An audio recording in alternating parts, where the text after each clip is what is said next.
meters to 4.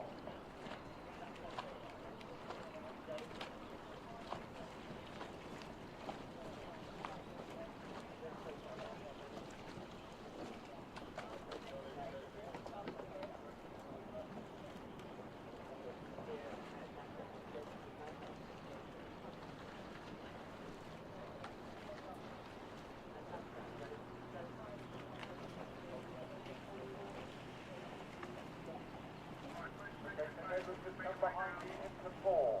My colleague in 4. Okay, KCS, just wait there. We're obviously waiting for starters to come down. No time again.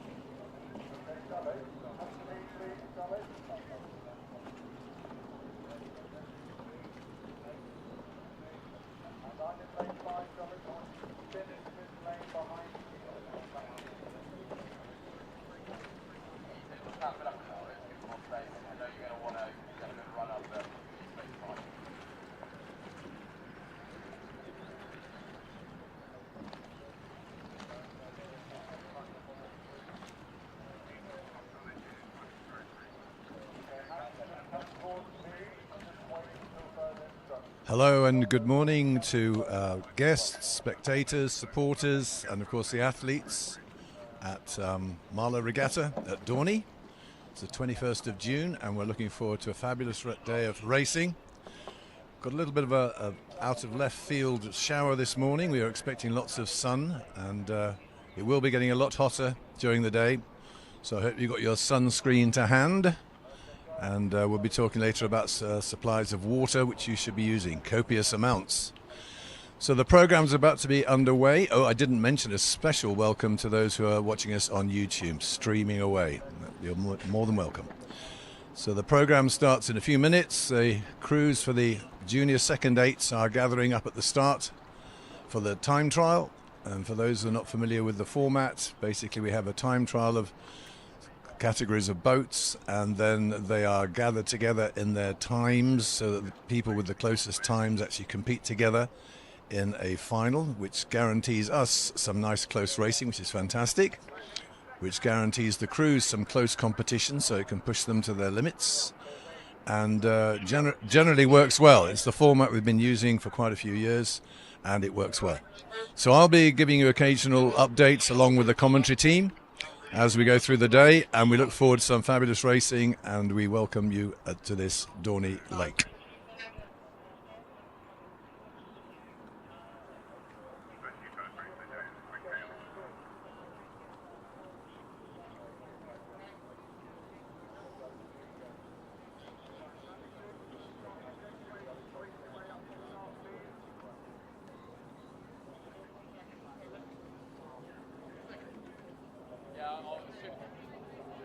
KCS, you start racing. You take you for 30 seconds, then your guys are on, please.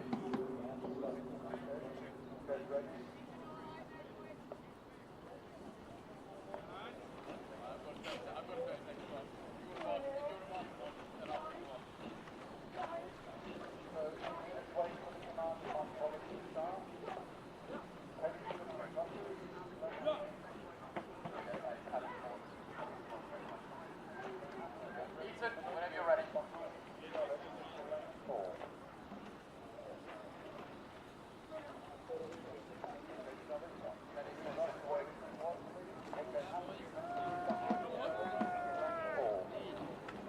Bedford, come to me, please. Bedford, to me.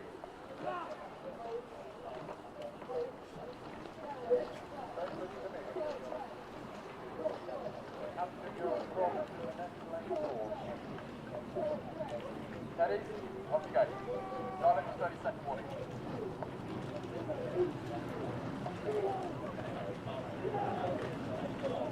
Bedford, orange, lane 5, behind Joe.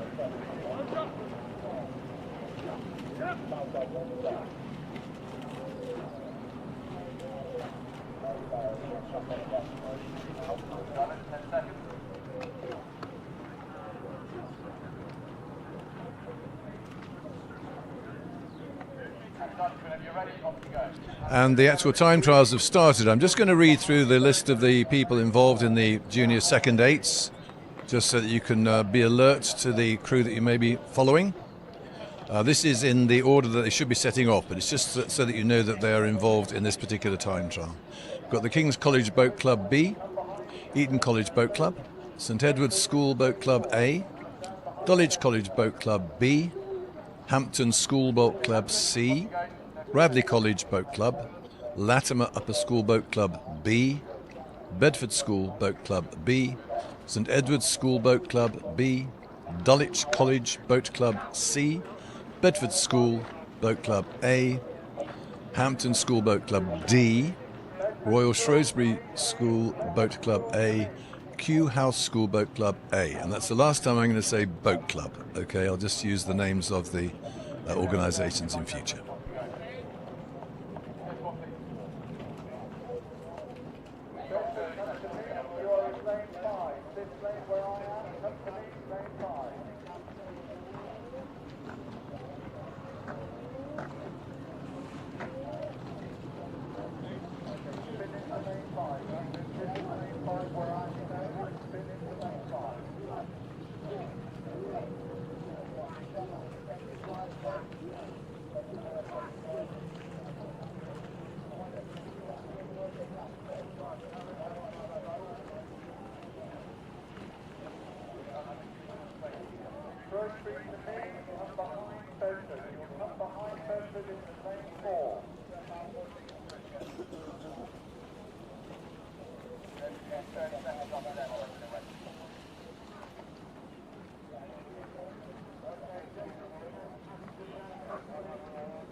Off you go, Bedford.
Now! One day!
Get into this lane 5 and straighten up and the starter will tell you when to go. Marlow and behind service into lane 4. Henry comes to me, lane 5. Lane 5 and behind service into lane 5, Henry.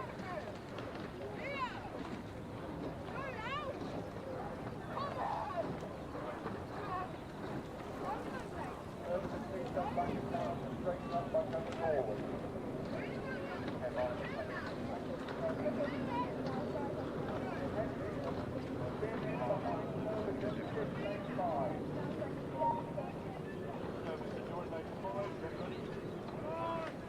Just come to me, please. Just hold it. That will see you in lane 4. Get ready for lane 4.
athletes come behind Dorney, you'll be in lane 5.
Okay, bring the pods through.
got a little bit of a wait for the race time here, so let's not.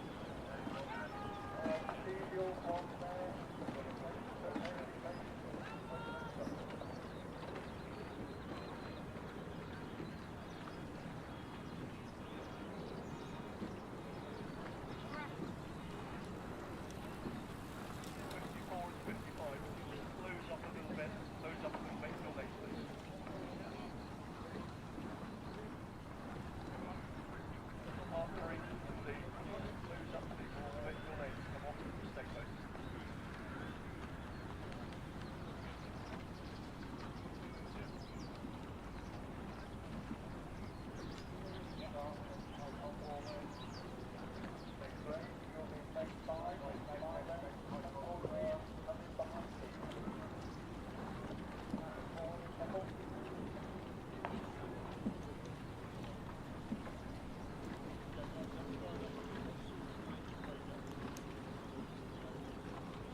Reset! Refresh! Race on! Let's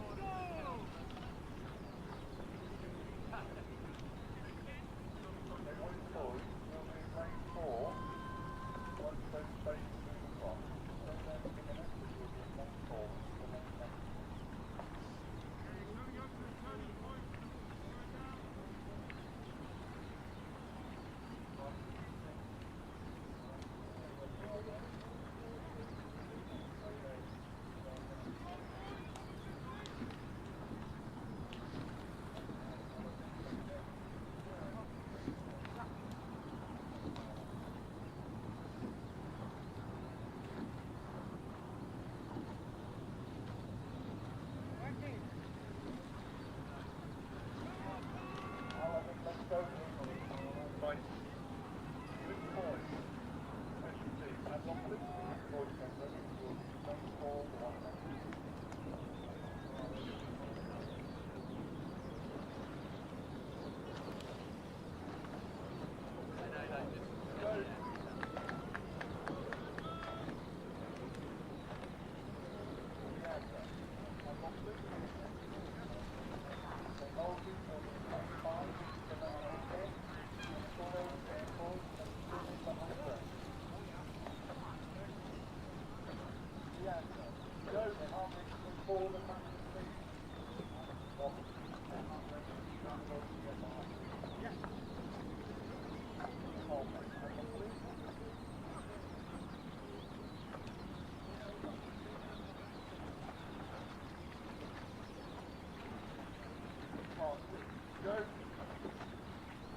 Behind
7 at top of the please.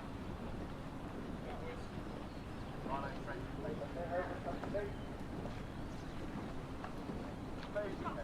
Go.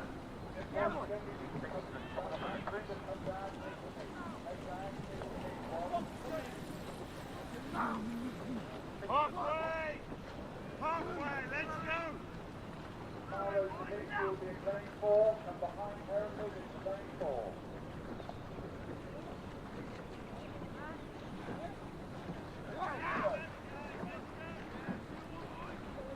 Marlow, just come up a bit please, and the crew next to you. And behind Hereford is lane 5. Hereford speed will come up a bit to Dorney, on this way, but... Marlow, have a look.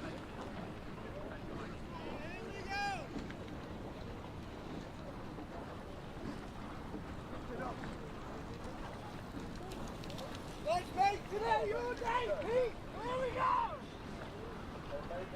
Lane 4, Guys, straight to your lane, come up lane 4, please. Marlow is lane 5, on the 10 course speed, in behind me, lane 5.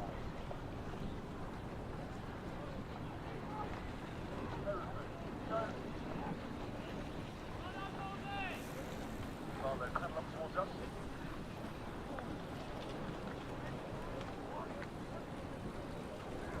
Marlow, you're in lane 5, behind Yep, do the gate! Complete the push! Complete the push! come down to Yeah. the cross, then to lane 9 it's lane 4, Good boys, JD! behind Marlow. You ready?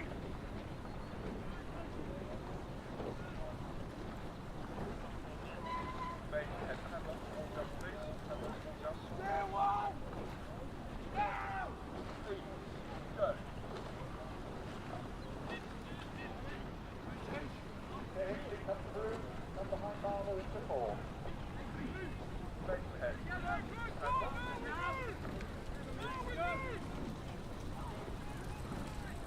Okay, high wicket, you'll be in 5 behind Marlow. Come and spin into lane 5, Marlow. Go in behind Marlow in lane 5. Marlow, have a look. Griffin, you'll be in lane 4. So just come in behind high wicket.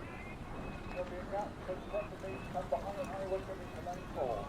One, Yeah, good platform again now, through the boys! bridge, come diagonally across towards me. Yeah, 72 and 93 Marlow, go. good stand in the second half! Big seat, hand off, please. Okay, Griffin, come on through, just put the lead into his double. Through, come in behind me. 4. Pretty much going straight away now. Okay, great, you're in lane 5, spin into lane 5, please, come on, and put and Bolton will be in lane 4, and behind Graham, towards me into lane 4.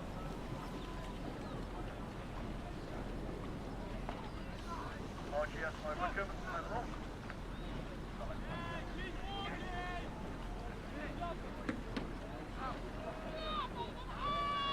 Lane 4, you're in 5. Right, Jack, get it forward! Get it going! RGS, high Wickham, go. Griffin, hand off towards us. Involved in this lane, please. Leander, you're in lane 4. Graham with Candy in lane 5.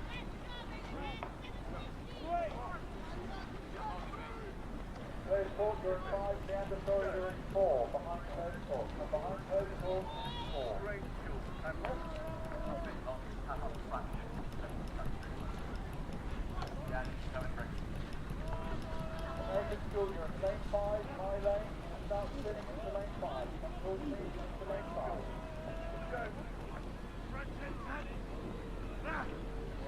Yeah, to be together. Okay, American School, I'm in lane 5, you're spinning into me. Towards me, towards me,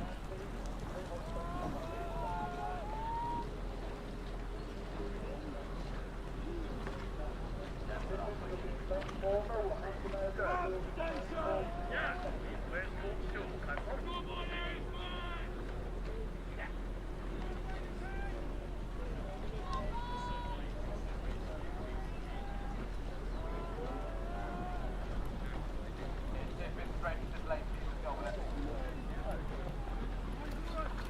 Four lanes, you're in 5, my lane,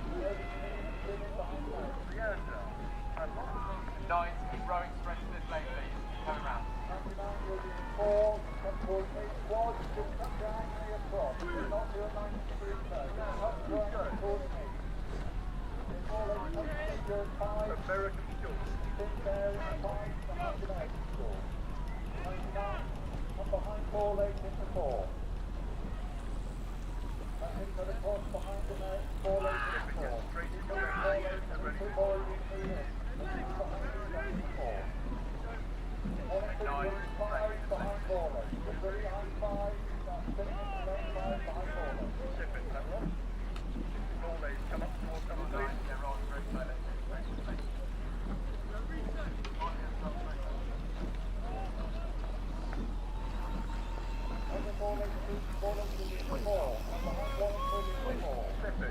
Go.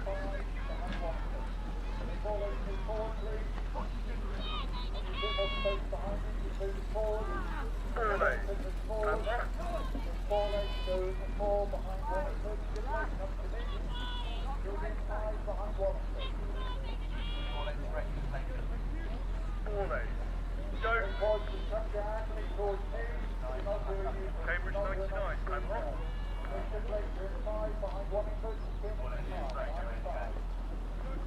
Cambridge 99, thank you. Yeah, be tough now! Cambridge 99, go. Hollingford, hold up please. 4 days come up this way a bit as well.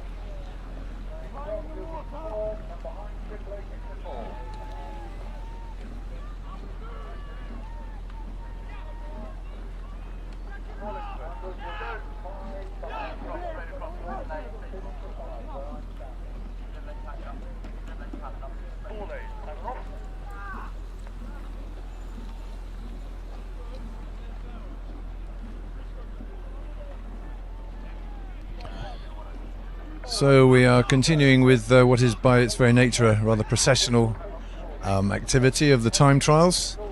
We are, it's good to know, in good time on schedule. We've done quite a few of the different events. I'll just run through the events we've done the time trials for. So the junior second eights, the junior 16 eights, junior 15 eights, the women's junior 15 eights, which is the only women's event that we are running today. The championship doubles, and currently we're doing the junior 8 and the junior 16 quads. So this goes on for about a little less than an hour, and then in about an hour and a half we actually start the races with some of the finals. Well, they're all called finals A, B, C and so on, which should start around about 10:30. That's when the real excitement starts. So good efficiency here. We're working quite well together. We're looking forward to the rest of the sun. The earlier rain seems to have just cooled us off a little bit, which is rather fortunate for the people out there. But do be aware of the fact that the sun is going to be very strong. Get hold of some sunblock if you can, and keep your water bottles topped up. We'll be keeping you informed of the various things as we give them a little bit more commentary for the racing particularly. And we have the TVs and the cameras all sorted out, so we can give you some good shots and hopefully some exciting racing as well.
Stay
Now let's go, City!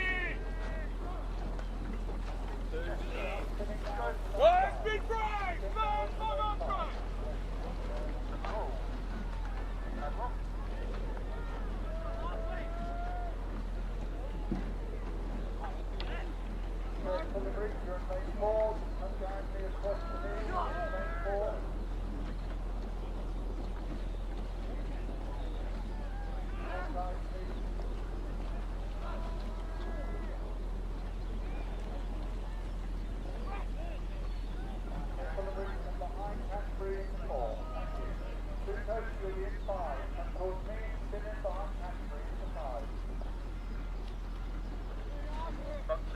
break! Yeah, put a ring coming by the time you get here, they'll be gone. So we continue with the time trials. I didn't mention the fact that we have over 200 entries in the first session this morning, which gives an indication of the popularity of this event.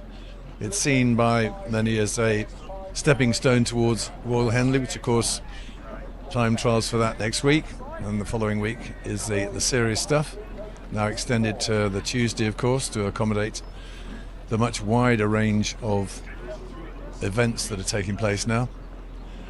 And not to forget of course that this weekend is the Henley Women's Regatta, which is one of the reasons why women don't get much attention here, because there is no demand for events for women at this weekend, because they're doing important things at Henley Women's Regatta.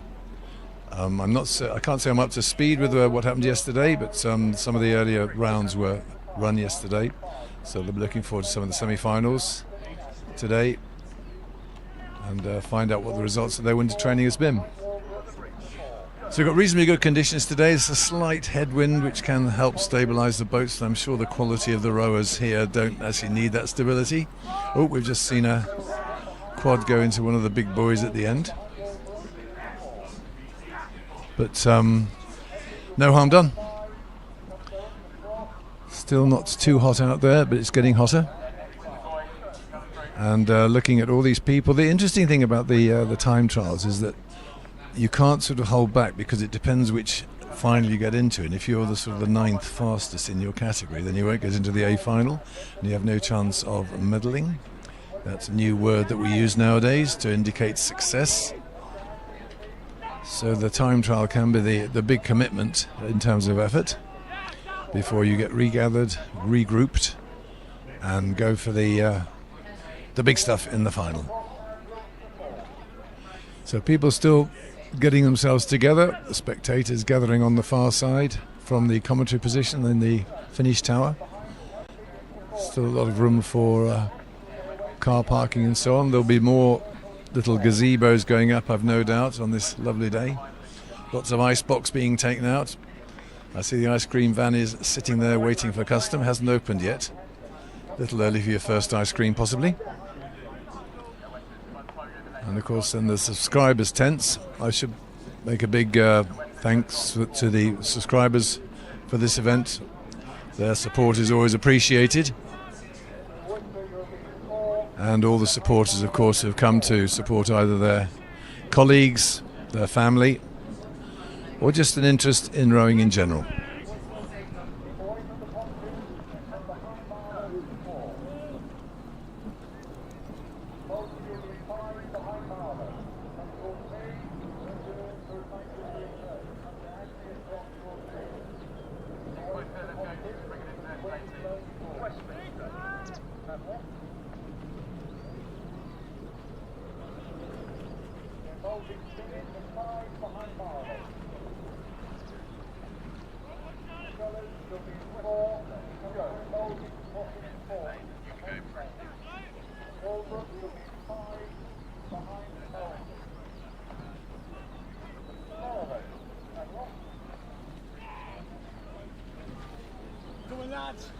Good work, Ed! Come on!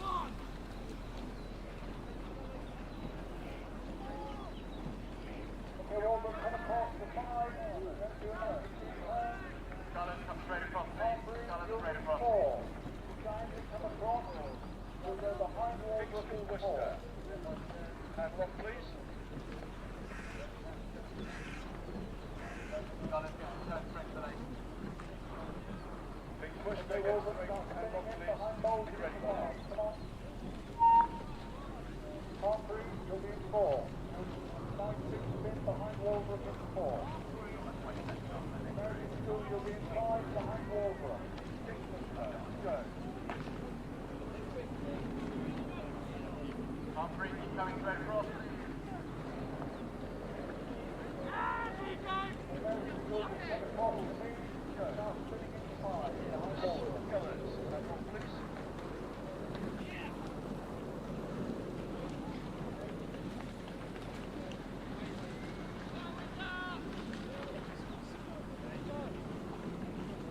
Good area, 4.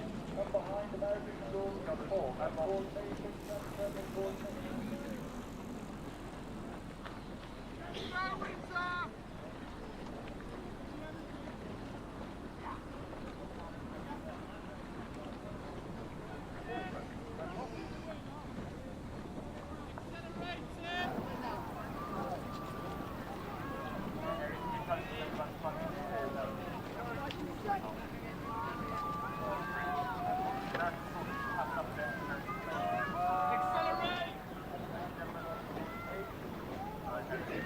Accelerate!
Okay, so we have about another 30 minutes or so of time trials, which continue to provide us with very little excitement, but lots of competitive rowing from the people trying to get the best position in the finals, which will be coming up from about 10:30 onwards.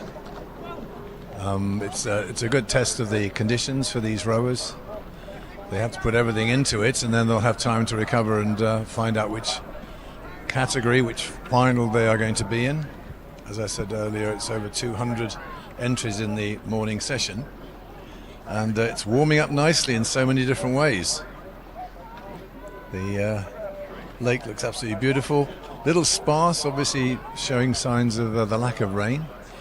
The grass has already gone to seed and it's a bit brown, but it's dry underfoot, and we should be grateful for small mercies on that one.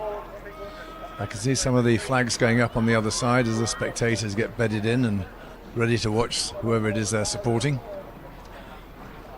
We continue to enjoy the company of these wonderful athletes at this very important regatta, and hope that you look forward to some racing later on.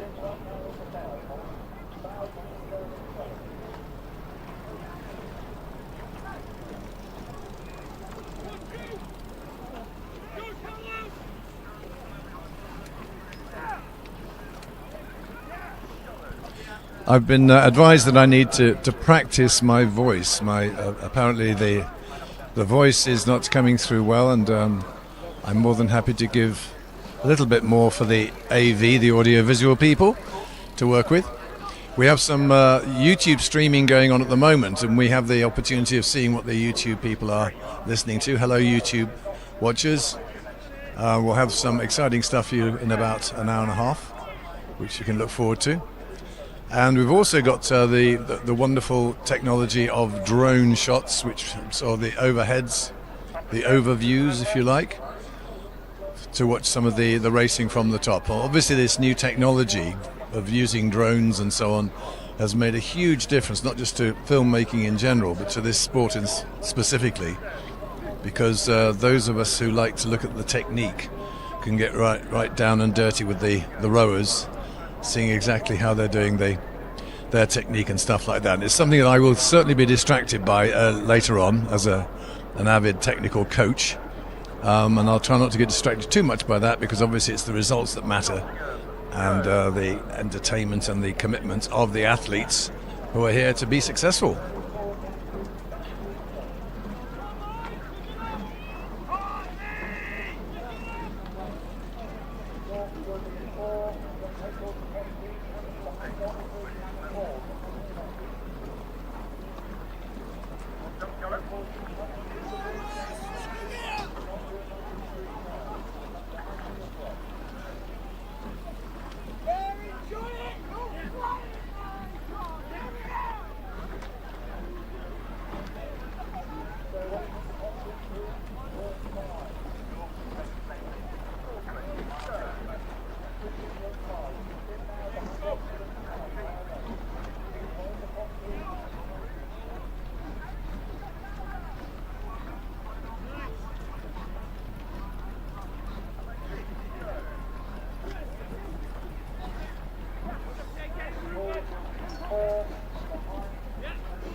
I'd run this morning.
Good luck.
Go.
them out.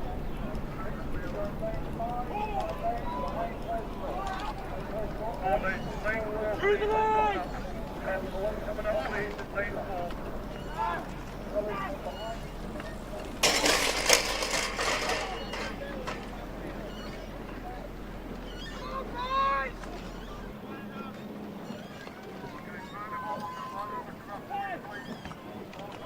Go, go, go, go, go!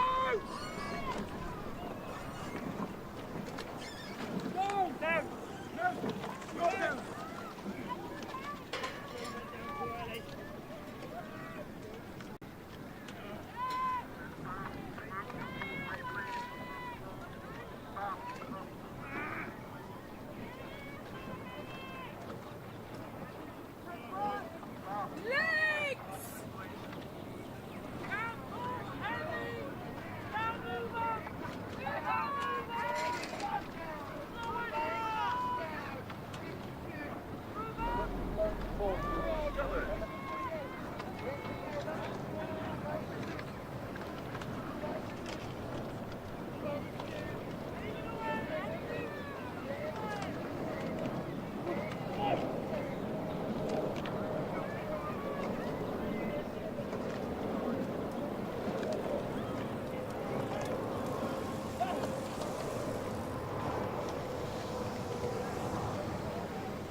On the right.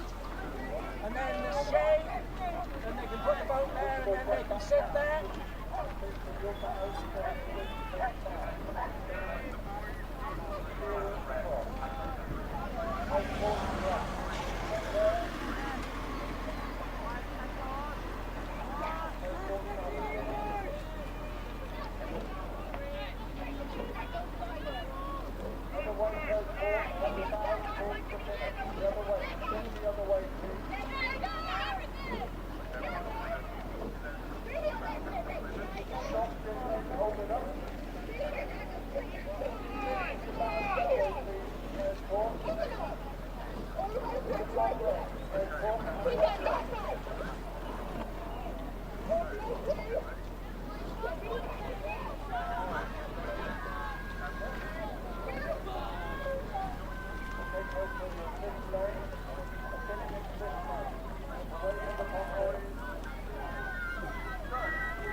So the last few crews now are finishing the time trials, and the times will be inspected, and the selections for the finals will be made and the draws published in due course.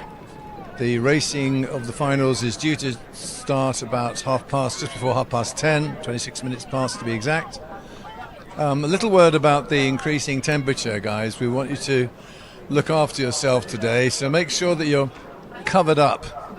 I know it's contraindicated, but the thing is, if you put on a light t-shirt, something like that, cover up your arms. If you're not using sunscreen, you should be. Bucket hats, I understand, are de rigueur nowadays, so get a bucket hat on. There's quite a lot of shade around. If you need a little bit of a break from the sun, there's trees all over the place. And another place you can use as a refuge is I think it's called the Riverside Room at the top of the Eton College boat club house there, boathouse at the end of the course, which is air conditioned. How about that then? So if you need to go and cool down, do that. Also, as far as water is concerned, there are taps all over the place, and there's also a Bowser, I think they're called, near the car park, which is obviously provided for your benefit. So keep hydrated, keep covered, keep safe, and we'll talk to you in a little bit.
reply to your radio, just do your radio check.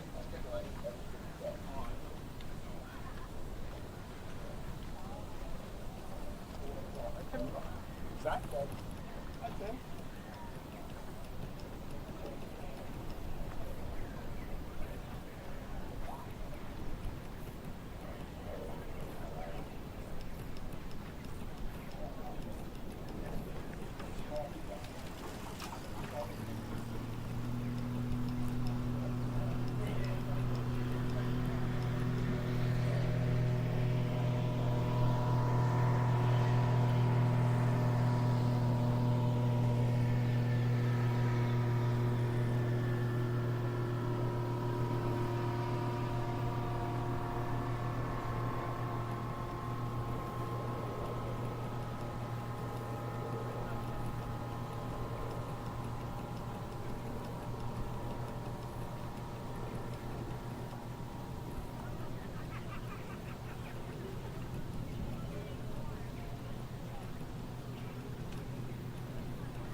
Testing, testing.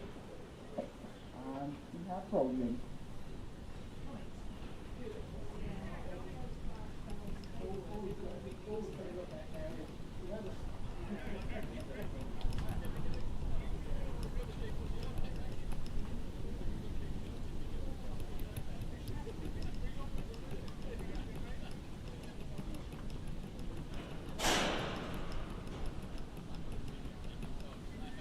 So Al, I'll go and test lane 1, red and green, okay? And then lane 2, red and green.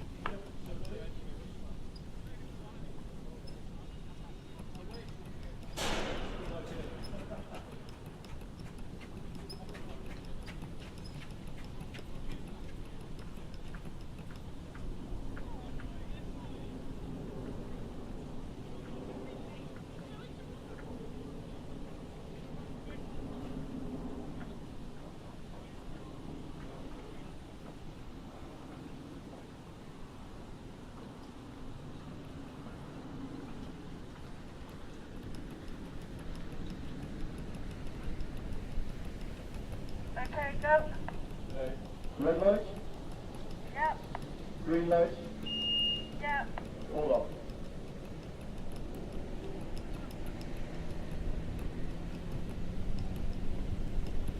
Okay, lane 2, red light, Yep, green light, yep. all off.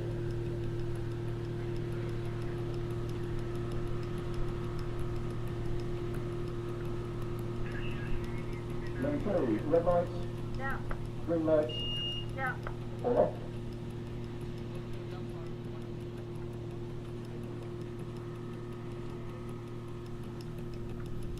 Lane 4, red light, Yep, green light, yep. all off.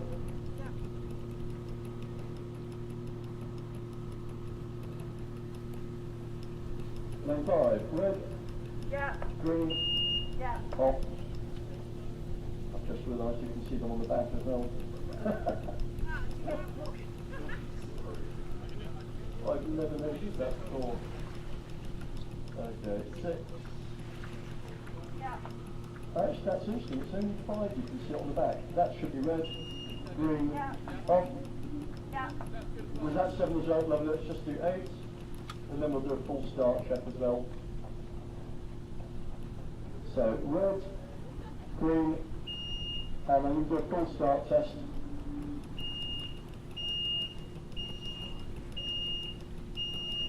Hopefully blinking and red. I'm sure it does. I can see it flashing on lane 5. I'm going to turn them off, Kerry. All the speakers are working as well. Perfect. Thank you.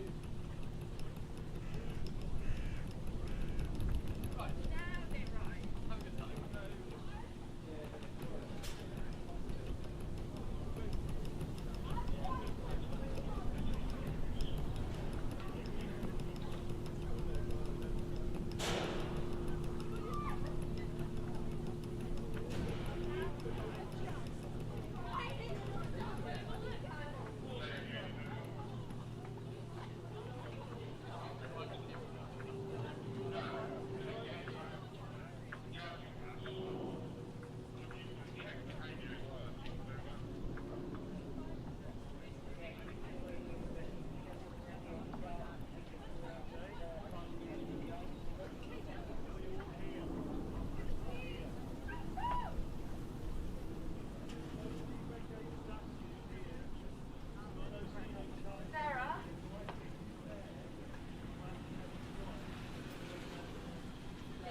Start team, start team.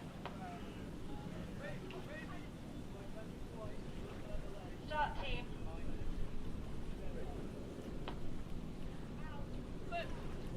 Yeah.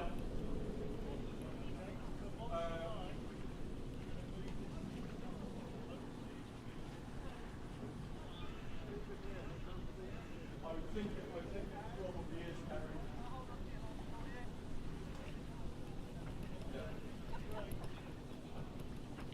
Harry, I think we should have one up here.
Okay, state boat crews, please stand by. We're going to be having crews coming through ready for the first race, I should think, in a couple of minutes. And in advance of today, thank you for all of the help you're going to give us.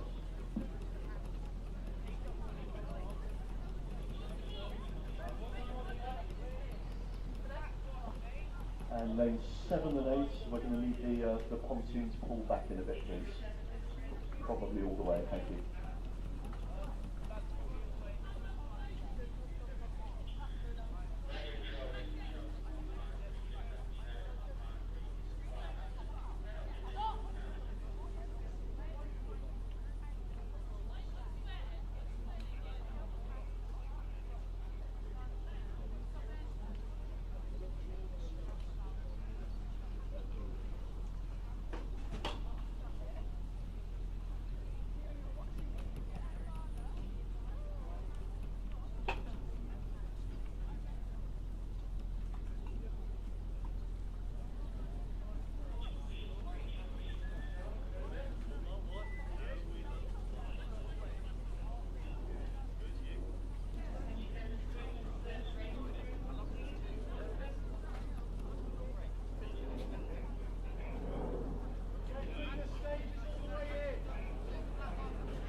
Dulwich, lane 2.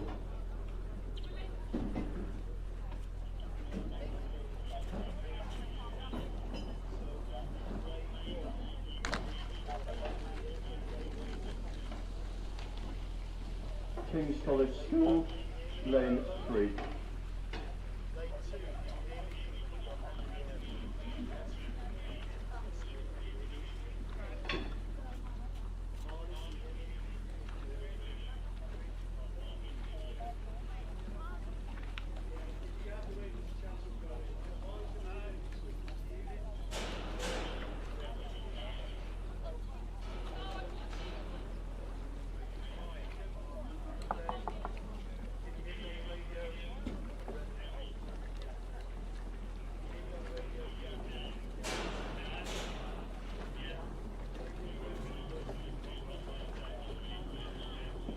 St Edward's A, lane 4.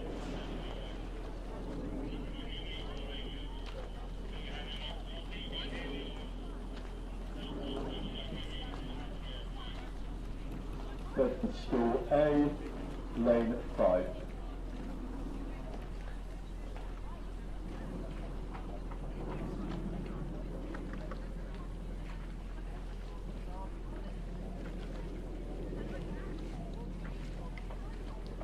Hampton School C, lane 6.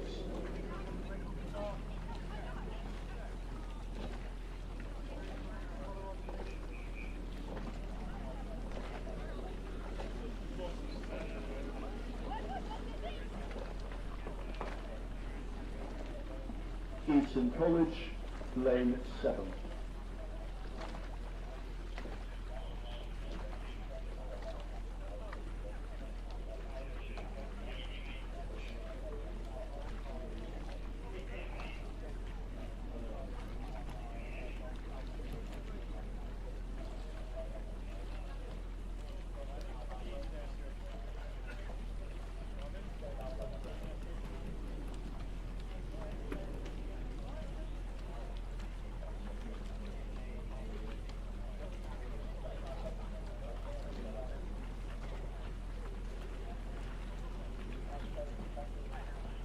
Bedford School B, lane 8.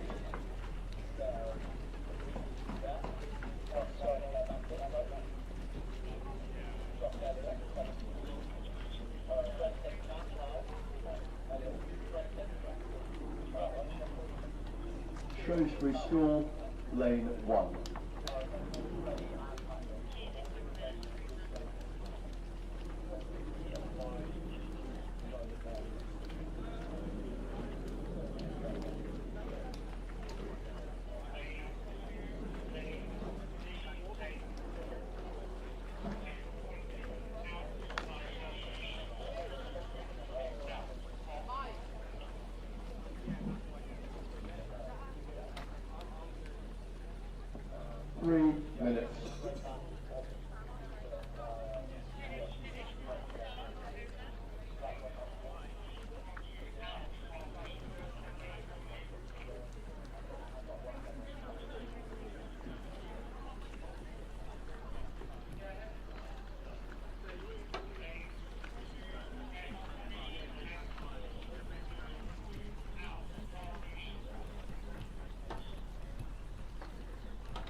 2 minutes. Race 10A, Junior Second Eights, Final A.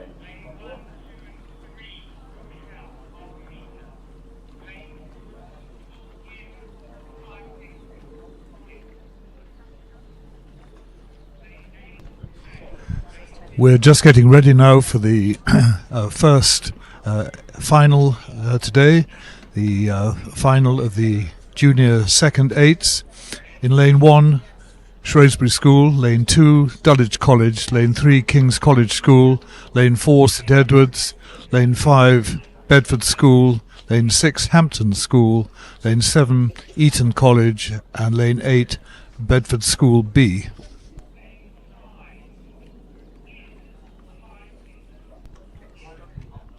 These crews are competing for the Jerry Lake Challenge Cup, which was presented in 1993 by Jerry Lake's family after his death. He was a great supporter and leader of Marlow Rowing Club, where he was chairman and president for some years.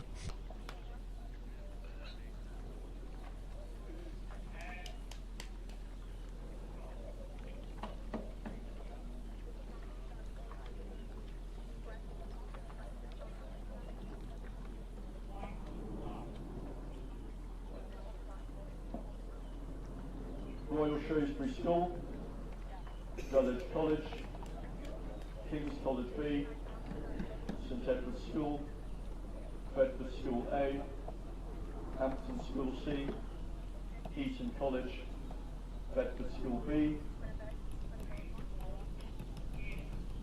Attention.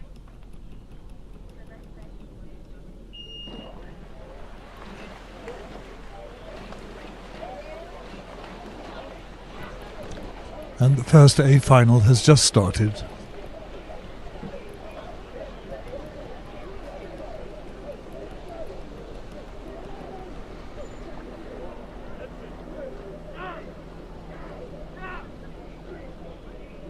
Race 11B, Junior Second Eights, Final B.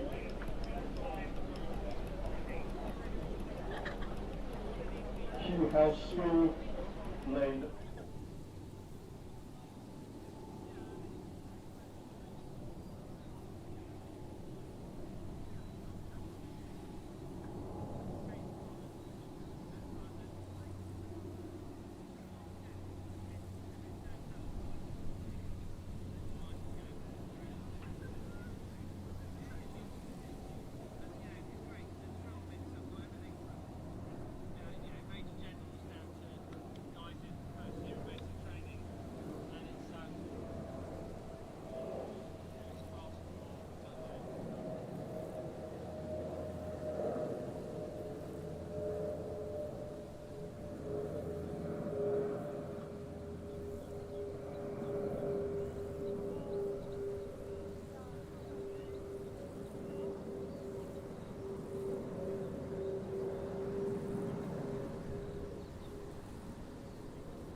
So at the 500 metre point, St Edward's were leading the thing, but already with a 3-second lead, and you can see this firmly from the drone shot. So it's all with Teddies at the moment.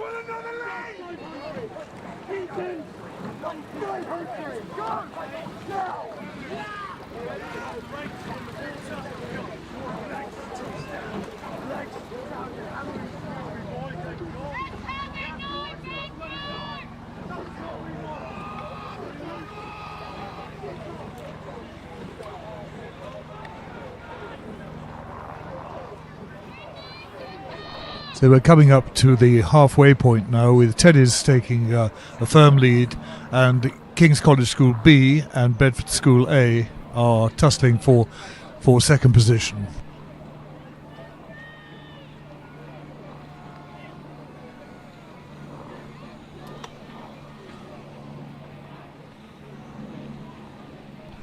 So Teddy's were leading at 1,000 metres, nearly 5 seconds ahead of Bedford School A, and a further lead over King's College School B, Eton and Dulwich and Hampton.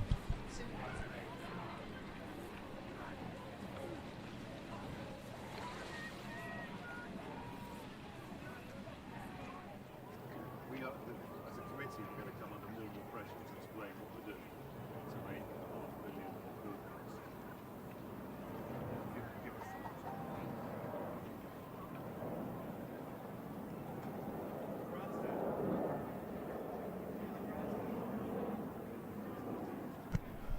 Okay, well, I'm going to pass over the mic to Tara. What would you say to the crews lying second and third? So second and third are really neck and neck at this point. If you're coxing, you'll be looking over, seeing how much difference you have between the two crews, trying to convey that to your crew so that they're not looking out of the boat. We've got a nice shot there on the YouTube. Actually, everyone's head seems to be staying in the boat, which is credit to the coxers, credit to the crews for staying really internal despite this being such a tight race. Then, of course, with St Edward's being out in front, you want to make sure they don't settle. You've got to keep ramping things up as you come through into the last couple hundred metres. So trying to exacerbate that distance between you and the second crew. Second and third remains really quite tight at this point. Last 100 metres coming into it, I'll say 100 metres or so. 250 metres to go. Looks like just over a length lead. You've got clear water from St Edward's School. Gorgeous straight line you can see being coxed there. And they're starting to increase their rate now as they come through to the finish. Just coming through to the red boys. Bedford and King's College School tussling for second there. It's going to be a tight one.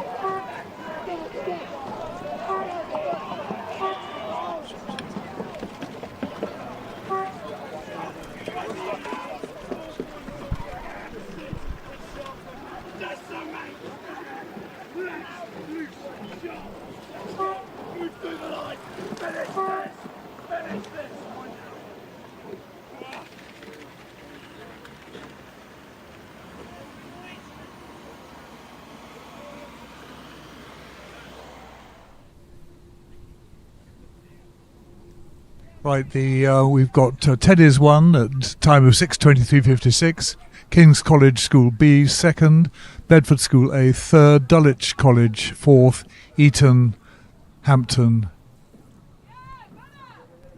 Shrewsbury and Bedford School B finishing in a very good quality thing. The first A final, the J second eight, junior second eights competing for the Jerry Lake trophy. Presented by Jerry Lake's family to the regatta in 1993.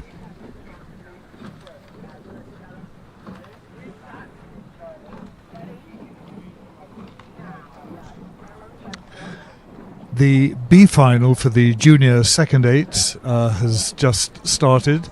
This is between Kew House School A in lane 4 and Dulwich College C in lane 5.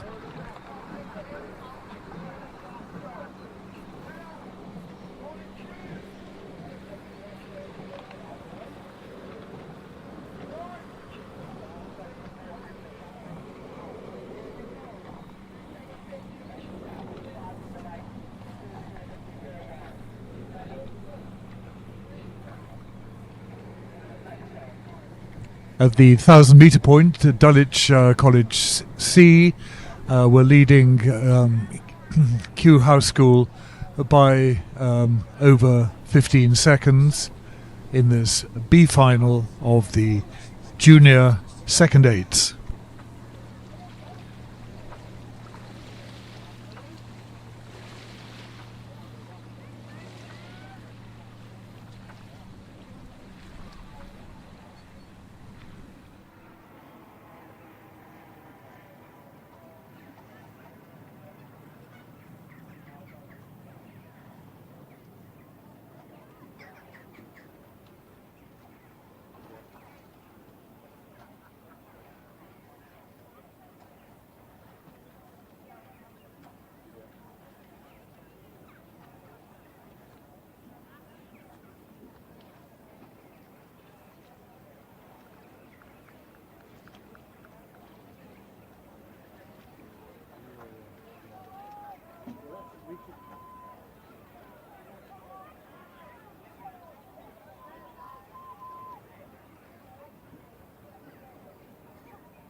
The junior second eights are now approaching the last part of the race, with Dulwich College coming up to the 1750 metre point with a substantial lead over Kew House. And while this race is winding itself out, the A final of the J16 eights has started. This is with Abingdon School in lane 3, Eton College lane 4, Reading Bluecoat School A in lane 5, and Shiplake College in lane 6.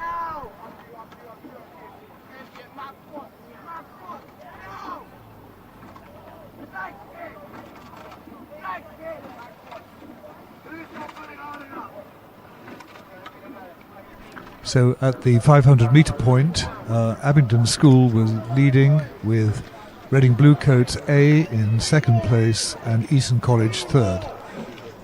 We're now seeing the finish of the B final of the junior second eights, with Kew House School still on the course. Dulwich College C have now finished.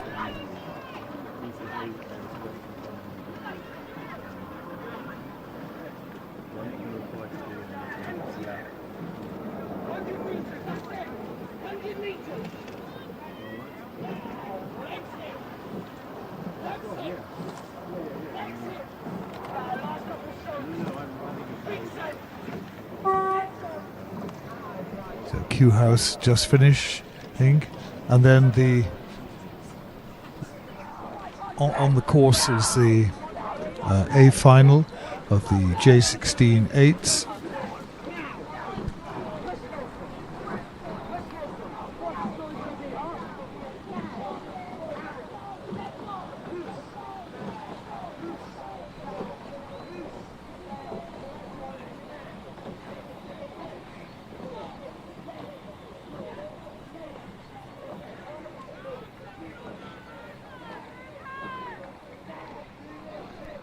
So Abingdon School were leading with Reading Bluecoats in second and Eton in third position.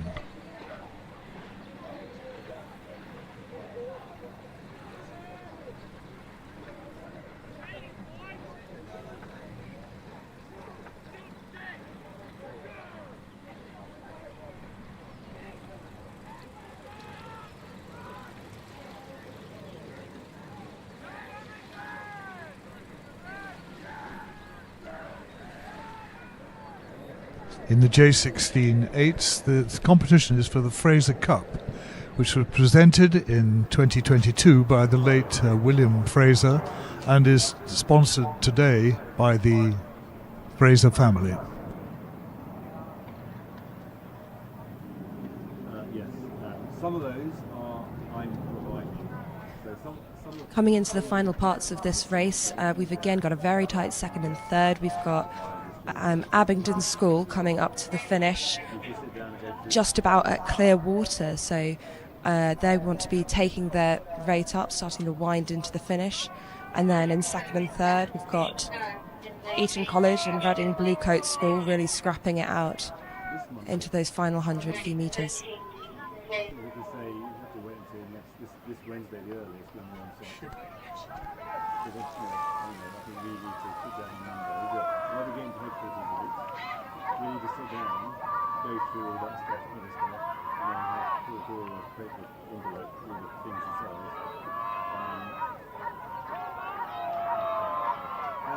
And then, do you have any more thoughts about staying overnight and handling on Monday?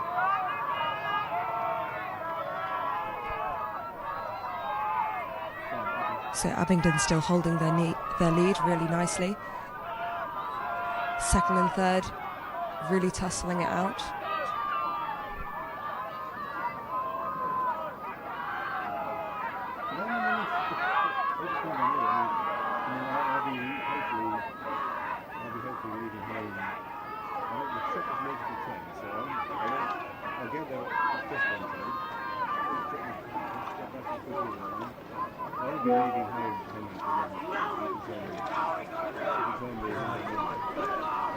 Eton have just taken the rate up a pip, starting to lead Reading Bluecoat as we come into the Red Boys. Abingdon still holding at a length up, and Abingdon just crossing the finish line now, followed by Eton and Reading Bluecoat School.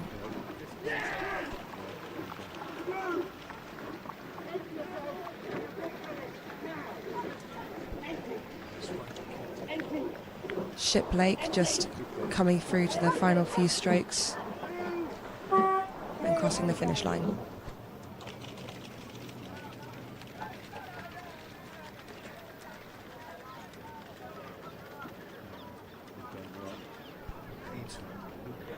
So that's final results. We've got Abingdon, Eton, Redcoat and Shiplake. See you tomorrow morning. On the screen, you're on bed.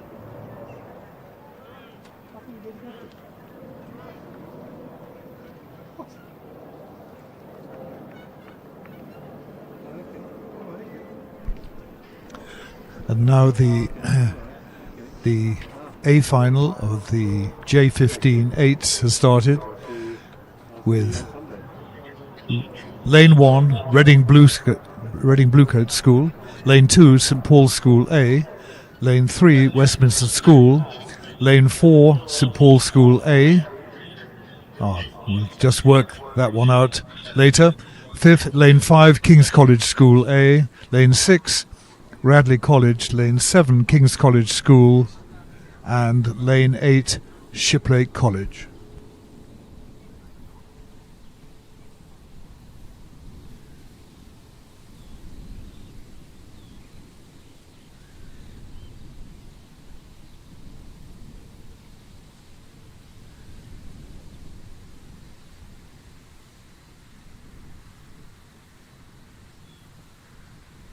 So at the 500 metres point, St Paul's School A were leading, Radley in second place, King's College School A in third place.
So the 1,000-meter point, St Paul's School A were out in front, followed by Radley College, who were about 5 seconds behind.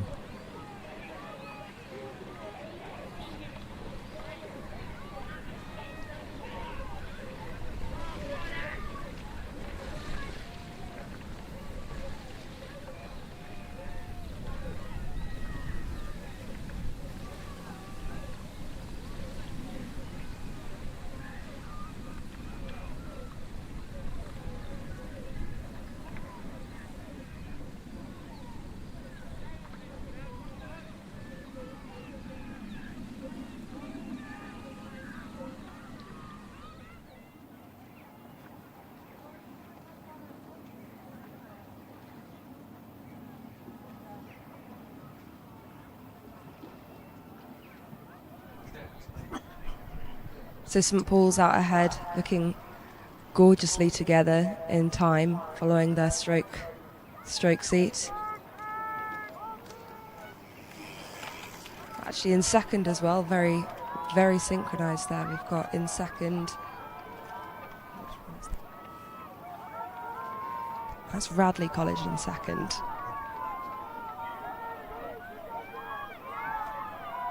Looks like Radley just starting to make a move now, closing the distance. Paul's A still has a firm lead.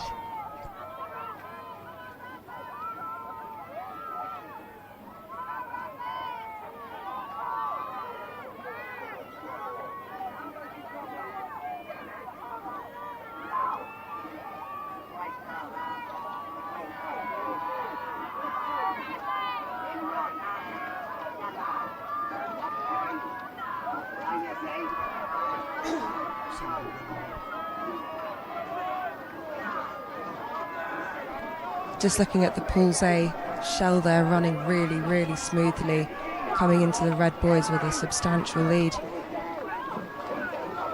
Then we have Radley currently in second, about 2 lengths behind them, coming into the red boys now.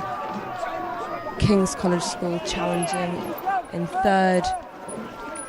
Radley starting to take the rate up into the last couple strokes. And Westminster in the pink just starting to come through as well.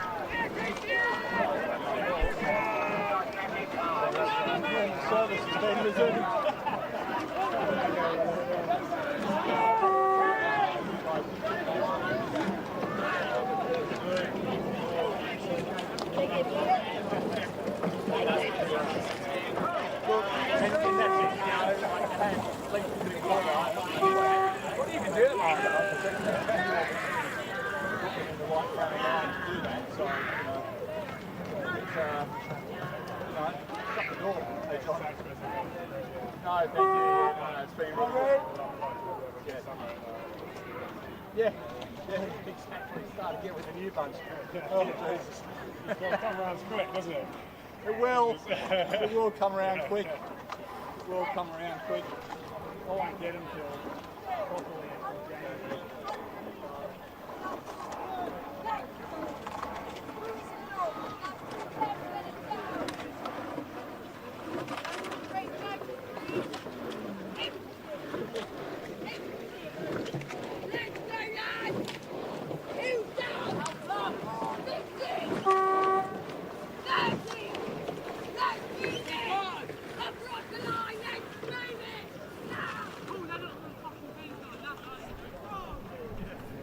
So this is final results up for the J15A final. We've got Paul's A winning, followed by Radley, King's College School A, Westminster, then King's College School again, St Paul's again.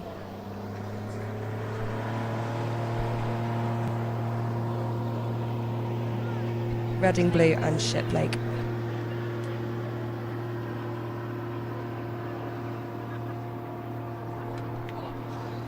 Now starting the women's A final for the J15. We've got Marlow, followed by Marlow in lane 4, Surbiton lane 5, and Henley Rowing Club in lane 6. This competition, the women's J15 8s, is being run here as part of the programme, as Henley Women's Regatta doesn't offer this age group an 8s final. So we're looking now quite carefully at Marlow in lane 4, Surbiton High School lane 5 and Henley lane 6.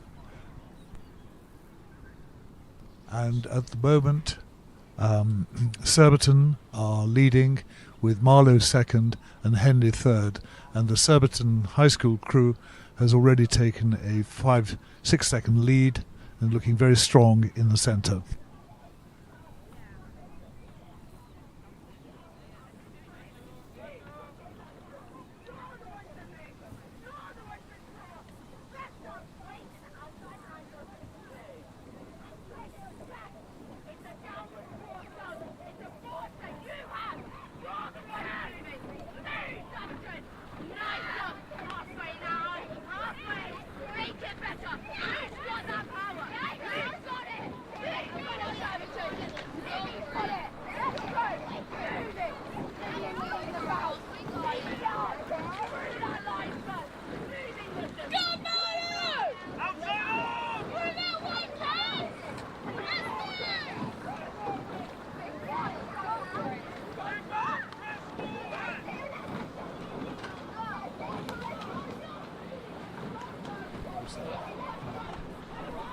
At the 1K, we've got Surbiton High School, 5 seconds ahead, followed by Marlow, then Henley.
Into the final 500 metres now, we have Surbiton High School in the lead, 6 seconds ahead of Marlow Rowing Club, who are again ahead of Henley Rowing Club.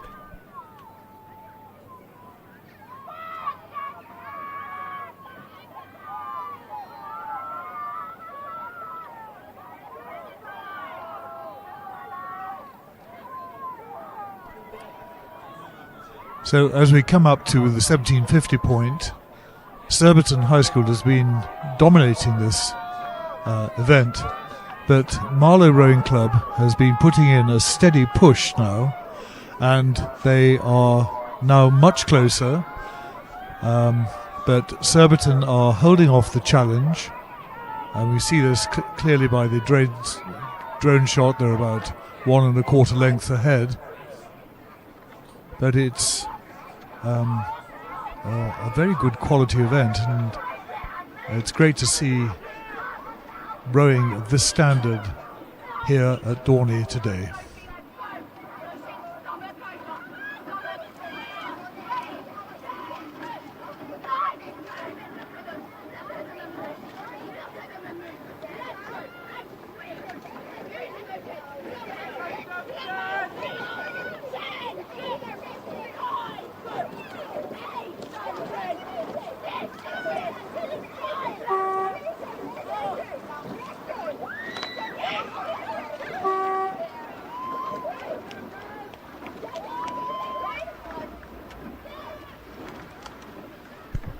So just finishing, Surbiton have held off the challenge from Marlow Rowing Club, and Henley Rowing Club just finishing now.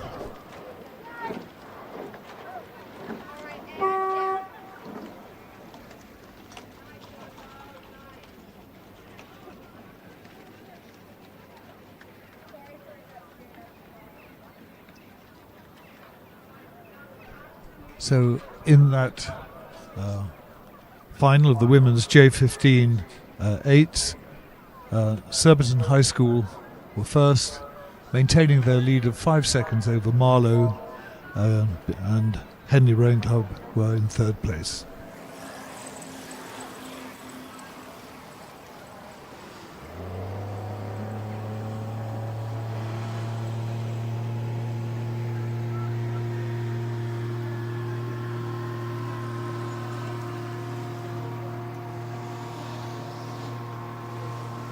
Next up we have the championship double sculls. Lane 1 we have York City, Lane 2 Wycliffe Junior Rowing Club, Lane 3 Leander A, Lane 4 Leander B, Lane 5 London Rowing Club and Lee Rowing Club, Lane 6 Upper Thames Rowing Club and City of Oxford A, 7 we have Kingston Rowing Club with Thames, and 8 we have Cambridge 99s.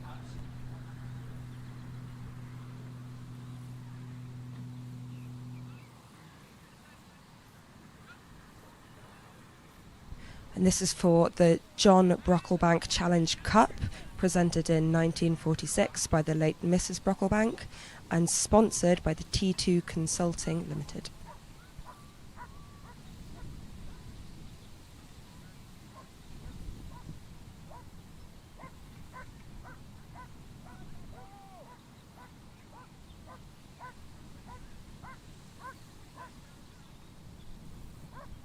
And we can see here the 500 metre times with Leander B in the lead, closely followed by Leander A, 2 seconds difference, and London Rowing Club in third.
Here we have the 1K times. Leander B still out in the lead, now extended that to a just over 4 second lead on Leander A, and London Rowing Club within 1 second of Leander A.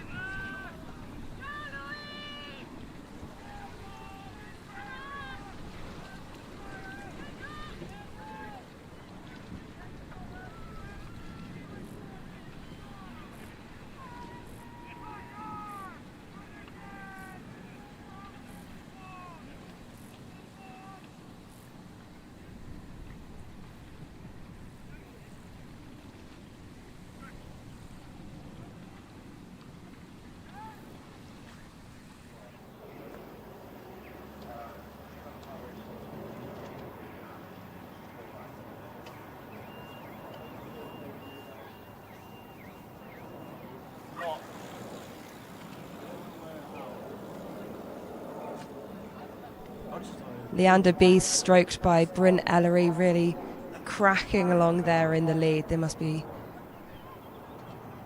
well, it's very promising.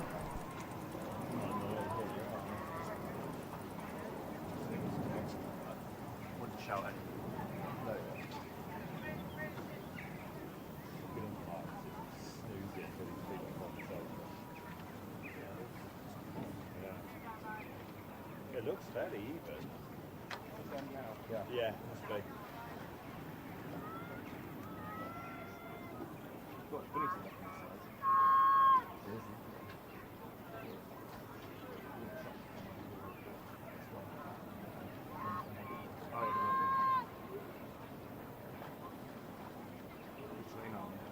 I'm not sure, but I'm guessing they're probably lane 2, looking at the kit, or lane 2.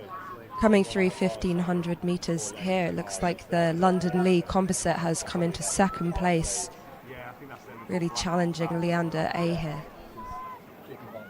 Yeah.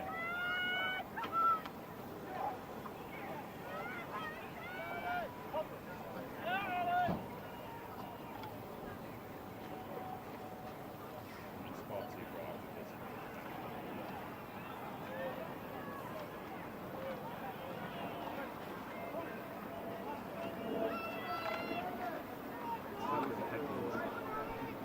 The composite really going for it as we come into the last couple hundred metres here. Starting to creep up on Leander B. From behind there, Leander B trying to hold them off, taking their rate up slightly. Leander B now looking quite promising, extending that lead a little bit.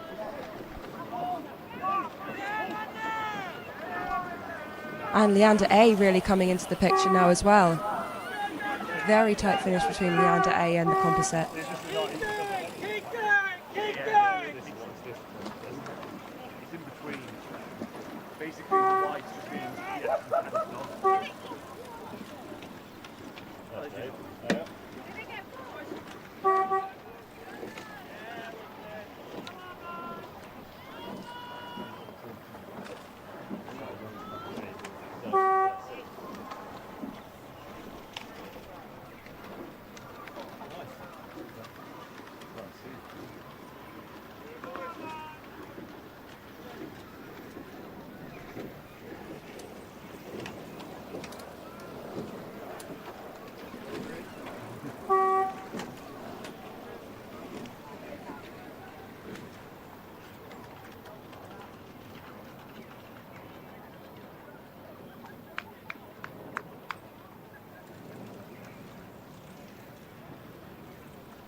Here's the result of that A final of the championship doubles.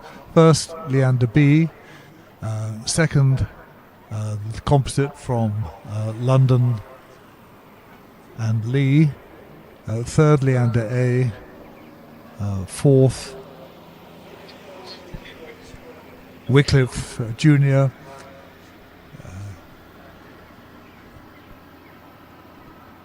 With Upper Thames and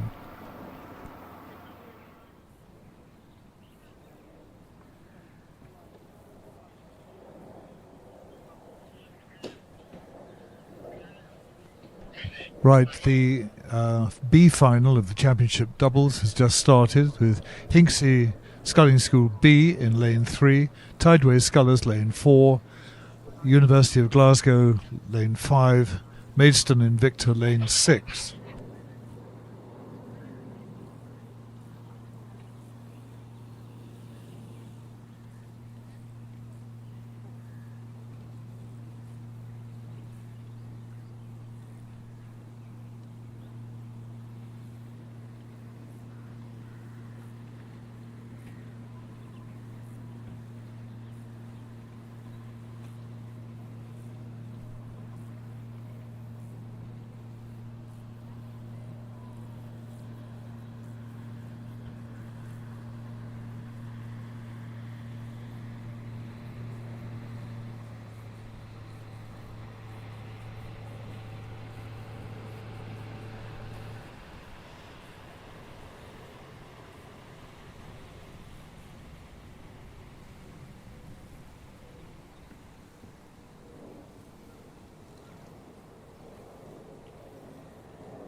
So at the 500 metre point, Tideway Scholars School were leading, Maidstone Invicta second, Glasgow University third, and Hinksey Sculling School B fourth position.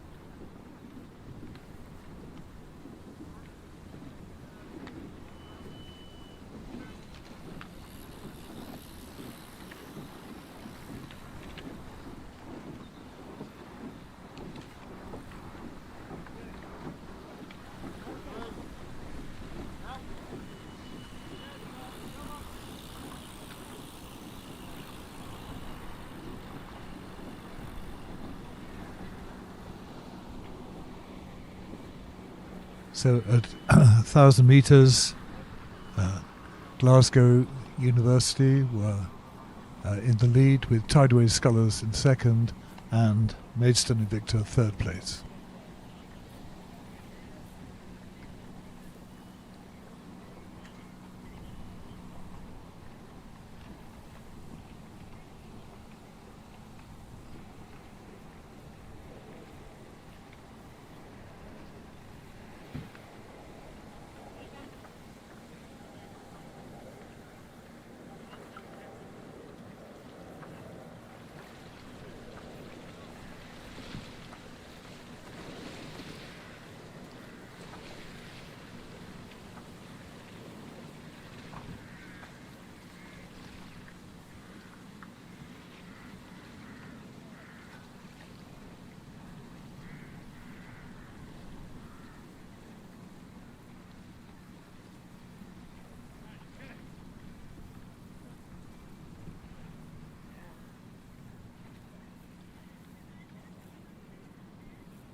And at 1,500 metres, Glasgow have firmly established their lead over Tideway Scholars, with Maidstone Invicta lying in third place.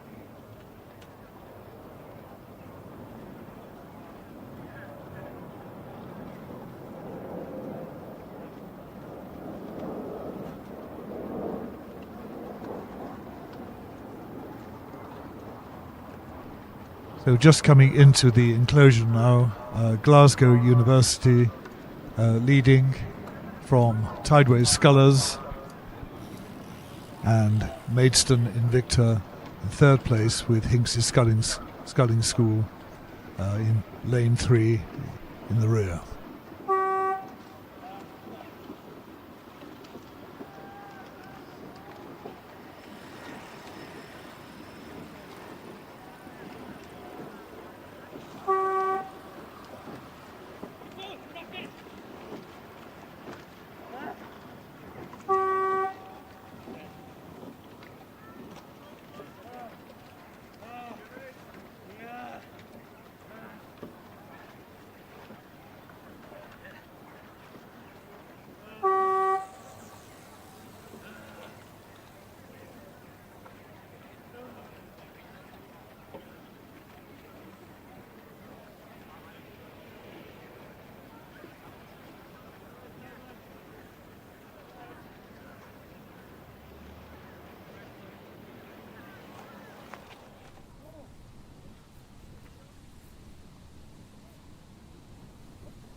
And here is the result of the B final of the championship doubles. Glasgow University first, Tideway Scullers second, Maidstone Invicta third, and Hinks's Sculling School B in fourth position. Now, the next race is now at the 1,000 metre point. This is the J18 and J16 Quad Sculls A final. Hart Peoria University and College A, lane 1, Clare's Court School lane A, lane 2, Mersey Boat Club A, lane 3, Windsor Boys School A, lane 4, Leander A, lane 5, Windsor Boys School B, lane 6, lane 7, Marlow Rowing Club A, and lane 8, Sir William Borlase Grammar School.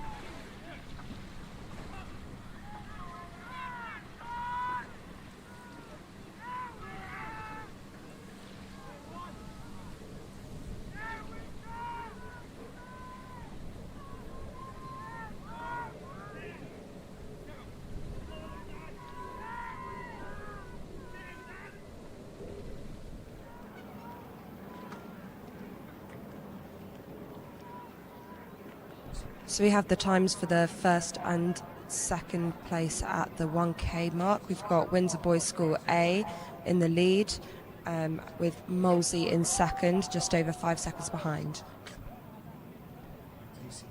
Clare's Court School is then in third, very tight behind Molesey.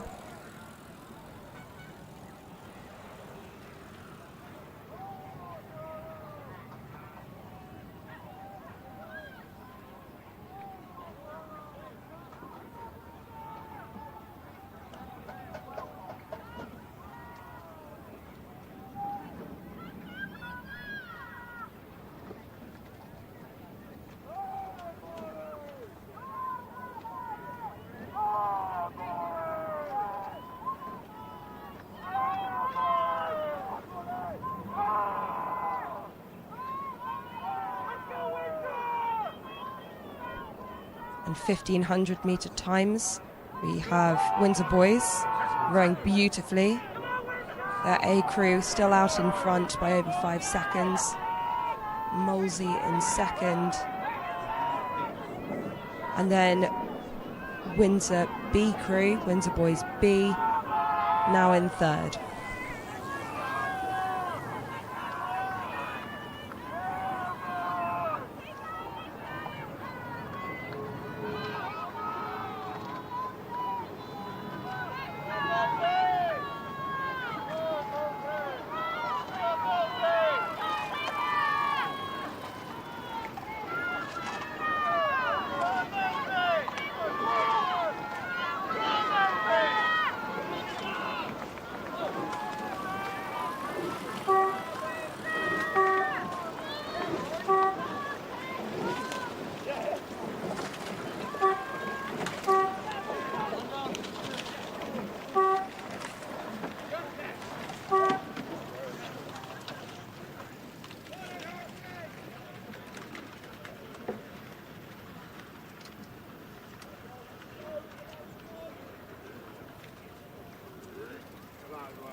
That's really helpful, Jamie. Thank you.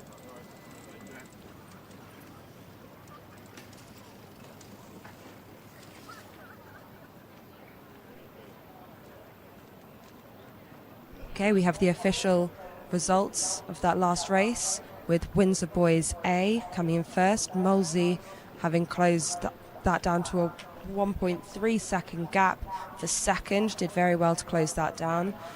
Windsor Boys B in third.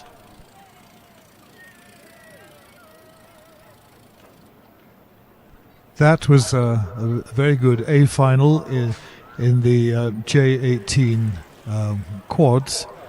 They're competing for the Public Schools Challenge Cup, which was instituted in 1870 and originally offered at Henley Royal Regatta. This year, the sponsor is a Marlow Rowing Club stalwart, Mike Mounston. We're very grateful for his sponsorship of this event.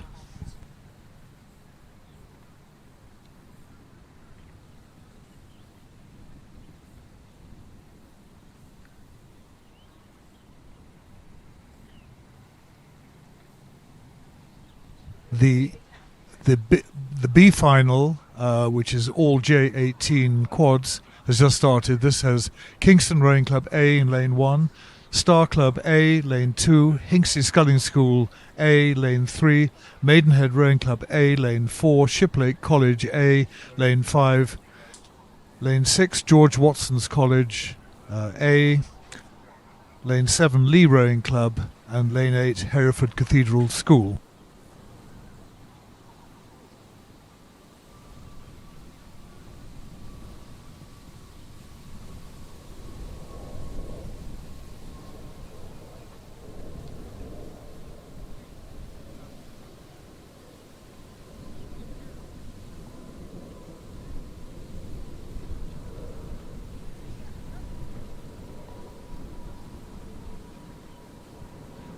So in this B final, Hinksey Sculling School A take the lead with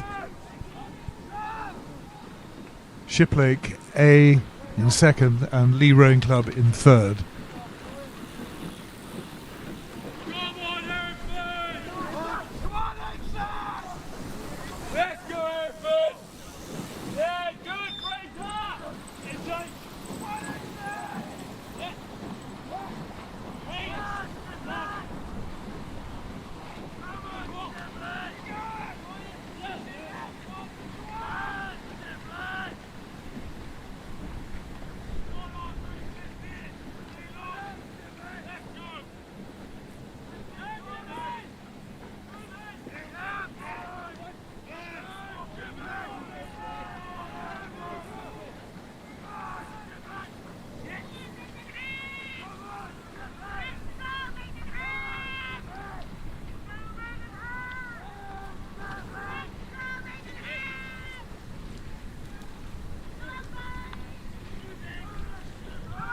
So at the 1,000 metre point, Hinksey Sculling School A have maintained their lead over Lee Rowing Club, who in turn lead Shiplake School A.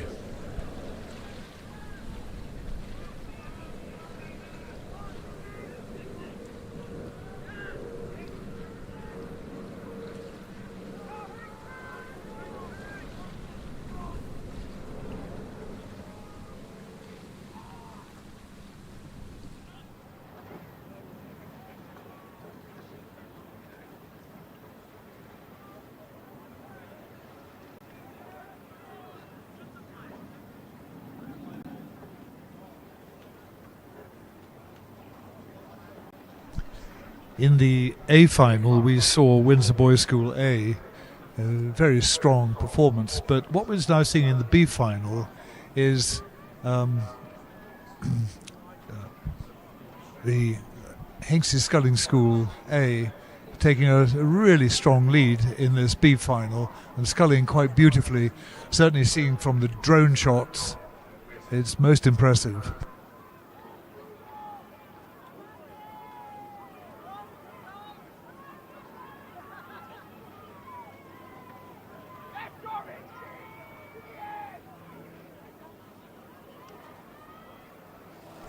So at the 1,500 metre point, Hinksey Sculling School A have an 8-second lead over George Watson's, who are in second place, learning 3. We're very pleased to see George Watson's down here from Edinburgh, and they'll be putting a marker down.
in the quad. Sit up, sit up. Lead, sit up, lead 2. Lead 2, sit up. Hereford 3, please sit up.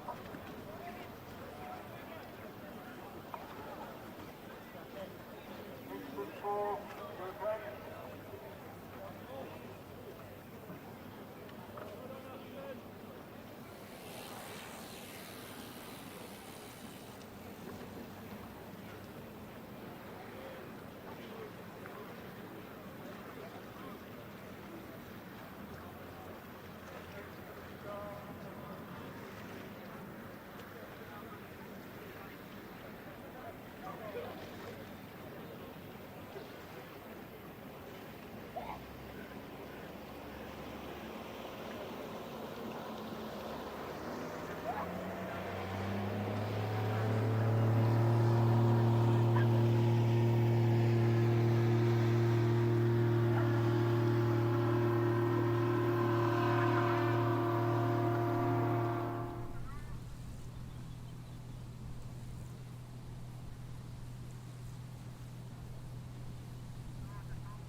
So we're now into the C final of the Junior 18s and Junior 16 quads, and starting at the spectator side, the Marlow Rowing Club C, and then there's Marlow Rowing Club B in the 2 lane. I was going to stop saying Rowing Club, wasn't I, and Boat Club, so we'll just stick to the actual names. In lane 3 is the King's School Worcester, lane 4 Grange School, lane 5 the Royal Grammar School High Wycombe, in lane 6, Aldle School, lane 7, St Paul's School, and in lane 8, Leander. Unaccustomed as they are into being an outside lane, but there you go. And they're well underway, and it's looking a little bit level at the moment.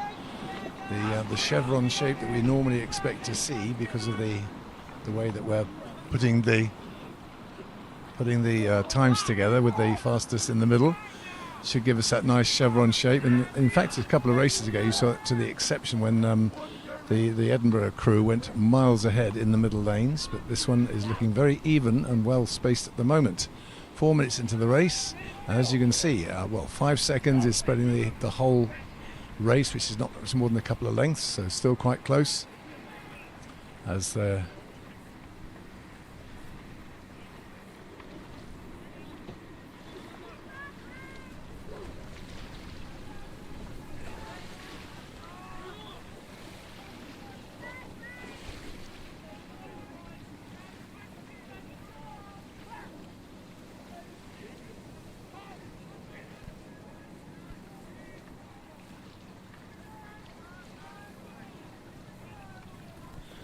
coming out to the halfway point now, seeing these quads moving away on the live stream here, working through, and in fact it's the 1, 2, 3, lane 2 possibly, and lane 6 who look like they got the advantages. Aldle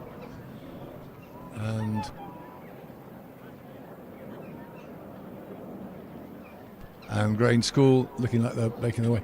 I don't know if you can see at this distance, Tara, but have you got anything to say about the technique that you're watching here? Well, in the first half of this race, we had some slightly questionable steering. I'm not sure if maybe there was wind or in quite an open area, but since then, since the 1K mark, things have smoothed out quite a lot. All crews running quite direct. Lane 4, just a slight curvature.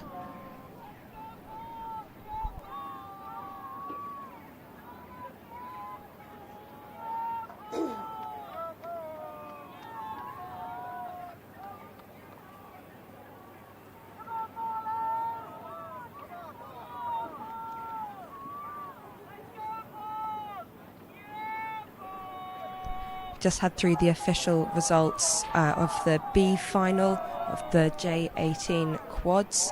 Got Hinksey A winning, and that's followed by George Watson's College, then Lee Rowing Club,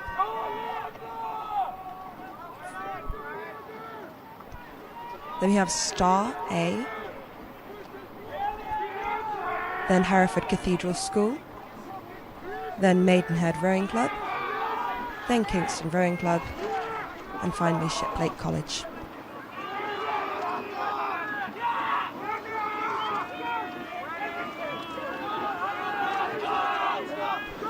Okay, we'll come to the final few strokes now, coming to the last length of well into the red boys.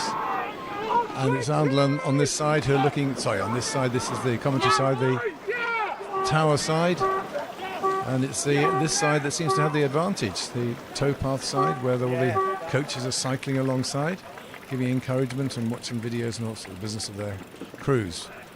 But Leander not found wanting on that one, but not leading over the finish line.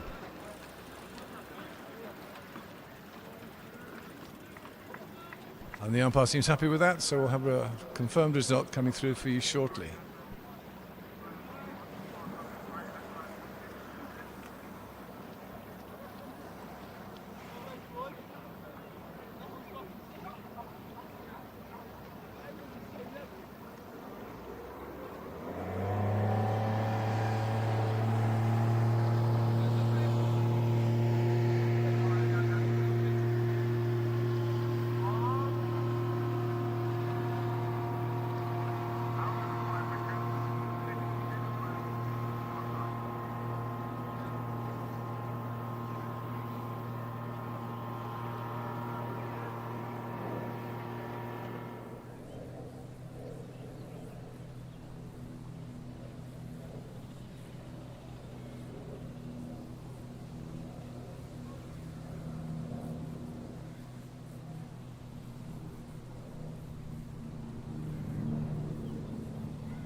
So we now have the D final, it's just started, of the J18 quads. We've got some J16s in there as well. Lane 1 we have Cambridge 99s, Lane 2 Walbrook A, Lane 3 Windsor Boys School A, Lane 4 Leeds Rowing Club, Lane 5 Tiffin, Lane 6 Shiplake College B, 7 American School A, and 8 Hinksey B. And the early leaders are Tiffin in lane 5.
So we've got the times come through for the 1K marker. We've got Tiffin in the lead, followed by Hinksey B within a second, and then American School A 2.5 seconds behind. And Leeds seem to be playing catch up at the moment, but it's still Tiffin in lane 5. We're looking good. Lane 2 also is Walbrook, who seems to be making a move. Sneaking up on the spectator side, on the car park side, and then on the far side the American School still in the hunt, probably holding second place. We're competing very closely with Walbrook in lane 2. So good drone shot there. We can see the shape, which obviously makes a mockery of the time trials. But then again, there are strategic ways of doing the time trials, and this is a D final, so that the variation tends to be quite considerable. But the faster rowers should have been in the middle lanes there, and clearly that's not the case in lane 4. But as we look now, it's the Hinksey in lane 8 on the Finnish tower side, who seem to be coming through to compete against the Tiffin in lane 5, and possibly at the cost of Walbrook in lane 2. So it's a bit of a distant shot at the moment. We can't see much apart from just the shape of the results. And here we go. Tara, what have you got to tell us about this competitive looking set of quads? We've got Hinksey on the outside here, really challenging Tiffin now, and Hinksey now in the lead, similar to a previous race that we saw there. Tiffin still fighting them for it though. Difficult in the quad to not look over your shoulder at crews next to you, especially if they're right up close. But if you can get enough of a lead, then you don't need to be looking over your shoulder to see how much space you have between you and the crew behind.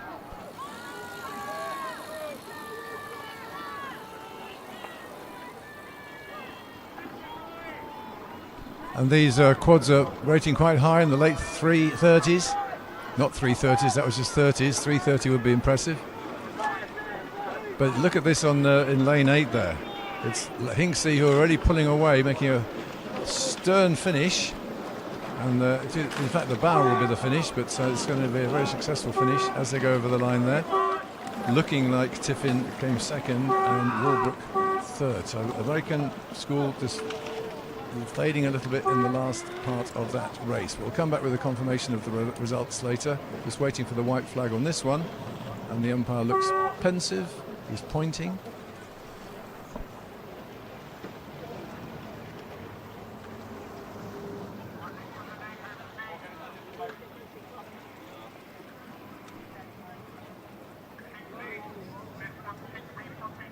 Umpire's just having words with one of the crews, so we'll just wait for the confirmation of that race, and it's a white flag. Okay.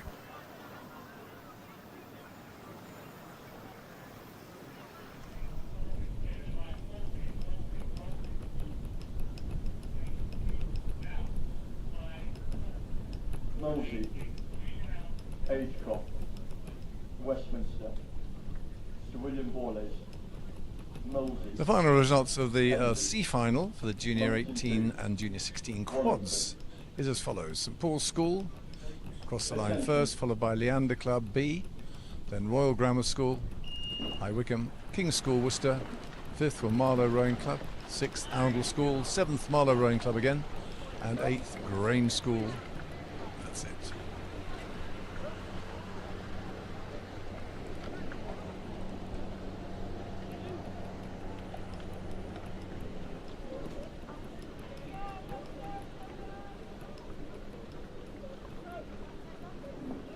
Race 23, Junior 18 and Junior 16 at quadruple sculls, final F.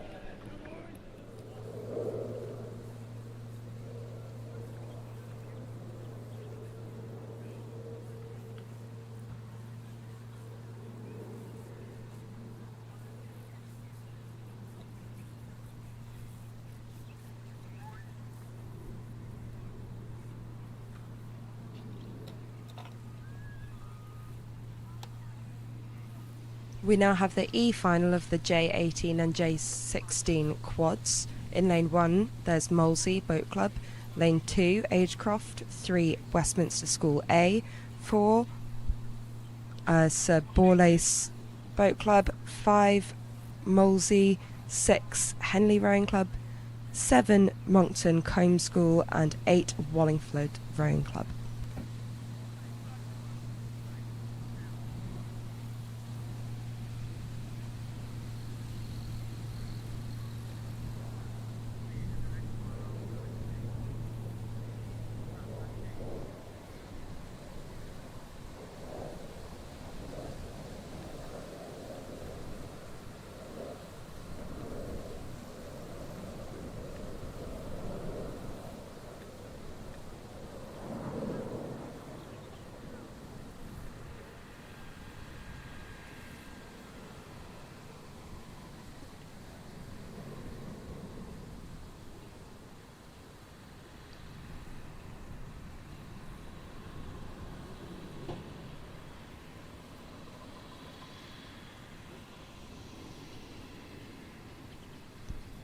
the 500 metres times we have through now. We have Sir William Borlase in first, followed by Wallingford Rowing Club in second, and Molesey in third.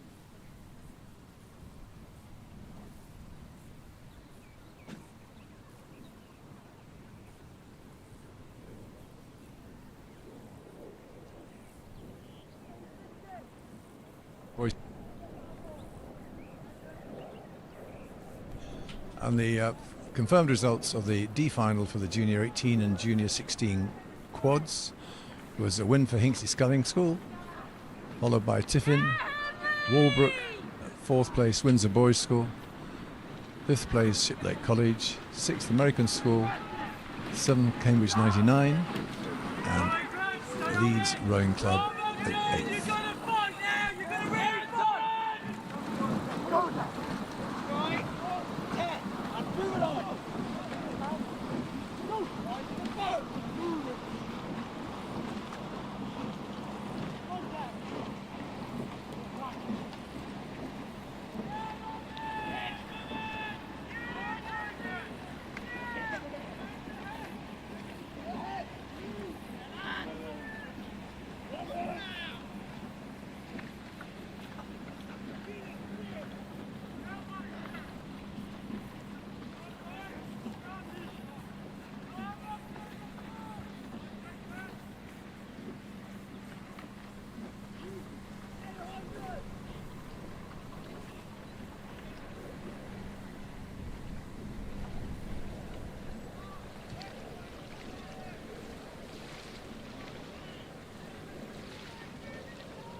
Lane looks like lane 2 and lane 8 challenging for the top spot from our drone shot. Correction, sorry, that's lane 1, so the J16s with Molesey.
Coming into the red boys from the 1500 metre mark, Wallingford Rowing Club in first place at the moment, followed very closely by Molesey J16 quad in lane 1. So the two outsiders probably can't even see each other, so they need to be really internal. Lane 6 as well now coming into the mix, that's Henley. And Molesey J16 really cracking away there. Top 3 between Molesey J16, Henley and Wallingford. Possibly Wallingford first, we'll wait for the white flag.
Is that which one's is it them? Them. Yeah. I need to in a moment.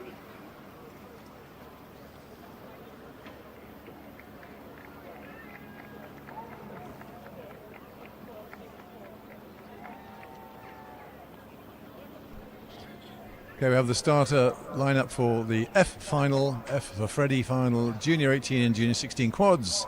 In lane 1 on the spectator side is King's College Boat Club A, and lane 2 King's School Worcester C. Lane 3 is St Paul's School. Lane 4 is City of Cambridge. Lane 5 Windsor Boys School. In lane 6 Reading Bluecoat School. Lane 7 George Heriot School. And lane 8 Maidenhead Rowing Club, and they're well underway now.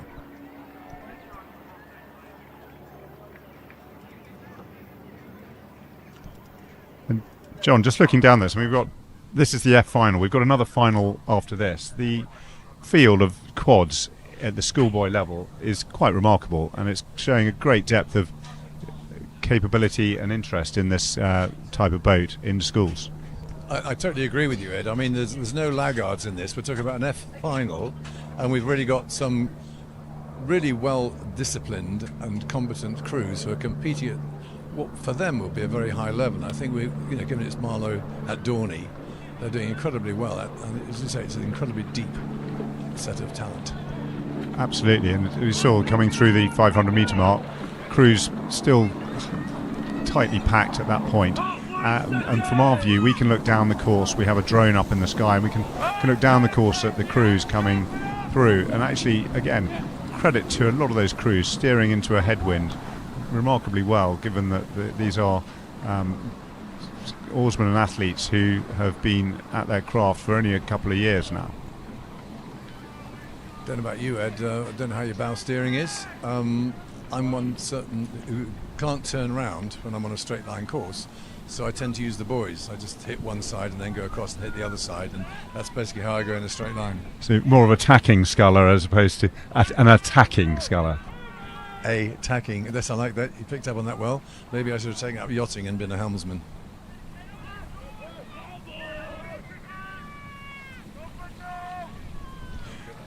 Yeah, so while you're watching the F final, we now have the official results of the E final of the J18 and J16 quad sculls. Winning the E final, Wallingford Rowing Club, followed by Molesey in second, Henley in third, Sir William in fourth, Westminster School fifth, sixth place Molesey Boat Club B, seventh place Agecroft Rowing Club, and eighth Moncton Combe.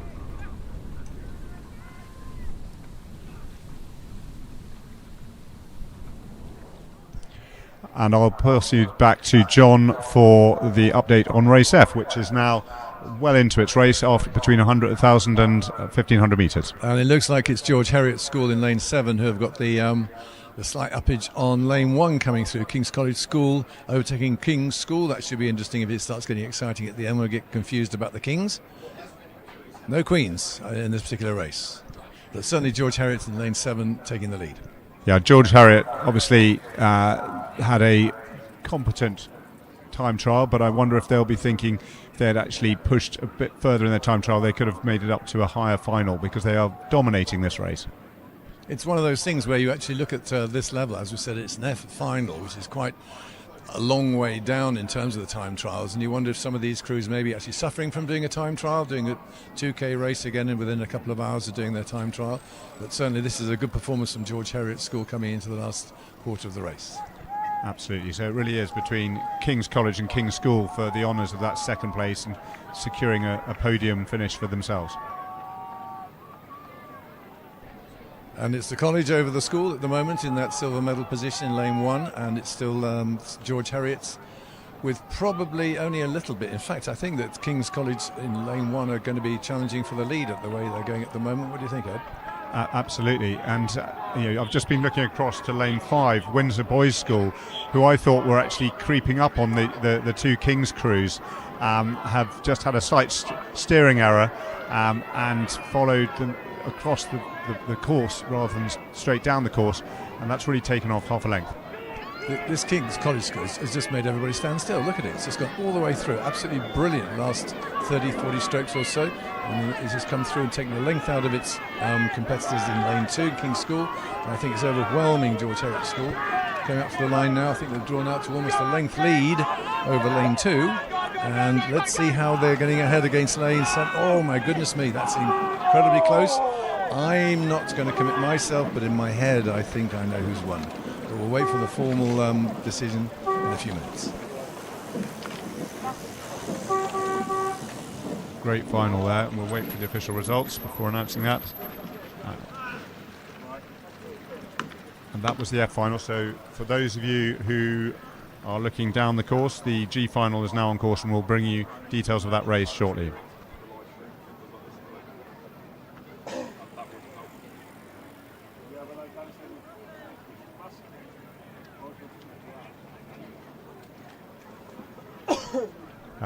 And a message just to all our athletes, spectators, supporters on the course. It is a very, very hot day. Do make sure you know where the water stations are. Do stay hydrated. And if you are feeling at all unwell, make sure you report yourself to one of our medical support teams who are on site.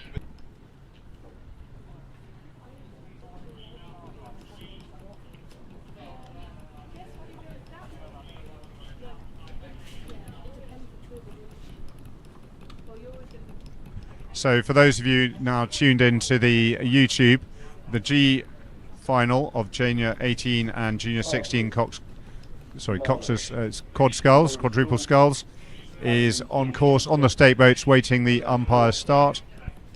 And this is between 8 crews. I'll pass you over to Tara to introduce them, although there appears to have been a possible scratch, but no, it is 8 crews on state boat. Tara. So in lane 1 we have Hartpury University, lane 2 Marlow, lane 3 Norwich School,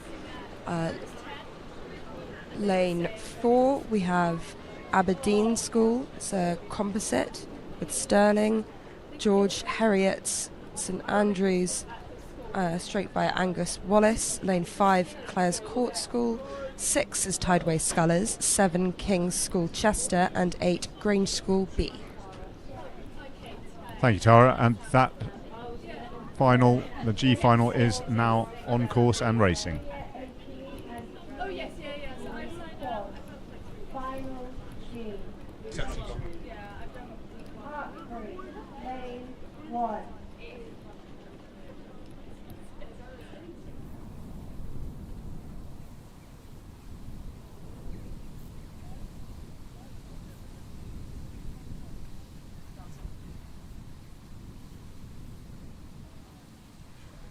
And just as John and I were discussing earlier, Tara, this really is incredible strength and depth of scullers in the J18 and J16 cohort. This is the G final. We still have another final to come after this. So fantastic that we've got so many competitors in this category. The depth of the squad really makes a massive difference, both at the bottom end of the squad and the top end of the squad. If everyone is fighting for their seats in each boat, and everyone's comparing their UG scores to those around them, then the more people you have, the more competitive the whole squad becomes. No, absolutely, and with sculling, it's such a versatile part of the rowing sport. Whether you are able to train solo or come together for your quad later in the year, it means you can carry on progressing your own ability without being dependent on getting eight people in the school, college or boat club that want to row with you. Definitely, and the boat feel that you get from a small boat is so helpful when you get into the bigger boats as well. You can really tell when you're in an 8, if you're in an 8 of people who can scull, or maybe an 8 of people who haven't been in a small boat before.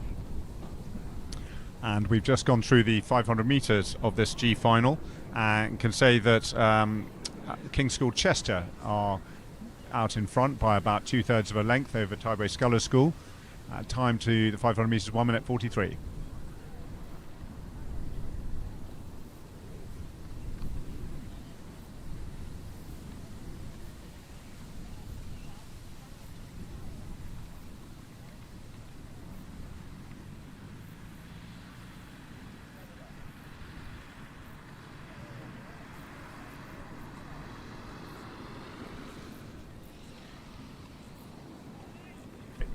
And we now have the official results of the F final. Tara.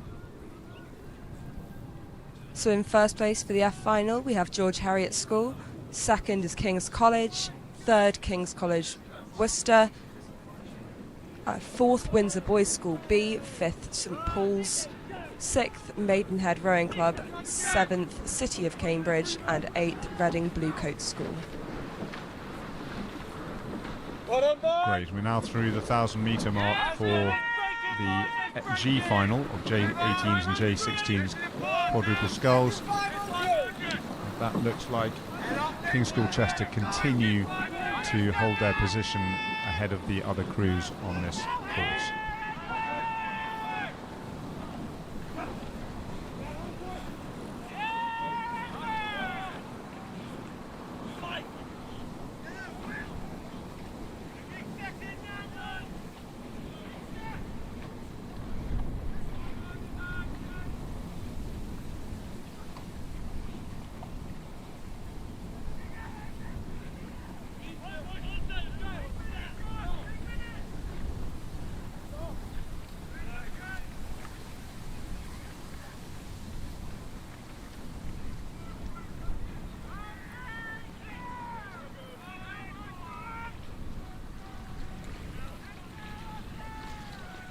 Got the 1K times just come through on the screen with King's Chester in the lead, extending their lead out to just under 5 seconds, followed by the J16s, Tideway Scullers School.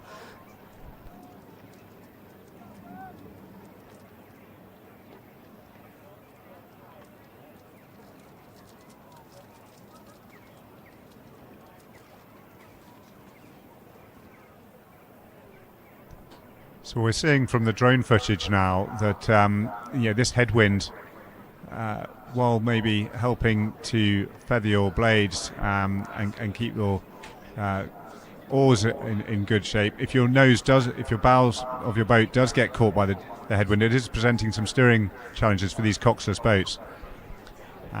So those who have managed to keep a steady course and stay in their rhythm and not get blown off course are surviving and succeeding. King's School Chester continue to lead the 8 crew final here, the G final, but it isn't clear cut for second place at all. There are probably 4 or 5 crews in the 8 boat final fighting out for that second place.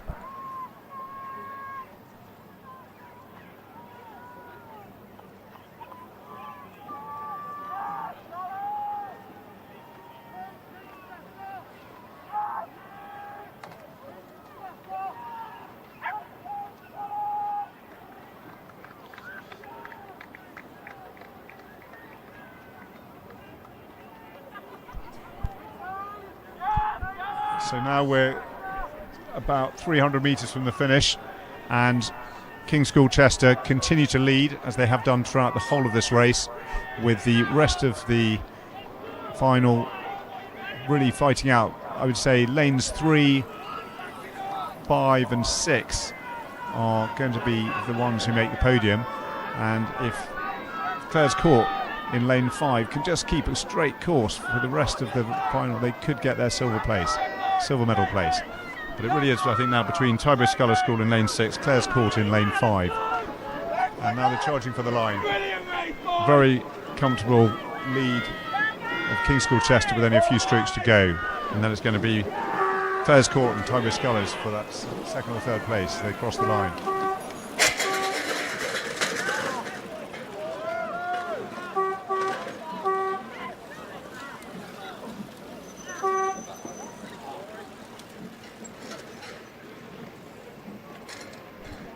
And Tara, that really does show once again another tight race, and here we are in the G final, and that time trial, which I think we know doesn't give you side-by-side racing at the start of the day, but it really does lead to some really exciting and competitive racing in the regatta part of the day.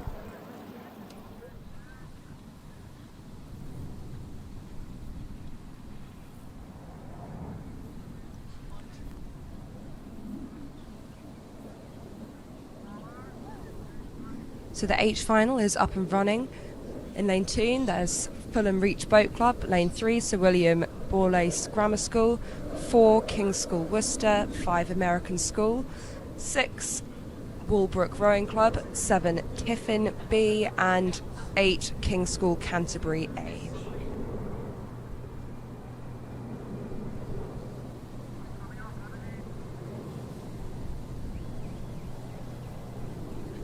.500 metres times are out, and we have American School in first place.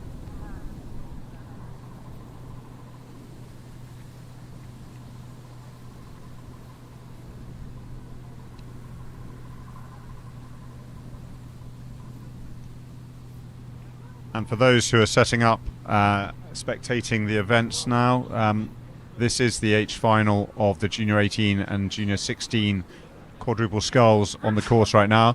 Coming up after this is the Championship and Tier 2 Coxless Fours.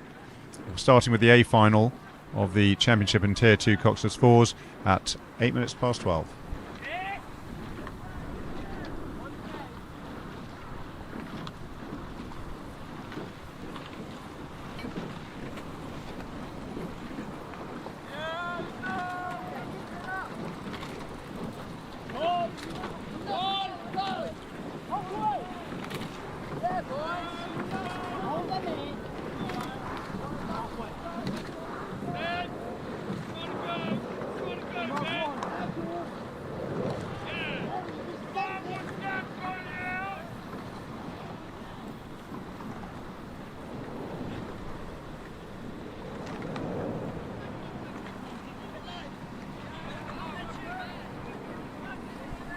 We have the 1K times with American Schools still in the lead, followed by Sir William Borlase.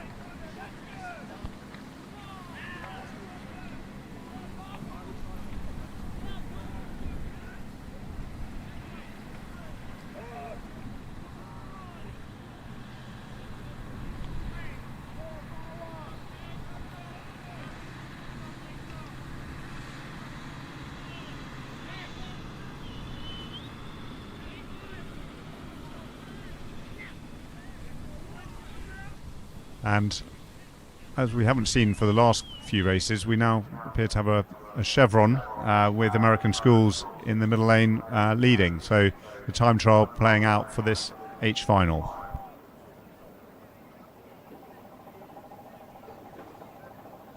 .1500 metres gone in this race, 500 metres to go. American School really controlling this race, with Walbrook holding on by about length behind, but otherwise there's now clear water between those two crews and the rest of the field.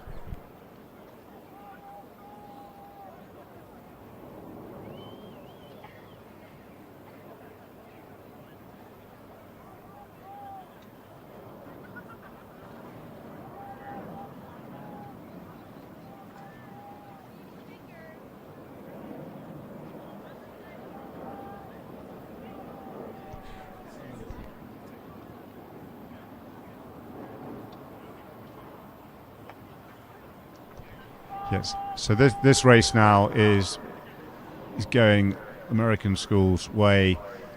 They've got 300 metres to go. They've got clear water over Walbrook, who again have clear water over King's School Worcester.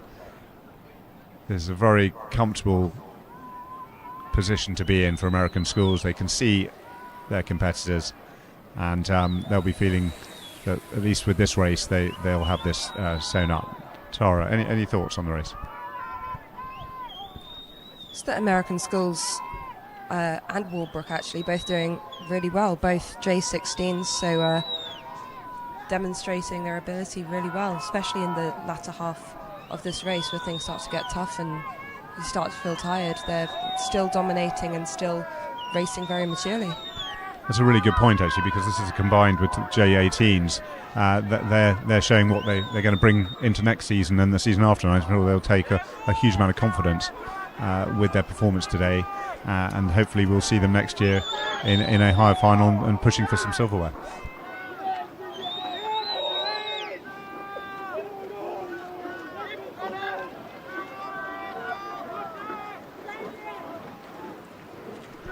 And crossing the line now, American Schools finishing that final with clear water over Walbrook.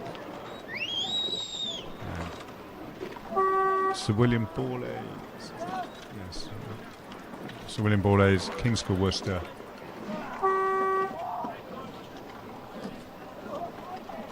Tiffin, and then further back, King's School Canterbury and Fulham Reach yet to cross the line.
And we're back to an A final. It's the Championship and Tier 2 Coxless Fours A final. So this is for the real stuff.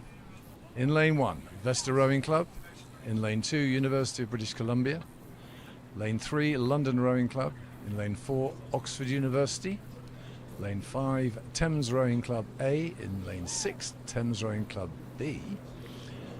In 7, Oxford Brookes University. And in lane 8, Tyne Amateur Rowing Club. So this is the big one, and we're looking at the drone shot, what you can see from the drone shot, but in fact it's so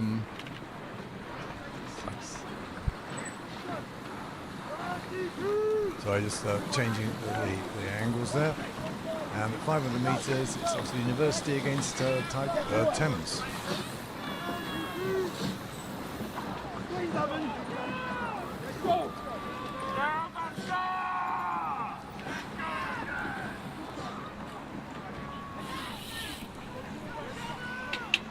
So Thames Rowing Club A, and then followed by the foreign one, which is University of Columbia. That's what the Z stands for. It means a foreign crew.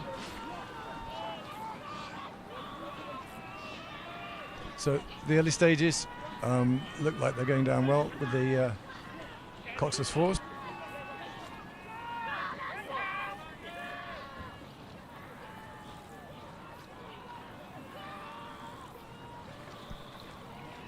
So 1,000 metres, Oxford University again, and Thames Rowing Club with Oxford University one after that. So there's the top three as they go through 1,000 metres. Oxford Brookes, coming in third, with about almost a length behind. So we've got the first of the sweep finals here. Tara, you've got a lot of experience at a high level in sweep with your blues. So what do you think, sculling versus sweep? Well, the boat race is a sweep sport, so it's got to be sweep. No, sculling's obviously absolutely fundamental, and the ability to be able to switch sides as well makes an individual, an athlete, much more flexible, and an appreciation for the other side as well, knowing that if the boat's down on your side, then it's both sides' problem is really crucial. So we're 5 minutes into this race, and it's Oxford University A in lane 4 who are leading the way. And coming behind them, I would suggest, are Thames on their left, and then Oxford Brookes. Strangely, Oxford Brookes not leading, but with being led by Oxford, as we've got two Oxford people sitting here by the desk. Should we be cheering? Absolutely not. I just happen to live there. I don't support the university necessarily. Anyway, we've got something heating up quite well.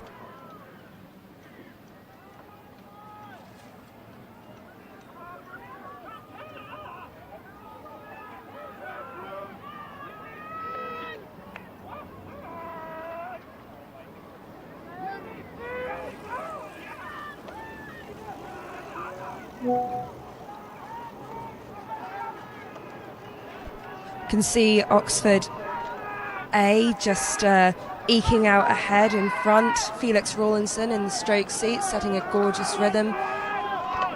Just need to stay really mature, really level-headed through the red boys. They're doing a really good job here. Not that I'm biased, but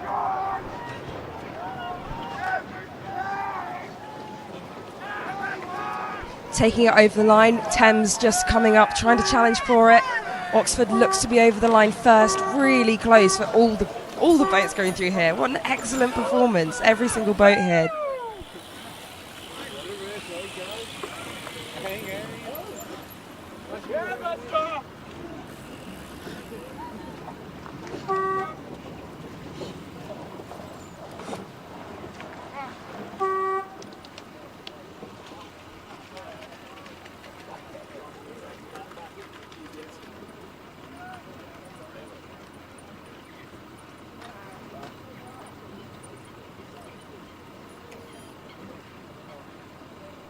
So let's just do a bit of a catch-up after that exciting race in the championship.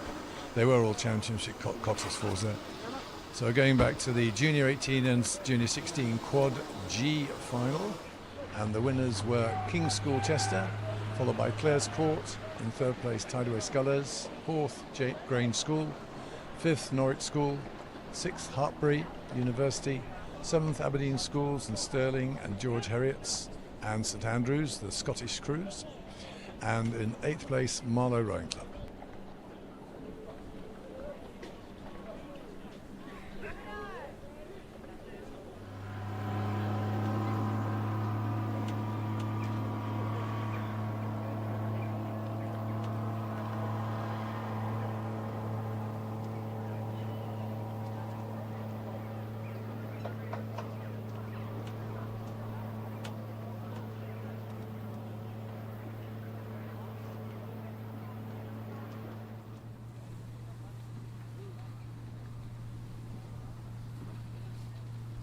We now have the H results in, so that's American School in first, in second Walbrook Rowing Club, third Sir William Borlace, fourth King's School Worcester, fifth Tiffin School, sixth King's School Canterbury, and seventh Fulham Reach Boat Club.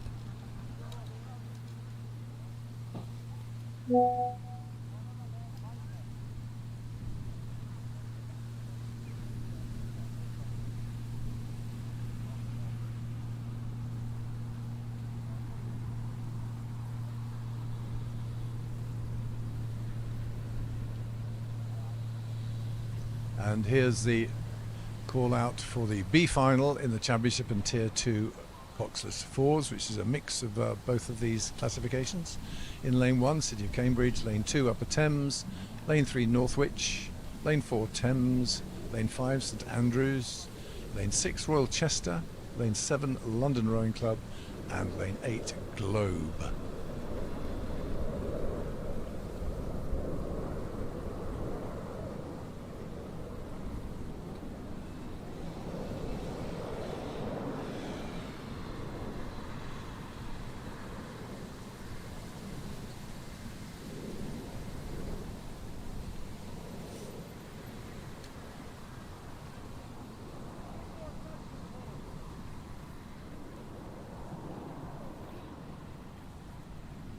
So in this B final, it's important to notice that lanes 2, lanes 3 and lane 8, that's Upper Thames, Northwich and Globe, are competing for the Tier 2 Coxless 4. So there will be a gold medal won in this race. So there are 2 races with 1, partly final Bs, but for lanes 2, Upper Thames, Northwich and Globe, it's final A.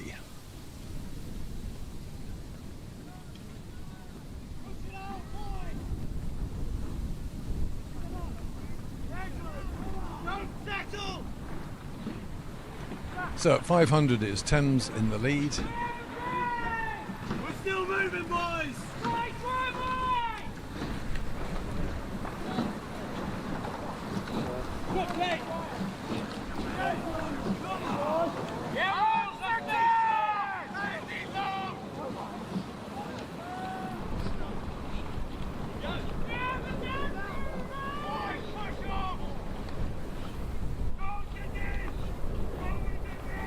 Well, from the drone shot that we can see, it would appear that lane 8, which is Globe, which is in fact a Tier 2 Coxless 4, is, well, perhaps it's just a perspective on it, but it was looking like it was almost in the lead of the entire thing. But now I'm looking again.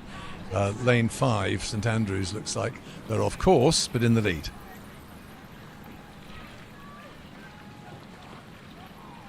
I think lanes 4 and 5. So that's Thames Sea and St Andrews really pushing each other nicely there. Don't know if they're slightly correcting back onto course now, so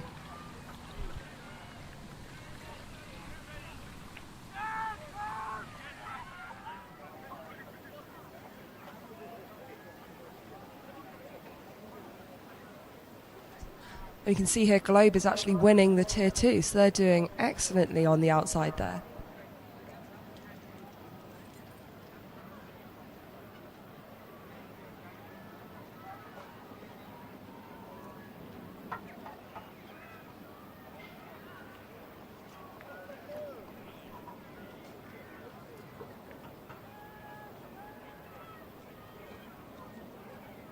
So in terms of the B final, it's St Andrews leading the way, but this Globe crew in lane 8 still holding on to a reasonably impressive lead, although I have to say that Upper Thames in lane 2 is looking like it's coming up on them and challenging them in the latter part. And of course, it's only when they cross the line that the importance of the positions matters. It doesn't matter how long you've been leading, it's where you are when you cross the line. And certainly Upper Thames are getting a much better second half of this race than Globe. Have they gone too early, we ask ourselves. So as I say, in the B final, it's still Thames, St Andrews leading the way. Globes, maybe they're fading, or maybe it's just Upper Thames who are actually pushing on into this second half. It looks like quite an exciting race for this Tier 2, doesn't it, Tara? No, it absolutely does. I've just got my eyes on St Andrews here, who look like they're just eking away from Thames Sea, just maybe an inch per stroke, putting in maybe slightly more power in the water. Now that they're going in a straight line, then that margin's starting to consolidate itself. I'm still distracted by this Tier 2, and Globe look like they've been held on. They've held on to a little bit of an advantage over the Upper Thames crew, but it's going to be all down to the last 30 strokes as they come to the Red Boys.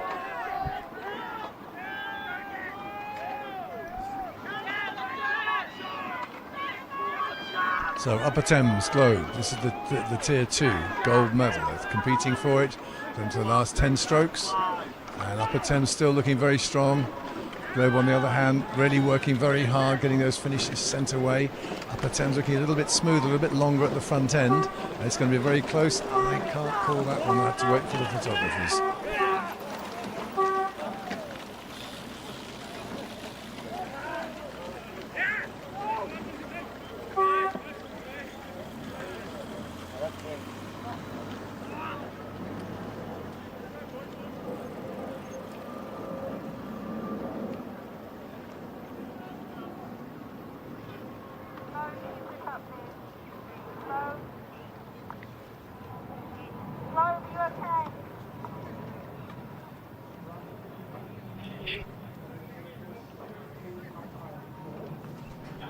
So this is the official results for the Coxless 4 Championship A final. In first place, Oxford University Boat Club A. Second, Thames Rowing Club A. Third, Oxford Brookes University. Fourth, Thames Rowing Club B. Fifth, University of British Columbia, Canada B. Sixth, London Rowing Club A. 7, Vesta A. And 8, Tyne Amateur Rowing Club A.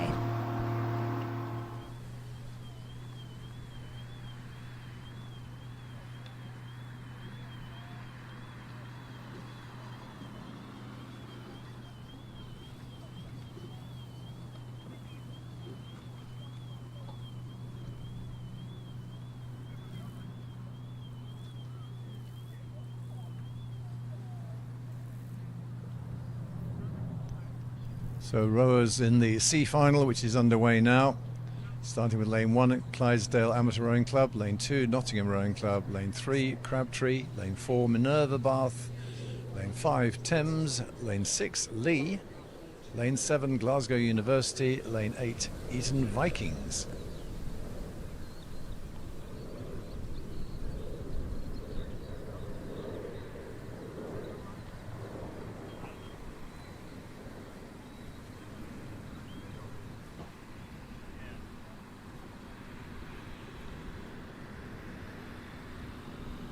So Crabtree leading at the 500 with Eton Vikings following them up.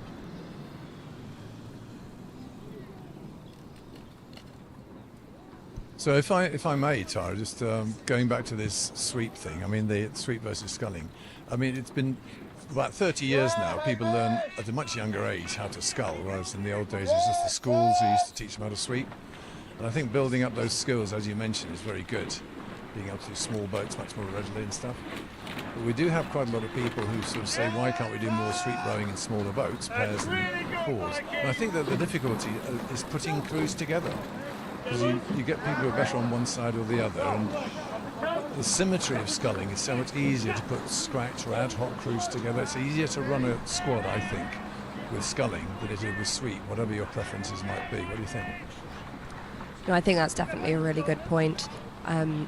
The flexibility of being able to put out any 2 rowers at any time in any boat is something that you'll only have if everyone knows how to scull. As soon as people start having individual preferences, I mean, that's not how you run a extremely level boat club. Level being an appropriate word, of course, Tara.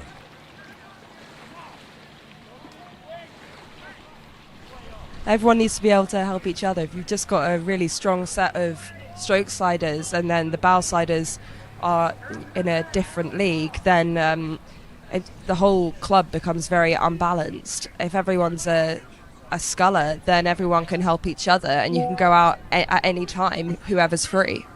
I think it also encourages that idea of everybody wanting to be, or each person wanting to be the worst person in the crew. So you're always rowing with better people, and it encourages that sort of better people to encourage, enhance, and give a context within which a stable boat can teach you how to row much better.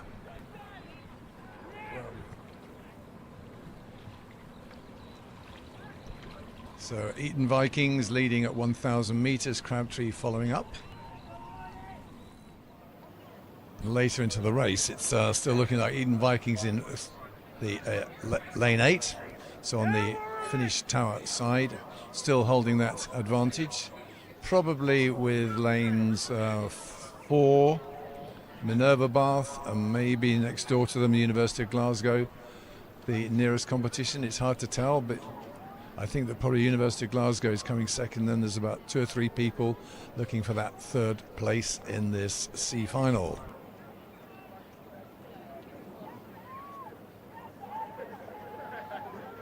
Looking at the wakes there, Tara, what do you think about the steering?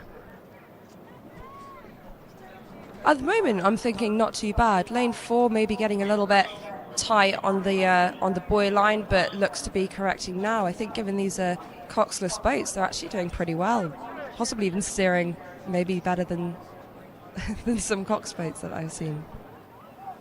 That's true, and it's often a question of overcorrecting and then going from one side to the other, and suddenly realising the danger, of course, is getting caught underneath the buoy. Oh, we come to the red boys talking about them. So coming into the last 30 strokes or so, and it's still the Eton Vikings in lane 8 on the tower side who are leading this C final. Followed, I think, by University of Glasgow in lane 7, and then the next one's Lee, Thames, Minerva, Bath, all much of a muchness. Not quite going straight. I think at this point here, when you call for the big pushes, and we've seen this at Henley into the barriers, the bow or the 2-person can get slightly more enthusiastic, and in fact steering on a couple of crews here is going a little bit random. But as we come to the finish now, it's still going to be Eton Vikings who look like they're going to hold the lead as they go over the line, and then, as I say, a blanket you could throw over the next 4.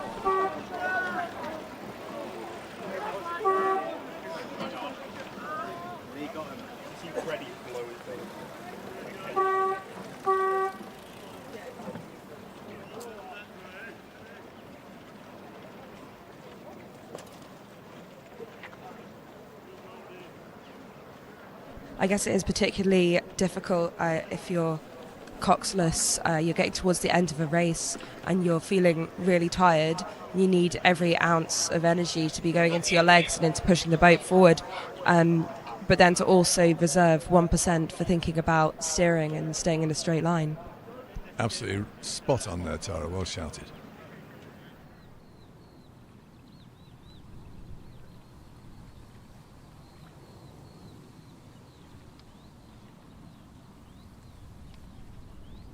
And here are the horses in the D final, still championship and tier 2 coxless 4s. Lane 1, the UK Armed Forces. Lane 2, St Edwards, Martyrs.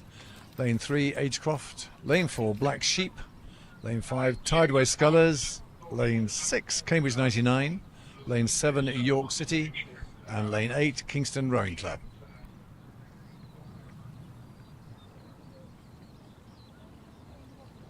At 500 metres, 10's Tideway Scullers look like they've got a good run against Cambridge at 99.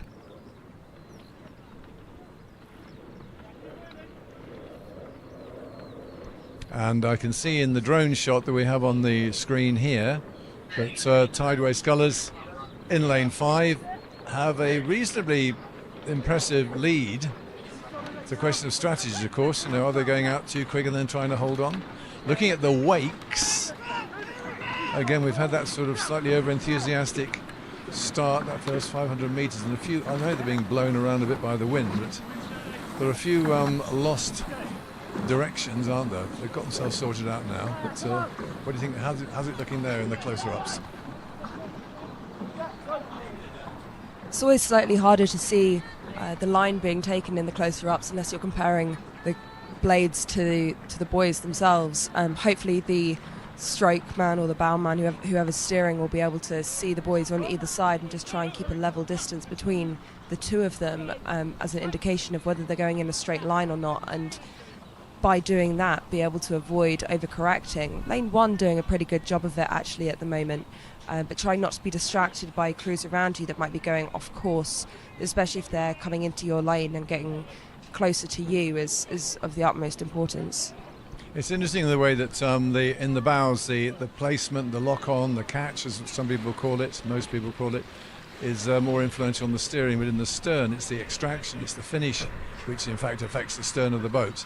And in fact, if you don't get the right shape of the stroke within the crew, it can have an annoyingly niggly effect on the steering. It's not a question of just doing the same thing. In fact, it's more evident in pairs racing, where you've got 2 people, that the bow's got to be very soft on their placement, and the stroke has not got to be too aggressive on their extraction. But anyway, these guys are going on a nice straight line, and we've still got the same situation here where Tideway Scullers are looking clear water, isn't it? That's an impressive looking performance here.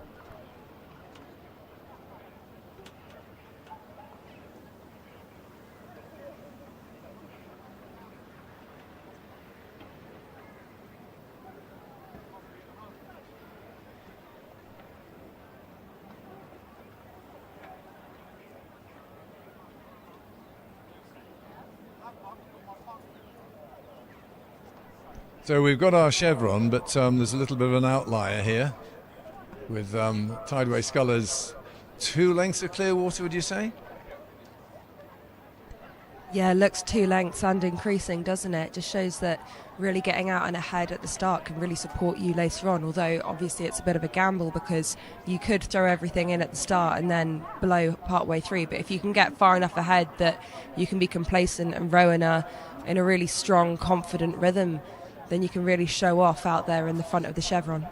It is surprising, though, is it not, that these have been selected by time trial, and these should have all similar times, and you start wondering if Tideway Scullers held back a little bit too much, might one say, on the time trial? You definitely could argue that. You could also argue the psychology of being out in front and being able to push off people around you.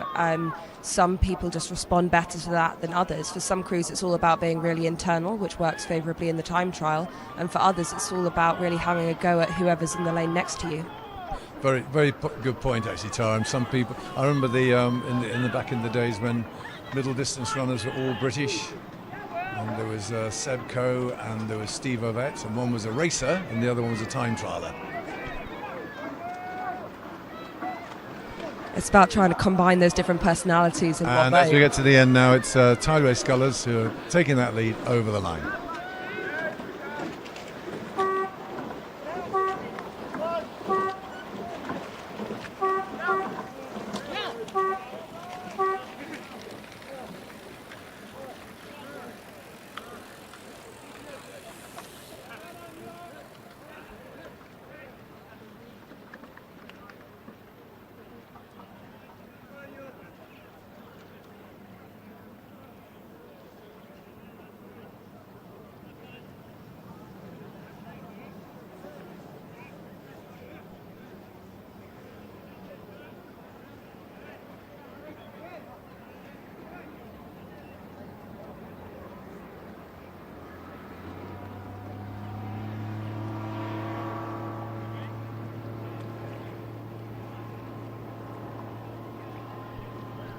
Just going back to officially announce the B final of the championship, Coxless 4.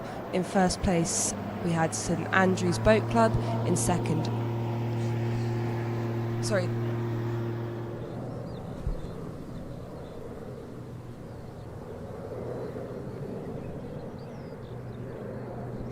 in second for the B final, but first for the Tier 2 was Globe Rowing Club. In third, Thames Rowing Club C. Fourth, Upper Thames Rowing Club. Fifth, Norwich Rowing Club. Sixth, Royal Chester. Seventh, London. And eighth, City of Cambridge.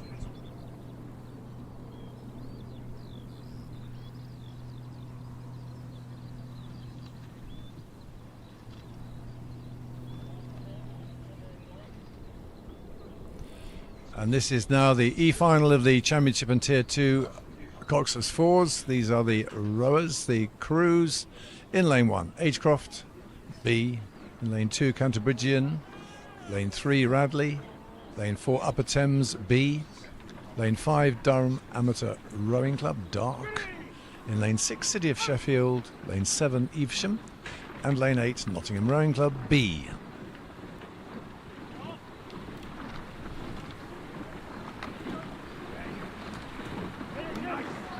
And is Durham leading at 500 metres ahead of Upper Thames? Moving! Go! Go, Rodney!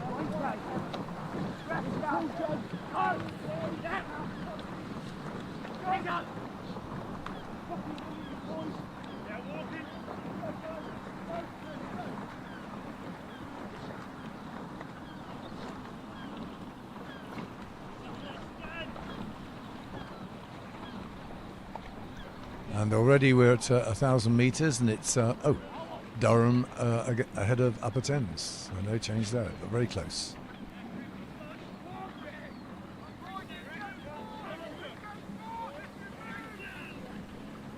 So tell me, Tara, body swing, excessive, correct, lean back, lean forwards. How you do that one? Well, you want to be able to use your body weight, so everything from your hips upwards to be propelling the boat forwards. So really it's about using your body weight effectively, as well as adding speed to the boat by using the glutes, rather than just where your body is. It's about moving the boat rather than making it look good. I think that's very good. I mean, hips is a big thing now, isn't it? This hip hinge, this use of thrusting the hips forwards, keeping the connection with the foot plate. I mean, coaches teach it in slightly different ways, but I think the active use of those glutes and the back chain of muscles is a vital part of what the modern technique is taking into account. So we're coming into wherever we are now, last quarter, and it's Nottingham in lane 8 who've got the advantage over Upper Thames still, so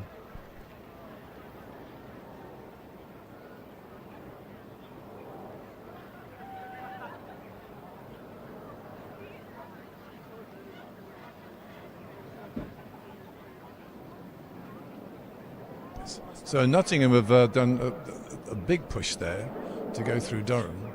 But Upper Thames is possibly in the lead now. Nottingham, having had their surge, maybe just holding on now. So between those two, Nottingham and Upper Thames, as we come into the final 30 or 4 strokes.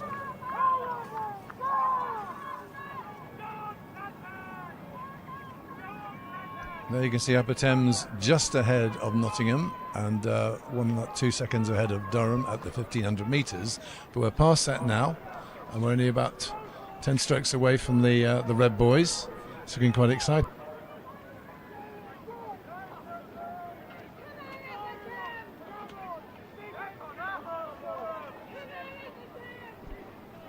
So Nottingham really shot out at the 1K and are now really contending in those top 2 or 3 position spaces. Upper Thames still out in the lead at the moment. Well into the Red Boys now.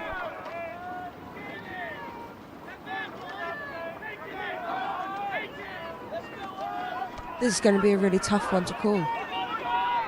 On all fronts, really fighting it out. Agecroft also starting to make a move now as well.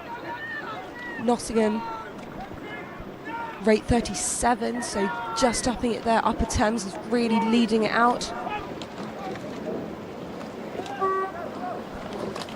And that's the first crew through the line. Extremely tight on second. Yeah, Upper Thames just getting that advantage and just holding on to it. But as you say, it's a blanket over the following boats, wasn't it? Everybody vying for that second position. Upper Thames look very pleased with themselves, and why not? They managed that, strategized that extremely well. Nottingham didn't quite continue with that surge, did they? Yeah, I wonder whether training on a 2K lake and having the resolve to really stick it in hard at 1K is helpful, but then if it doesn't quite pull off, it could be quite demoralising. Equally, I think Upper Thames did really well there to see a crew come at them that hard at 1K and then just continue in their rhythm and not be alarmed, feeling like they have to change anything, just sticking to what they know was already working.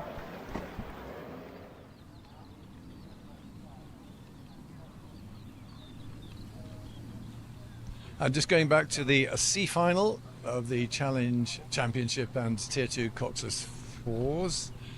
Eton Vikings Club were the first over the line, followed by Glasgow University, Lee Rowing Club, 4th Minerva, 5th Thames Rowing Club, D, 6th Nottingham Rowing Club, 7th Crabtree, and 8th Clydesdale.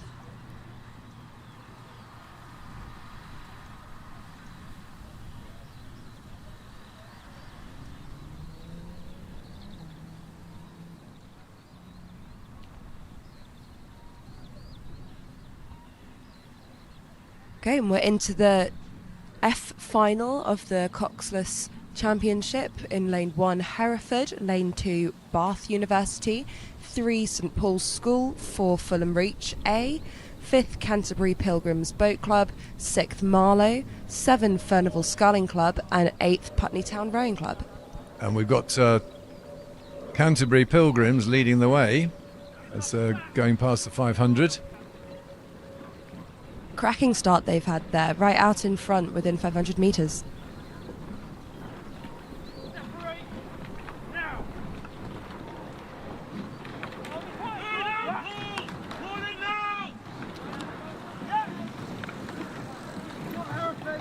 They seem determined to insist that we actually appreciate this start list. So further pictures will be provided imminently.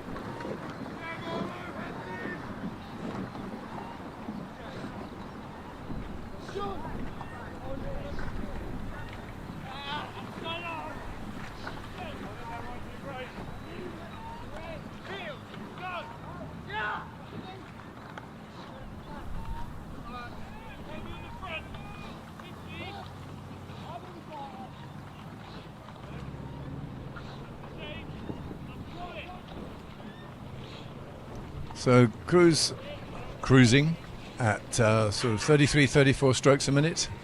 Still the Canterbury Pilgrims boat leading the way.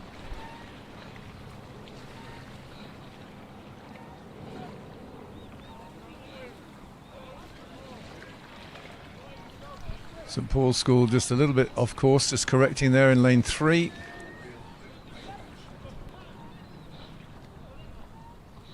And then at the 1K, we've got Fulham Reach and Marlow in 2nd and 3rd, respectively.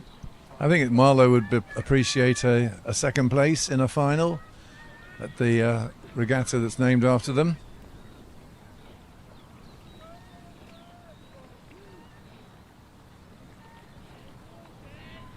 So Marlow looking to hold on to that second position over the Fulham Reach.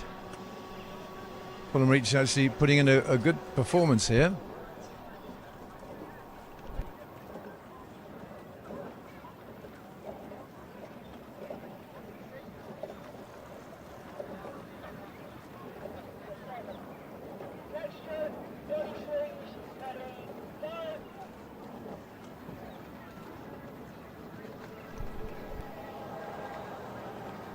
So Canterbury Pilgrims leading this one home. Marlow trying to hold on to their second position ahead of Fulham Reach. I think Fulham Reach would really appreciate a second position too. They've sent a few crews here. Fabulously exemplary club down there just by Hammersmith Bridge, doing fantastic work with outreach. But Marlow's just holding on to that. Fulham Reach just going slightly askew there with their steering. Won't have cost them very much.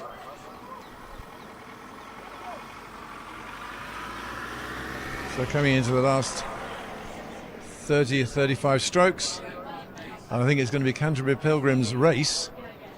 And are Marlow going to pull away, break it? I think that St Paul's School have got an idea about taking away that Fulham Reach thing. Fulham Reach possibly fading. Certainly St Paul's School hauling through them just gradually. Almost caught up with the bow ball. Fulham Reach responding. I don't know if it's going to be effective or not. In fact, it's the biggest race of this particular heat. Marlow are going to hold on to second, I think. But is it going to be St Paul's or Fulham Reach coming in at third? So the last 15 strokes. This will give them something to work for. Get excited about. St Paul's School just losing out a little bit there. Just got the slight advantage.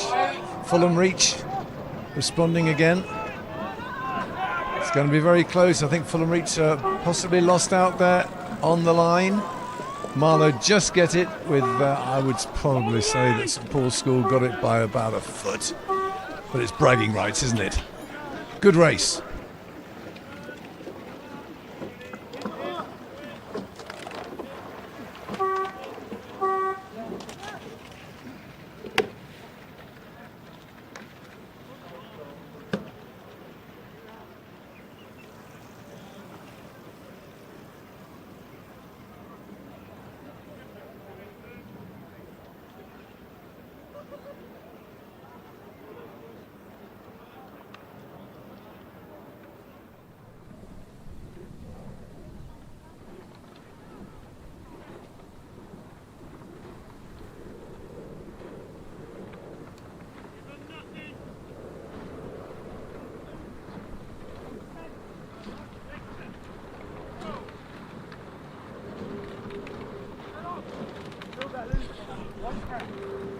Okay, let's just call out the racers in the G final of this championship and Tier 2 Coxless 4. There's only 6 in this last of the finals. There's nobody in lane 1 or lane 8. So lane 2 is Norwich, lane 3 is Kingston, lane 4 is Warwick, lane 5 is Wallingford, lane 6 Stourport, and lane 7 is Curlew.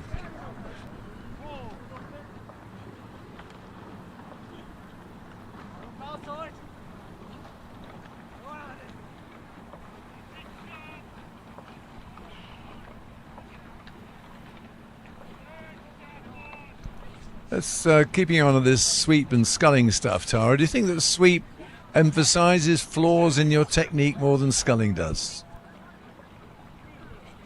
I think there can be a certain lopsidedness to sweep. I think sculling, you probably become more self-aware, faster. Well, that's probably true of most small boats in general.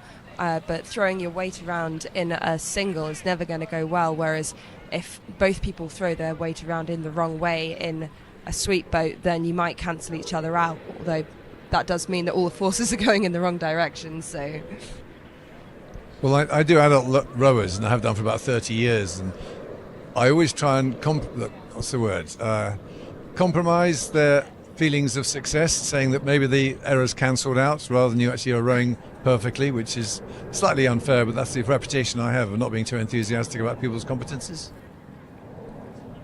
Well, it can also become a bit of a self-perpetuating cycle then, can't it? You say, oh, but I'm compensating for so-and-so, so whose fault is it? When actually you're both compensating for each other rowing badly.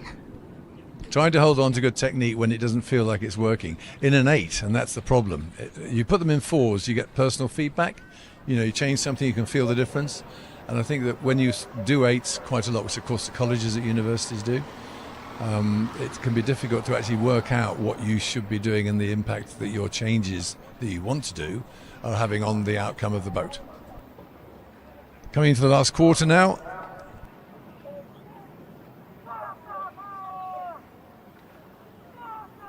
And clearly it's Wallingford with a substantial lead, and then a nice little chevron behind them with Warwick in lane 3, and then Stourport, Kingston, Norwich, Curlew.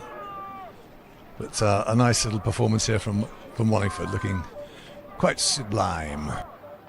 Wallingford doing particularly well, given that, as with Oxford, you get flooded off the water for a significant proportion of the training year. So maybe they've been putting in the land training, which is giving them some power, especially in the second half of the race. Good shout. Of course, Wallingford being the stretch where both Brookes and Oxford University train alongside Wallingford. But we go down to Gloucester from Oxford, where the canal is a little bit more polite, and you get 5k. It's not the longest, compared to Wallingford, but it's not a bad drive, and they're very, very friendly and accommodating club there. So coming to the last few strokes now, it's going to be Wallingford that's going to take this one home, followed by Warwick and other crews behind.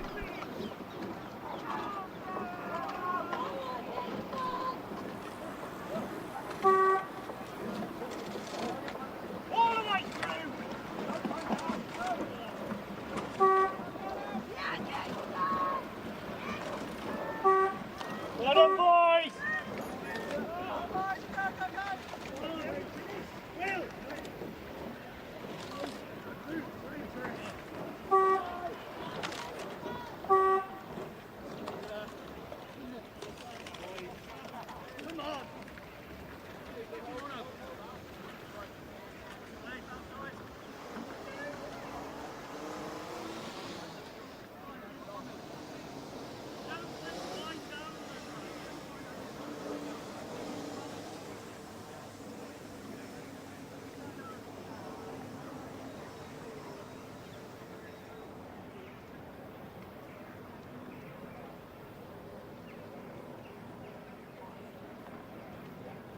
They're normally camping in the break.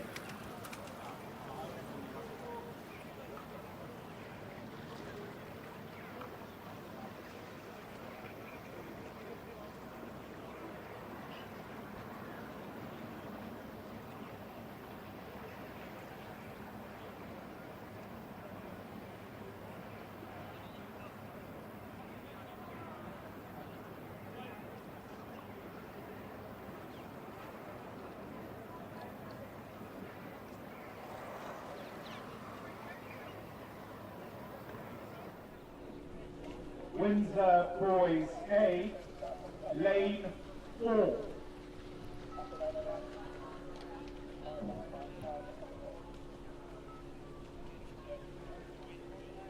Five minutes.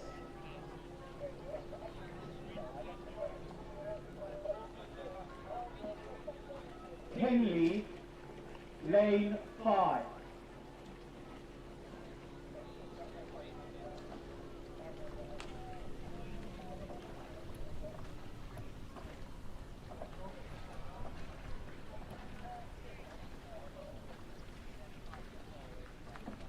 George Watson's College, lane 6.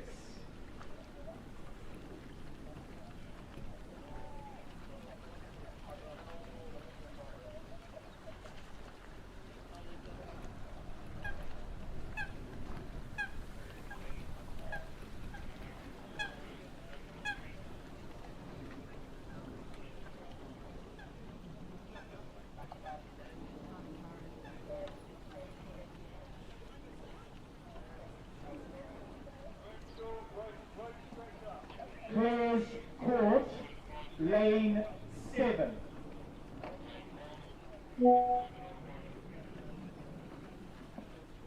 Four minutes.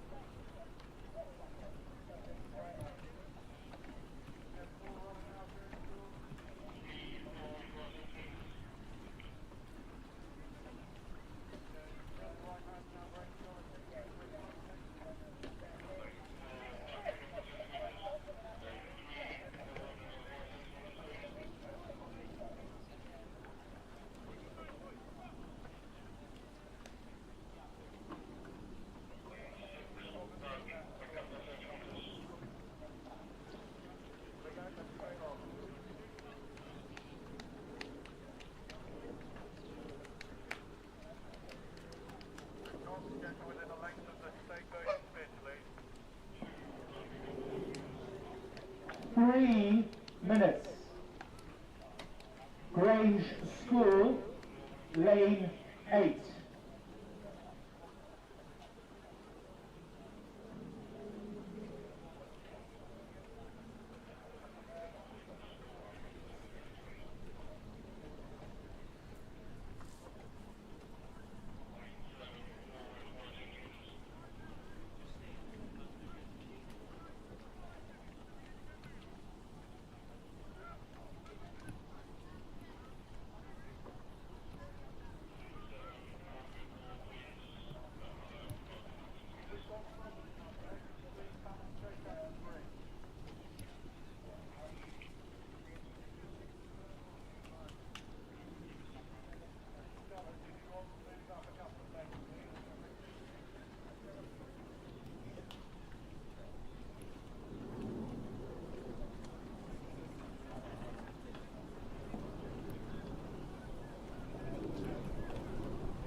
Two minutes.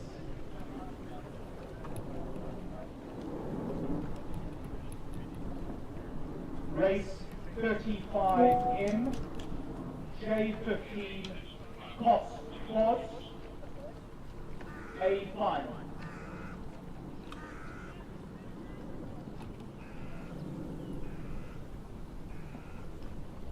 Sir William Borlase. Windsor Boys B. Marlow.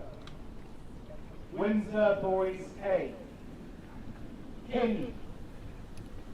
George Watson's College. Clare's Court. Grange School. So they're just loading the next race, which we're expecting to be the Junior 15 Coxed Quads, but it's difficult to tell at this distance.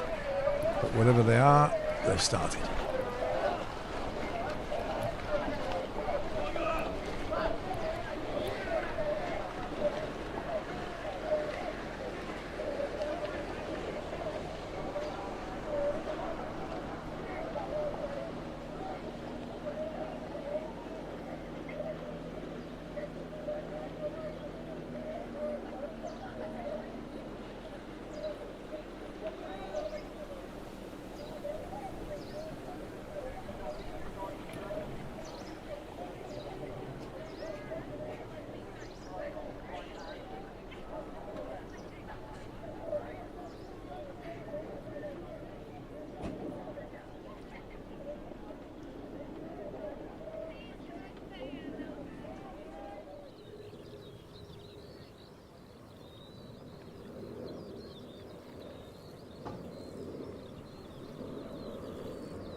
So I've had it under good authority that we are dealing now with the A final. So this is the metalwork one for the Junior 15 Coxed Quads. In lane 1, Sir William Borlase. Lane 2, Windsor Boys B. Lane 3, Marlow. Lane 4, Windsor Boys. Lane 5, Henley. Lane 6, George Watson's B. Lane 7, Clare's Court. And lane 8, Grange School.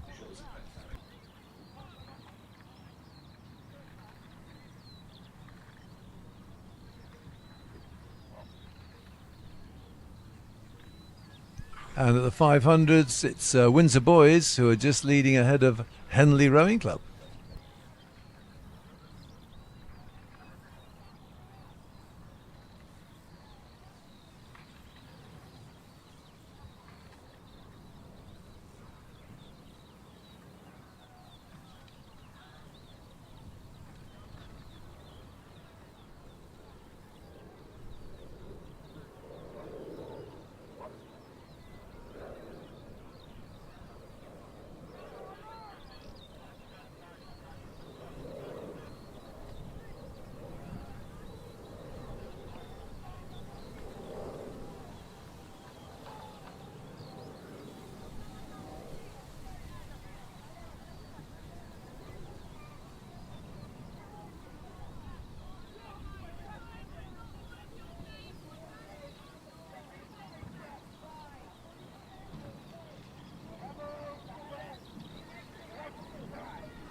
Looks like the drone's just adjusting its position a little bit, but there we've got a nice shot of Windsor Boys School out front.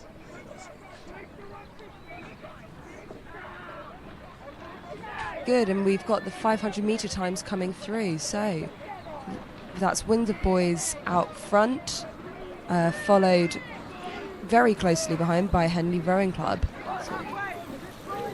So it's about just under a length between those two.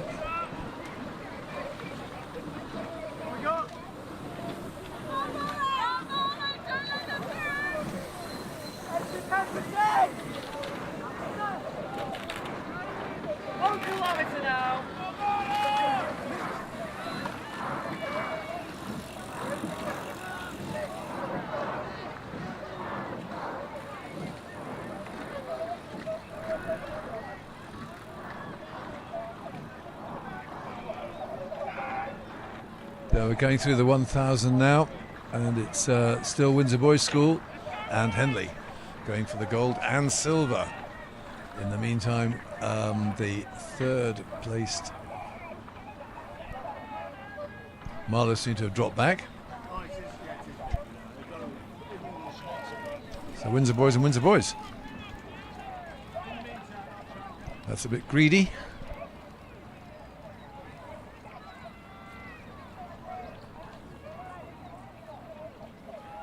So the action happening in lanes 4 and 5. With lane 3 looking like they're trying to hold on to the bronze medal. Probably fighting against lane 2 for that privilege.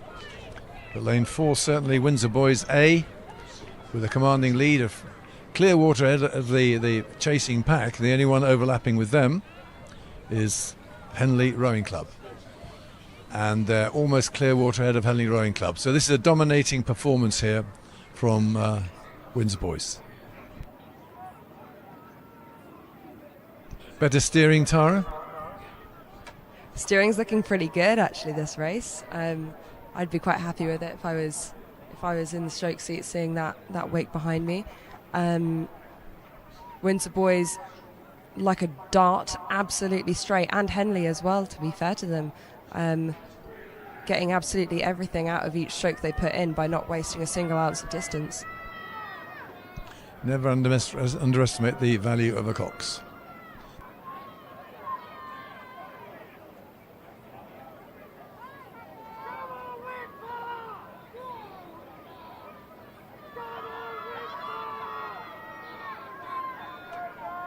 Times of 1500, Windsor Boys A, Henley and Marlow. I think that's changed somewhat.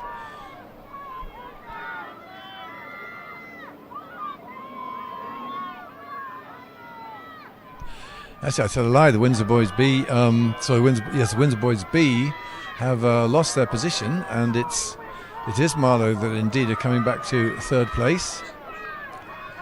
So we've got Henley in 5. So Windsor Boys A in 4, then Henley in 5, Marlow in 3, and they're going to be challenged by probably George Watson's in 6. It's an A final. They're going for the big stuff. This is the proper gold medal performance that you want here. That's the Windsor Boys School, looking strong and consistent. Let's talk us in, Tara.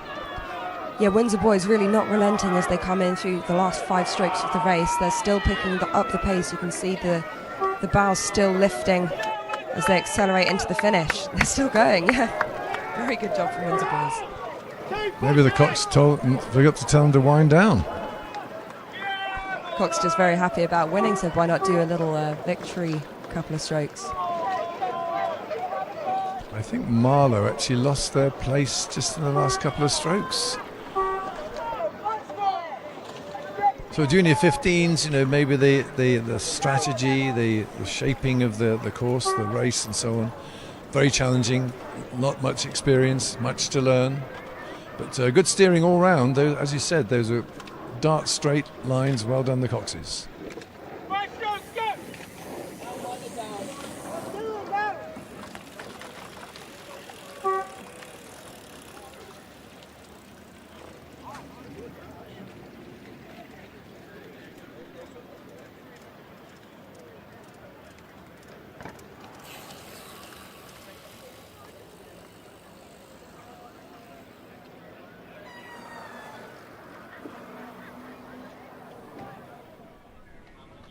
Race 36A, J15 Cox Quads, B final.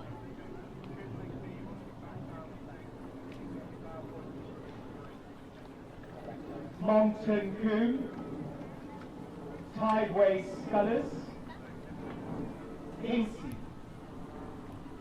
Attention.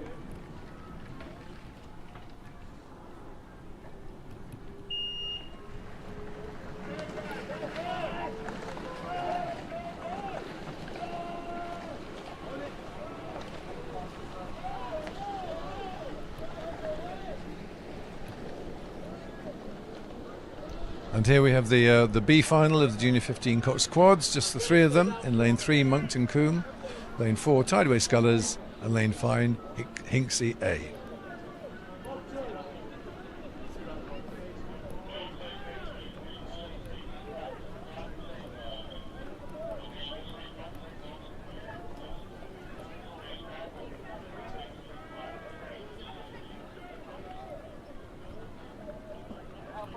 Race 37B, J.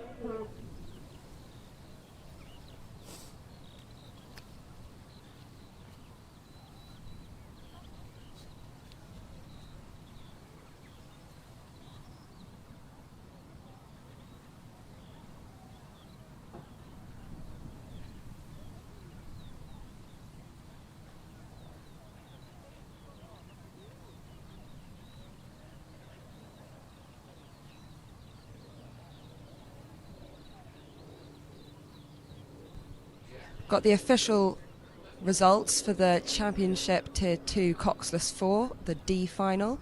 In first place, Tideway Scullers School. In second, Black Sheep Rowing Club. In third, Cambridge 99s. Fourth, Agecroft. Fifth, York City. Sixth, Kingston. Seventh, St Edward's Martyrs Boat Club. And eighth, UK Armed Forces Rowing Club.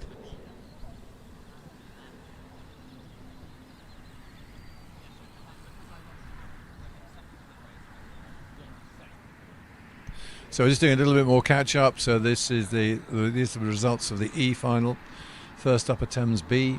Second, Nottingham B. Nottingham Rowing Club B. 3, Durham Amateur. City of Sheffield came in 4th. 5th, Evesham. 6th, Agecroft. 7th, Radley College. And 8th, Canterbury Gin.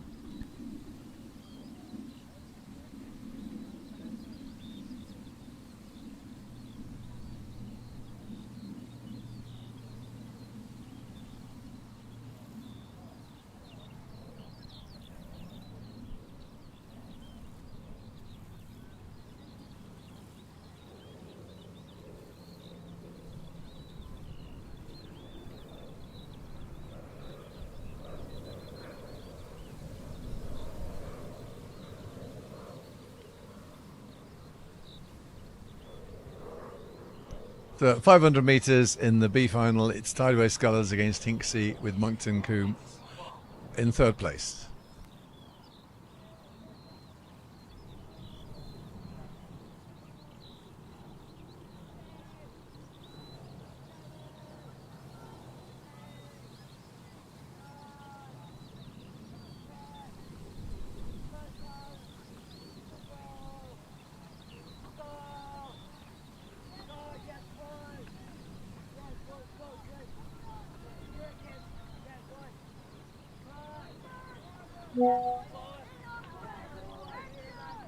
And the official F final results for the Championship Tier 2 Coxless 4. In first place, Canterbury Pilgrims Boat Club. In second, Marlow.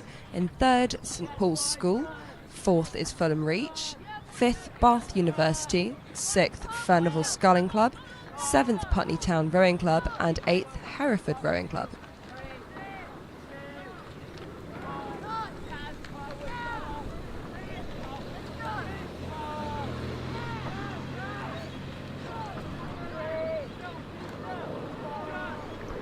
And let's do the G while we're at it. Okay, Championship and Tier 2 Coxless 4s. First for Wallingford A.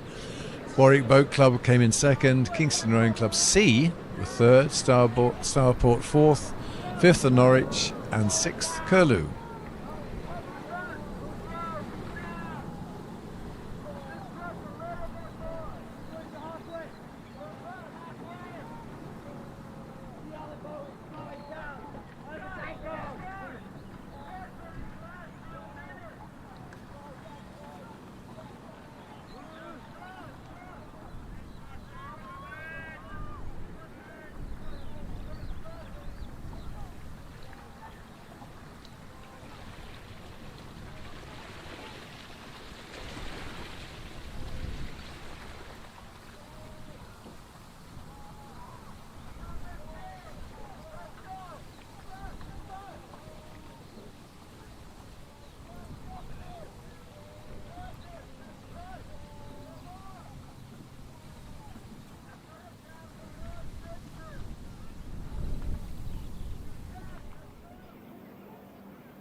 Into the last 500 metres of this B final now. We've got Tideway Scullers leading and Hinksey Sculling School under 2 seconds behind.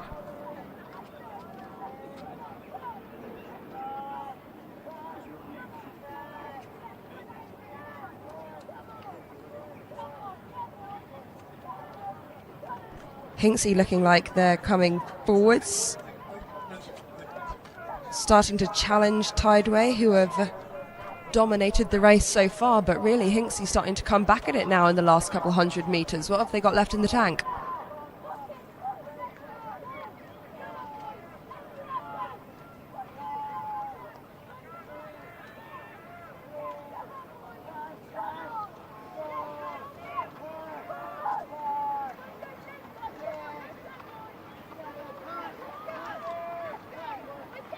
Looks like Tideway Scullers have just taken the rate up slightly. Hinksey trying to match them, and they've brought it down from just under a length to now maybe a canvas between them.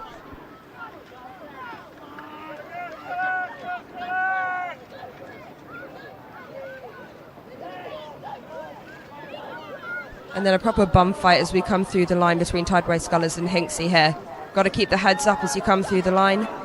Oof, extremely close. Gonna have to call it on the cameras for that one.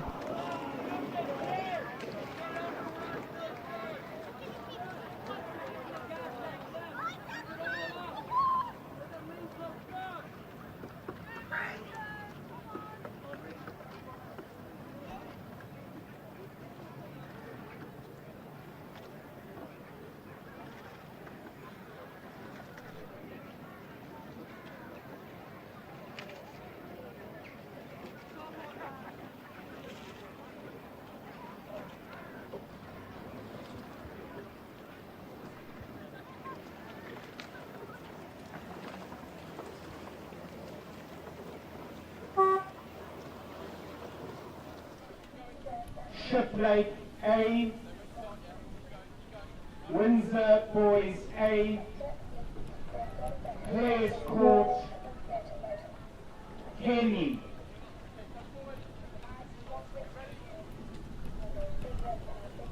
Attention.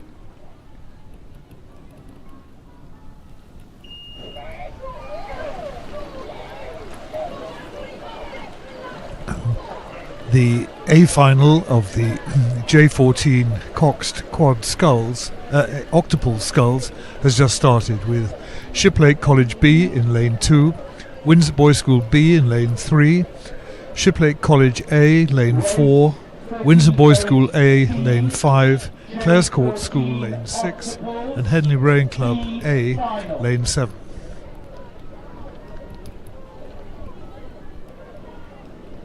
King's College School C, lane 4.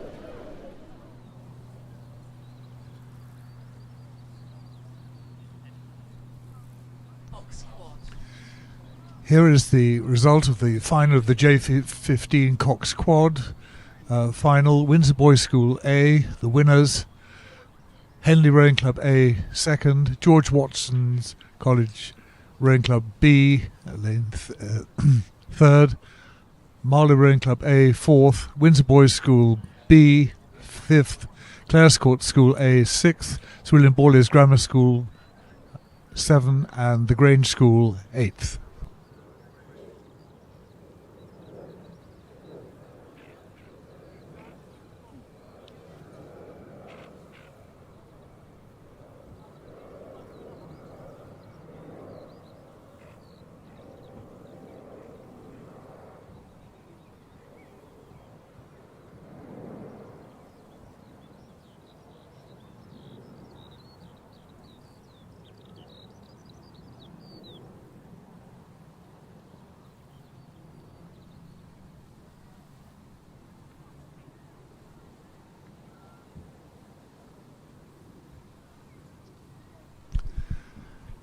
And in this A final of the J14 Octuples, Shiplake have established an early lead over Windsor Boys School A and Clares Court School in third place.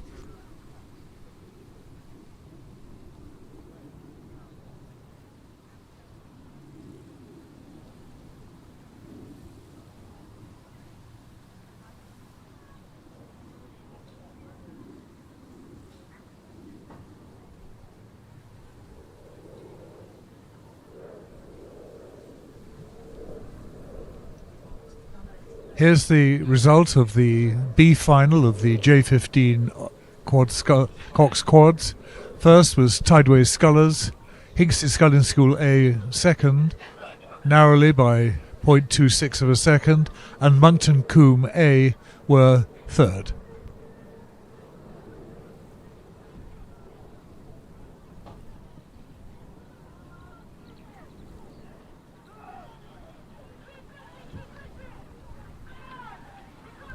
Top 3 of this octuple race are all within a second of each other. So a really close race, just gone past the 500 metre mark.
And at the 1K mark, we've got Shiplake College A in first place at the moment, with Windsor Boys A and Clares Court School both vying for second, about 1.5 seconds behind first place.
Looks like we're now vying for first place between two crews. So Clares Court and Shiplake.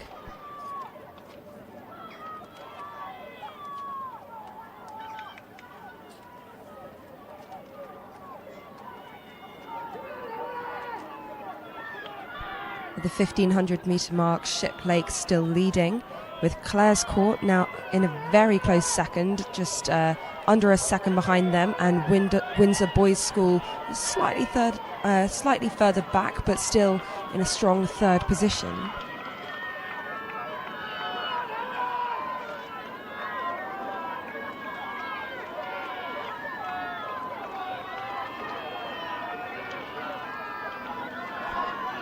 Hissing the red boys. Now we've got Clares Court School that are going to give everything to try and take that first place. But actually, Windsor Boys are coming back now. Windsor Boys coming back at Clares Court. Shiplake have really made a big move in this last 100 metres, so they're now about a length in front. But Windsor Boys and Clares Court School really fighting it out for second now. Windsor Boys might actually be having second place. Kudos to them for coming through. Yeah, nice. And then crossing the line third, Clare Court, who had an excellent race as well.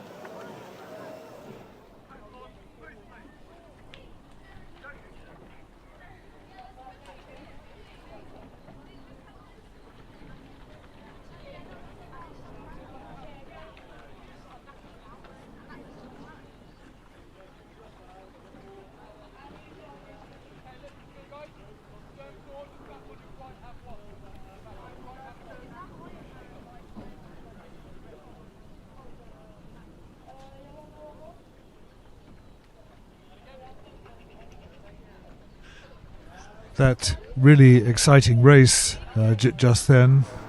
It's interesting that this is a race for the Giles Every Challenge Cup that was presented in 1985 by Charlotte and George Every, the children of Giles Every, who was a long-term secretary of this regatta until he was killed in a car crash after the regattas quite a few years ago. Today the Giles Every Challenge Cup is sponsored by Guy and Sarah Greenhouse. We are very grateful for their sponsorship.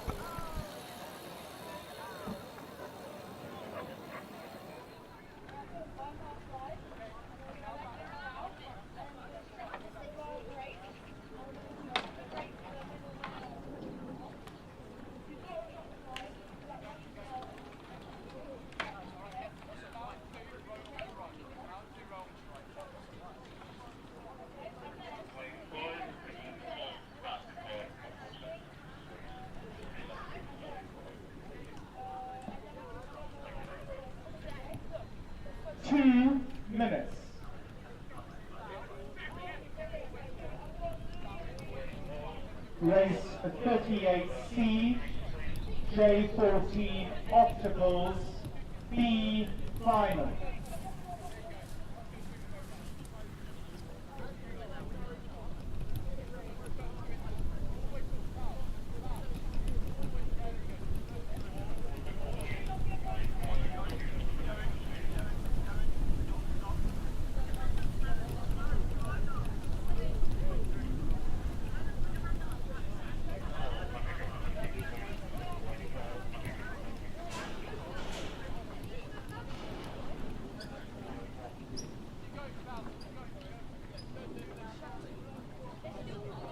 King's College C, King's College A, King's College B. Attention.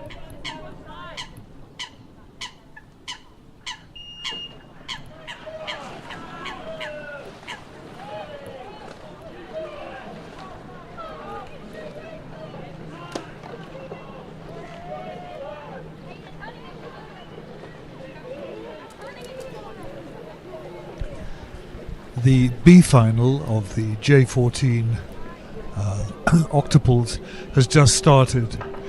The lanes have been altered. King's College School C is in lane 1, King's College School A is in lane 4, and King's College School B is in lane 6.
So at 500 metres we have King's College School A in first place, followed by B, then C.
Kings A out ahead, but Kings B and C here within a second of each other fighting it out. Really good racing going on. Judges.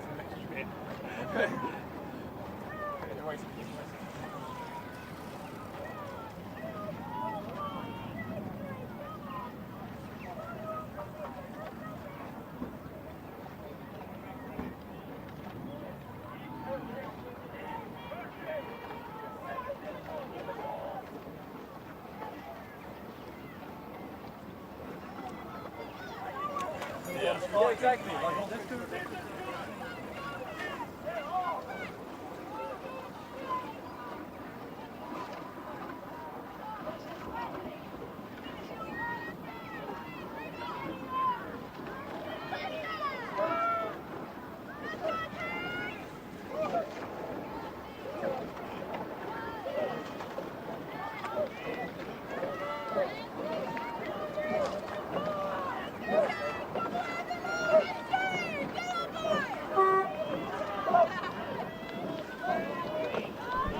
And that's Kings A across the line. We're looking out for the B and C crews fighting.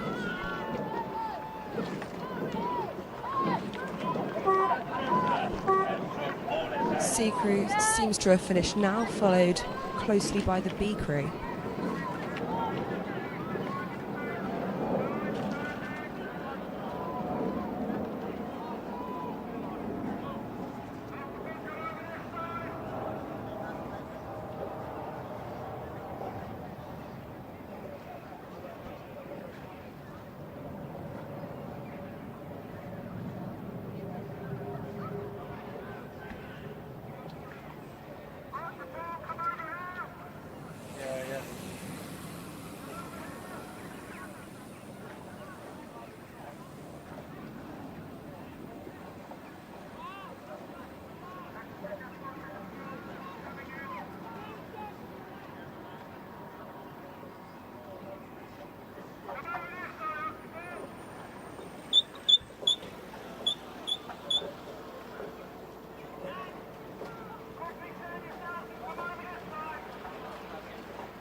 So there's a pause in the rowing program now after that very exciting races with the J14 octuples, and the next race is due at 1:58.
Love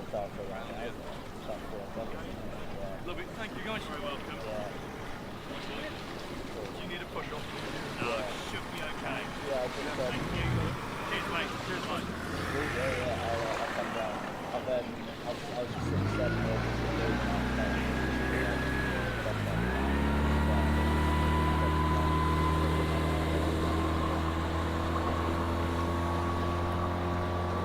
Do you mind asking him just if he's happy with that one off the time zone? I think it's basically the same, isn't it?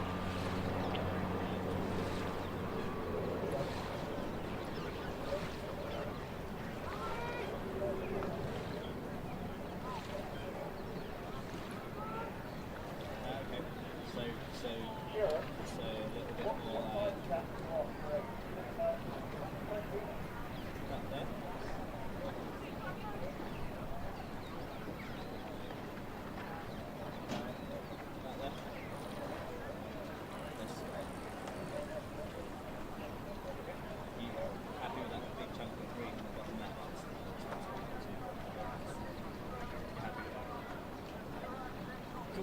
Alright, thank you. Cheers. I'll leave that. Right.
go to near upon the number from you'll be in race number 4, number 5.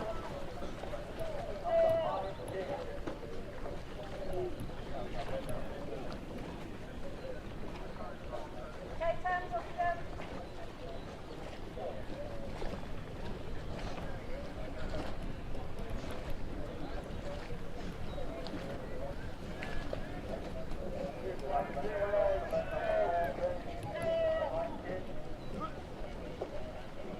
London, you'll be in lane number 5, behind King.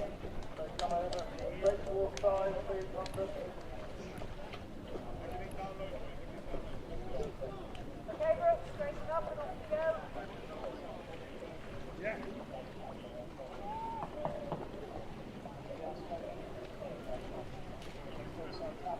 Brooke, off you go, please.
Let's go! Let's go! Stay press! Get back!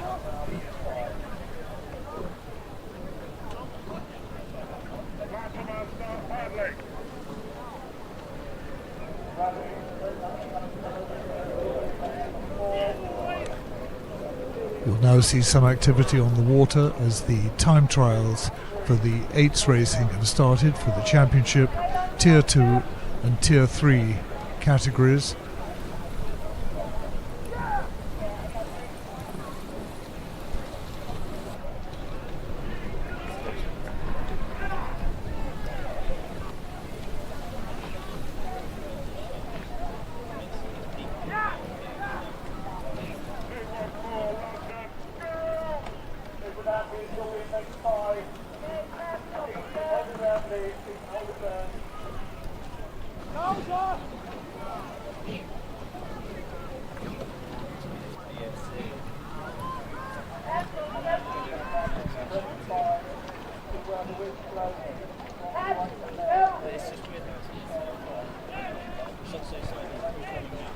For your information, there are 108 8s entered in this part of the regatta here at Dorney. This is the time trial for 8s, and this will work out which final the crews will be in later this afternoon.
slowly across from right to left, but not until they cycle turning.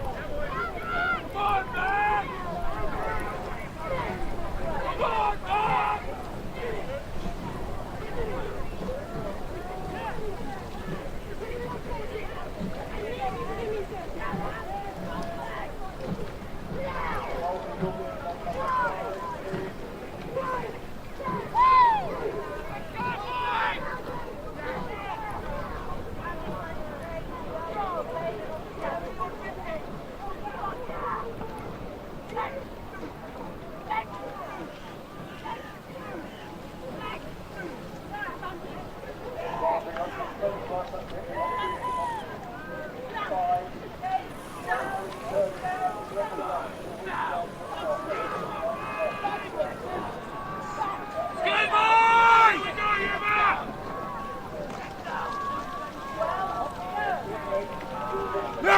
Here we go! 1 second! 1 second!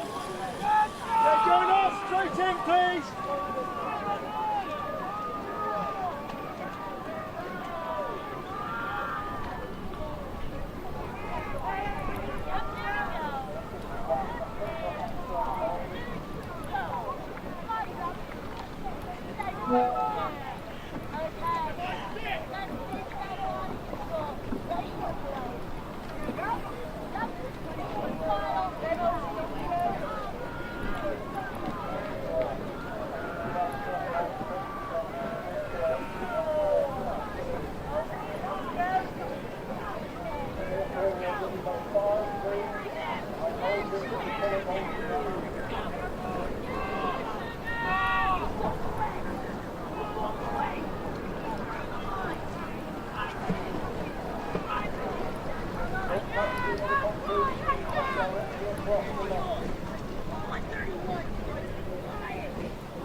All the way through!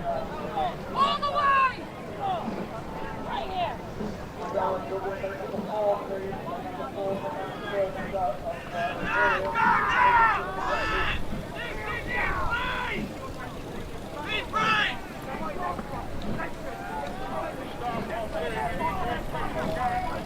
Here we go!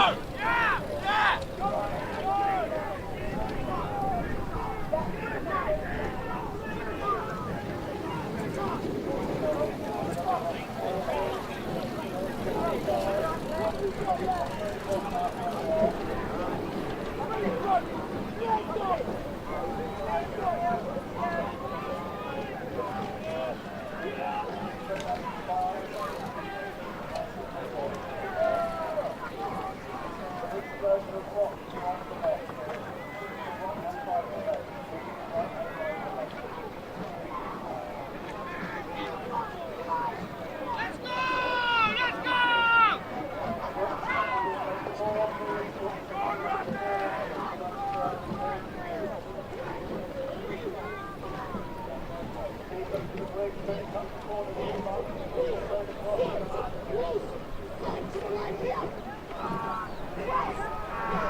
Go, go!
Well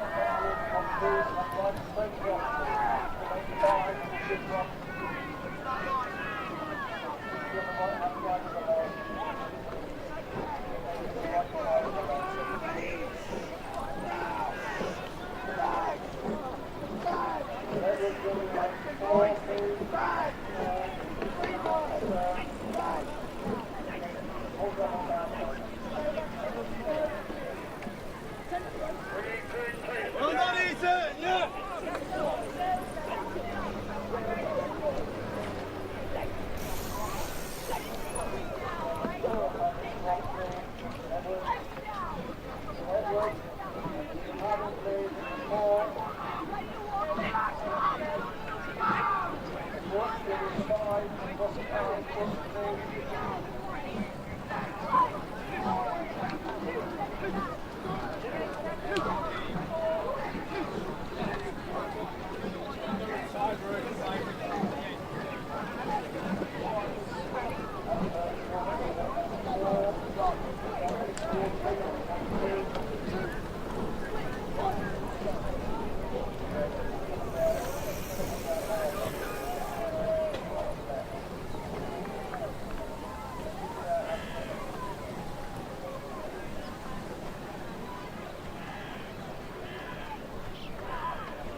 Well, lads, we've got a race now.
Yeah, boys, stay sharp!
You lock it in!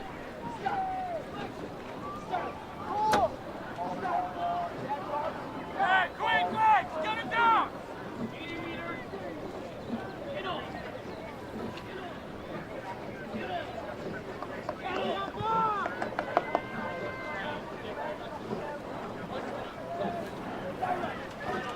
Everything!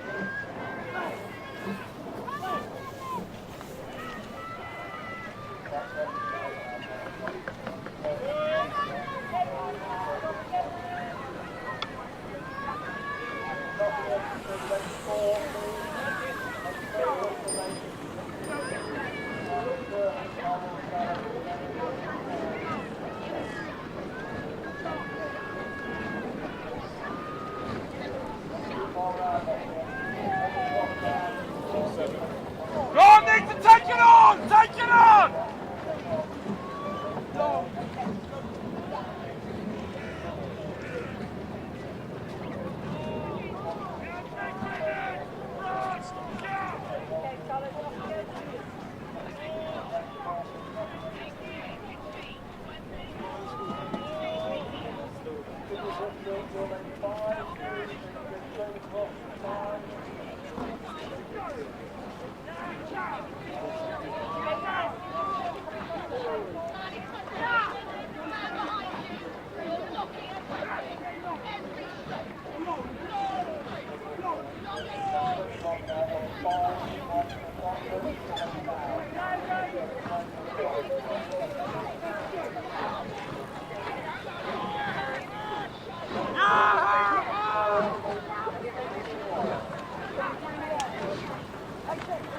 Yeah, Benster!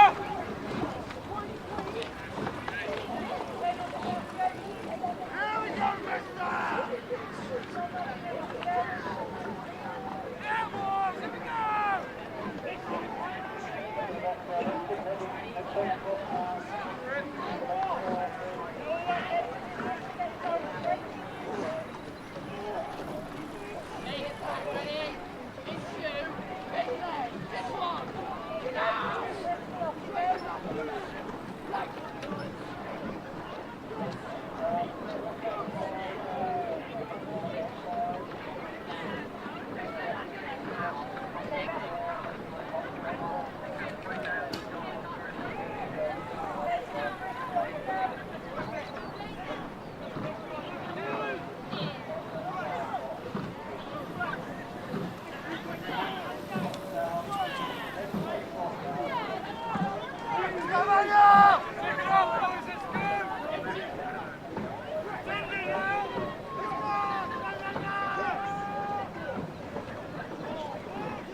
Step in on now!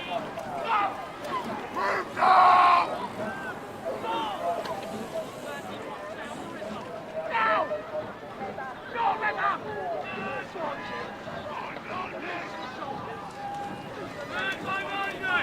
Massive reset on the one back, on the way. Go! Keep down! Keep down! Keep down! Let's see it, boys, let's see it!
Thank you.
Holding in that pinnacle. We're entering the second kilometre. New race. On the next. Good. Go. Yeah, boy. We're moving on the boat. You're ready. Well done. Come on. Wedley. Let's go. Wolfie. Come on. Halfway. Come on, Wolfie. Every time. Sharper in! Sharper in! Lazy! Lazy!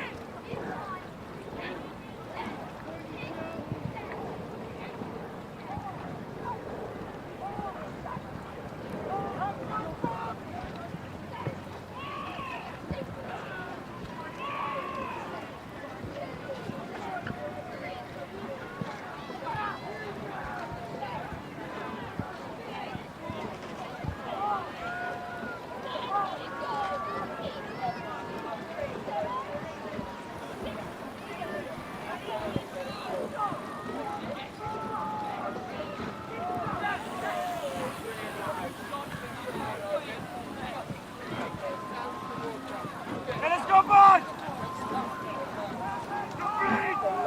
Let's go, Casper, let's go!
Okay, back forward, come round to 36.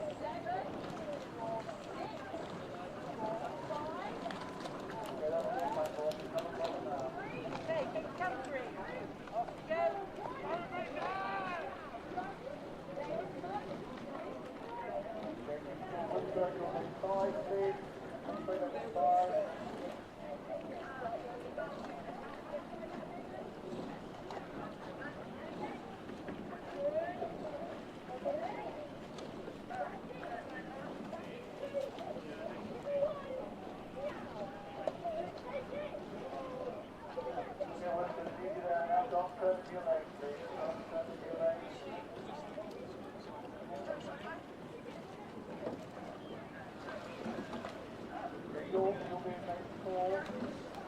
you go. Okay, come along on straight side.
It looks like.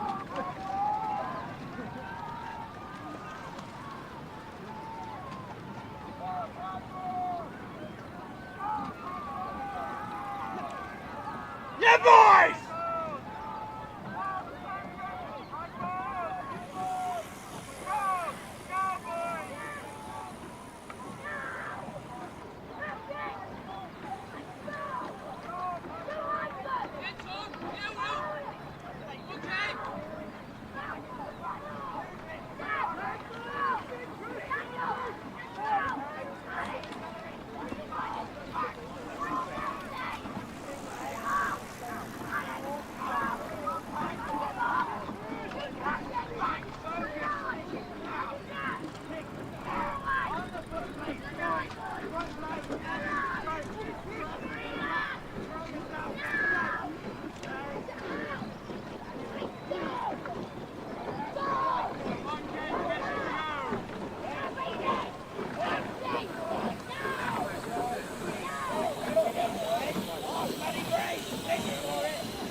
Okay, here we go!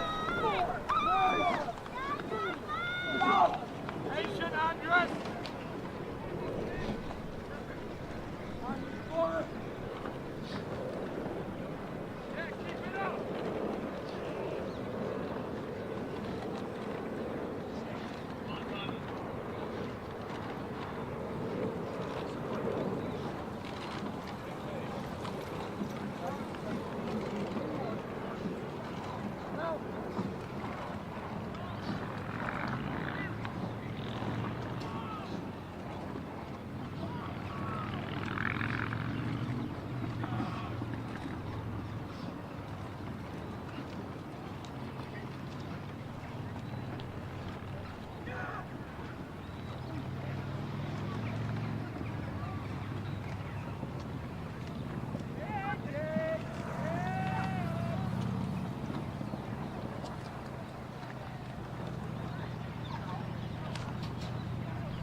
That's it, finish it!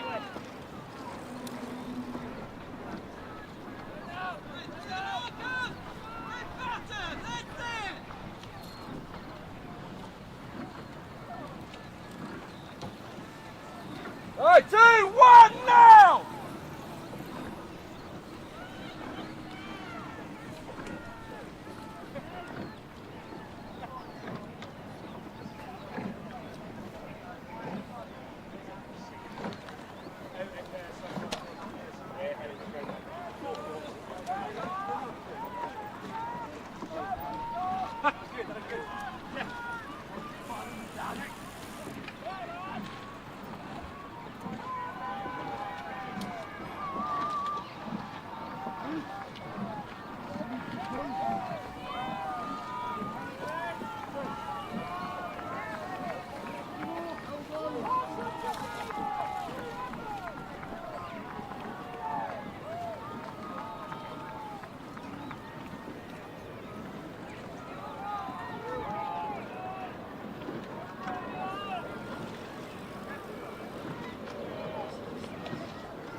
through the cave!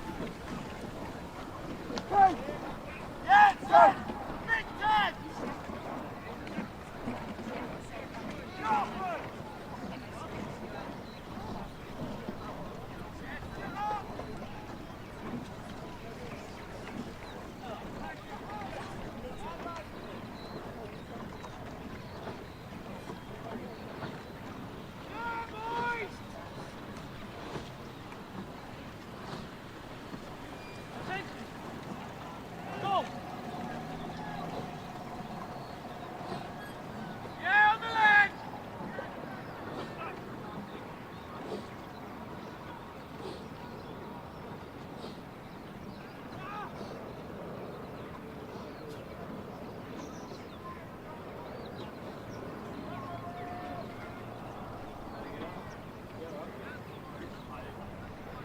Very aware they've only got 2 races today. They've probably placed that just about right. They had a nice night. Yeah, they did just have a nice time. And then the boat only takes them halfway through to give them a little energy. Give them a bit of silence.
Your time now, let's see it! Right, up and down. Clear.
Or the fact that they lost the heat.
Seen the time? We're 4. Wins are 8.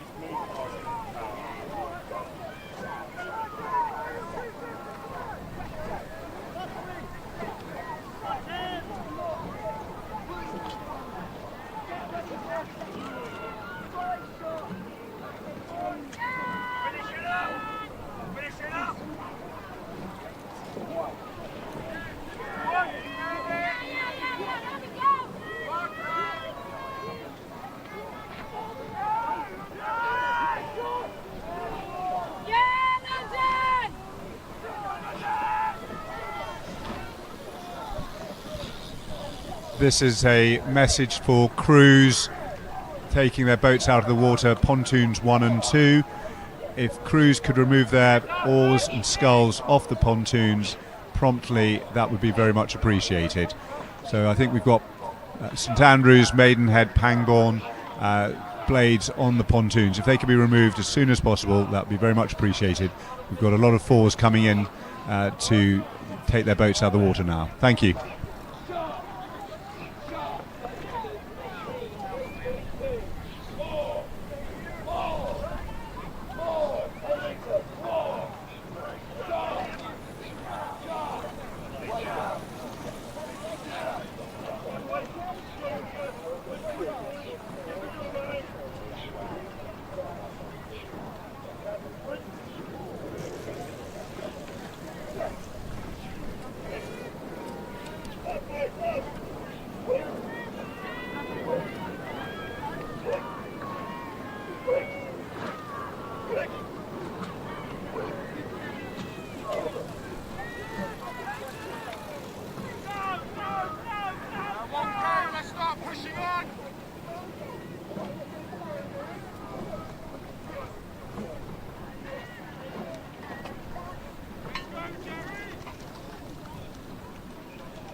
6:38.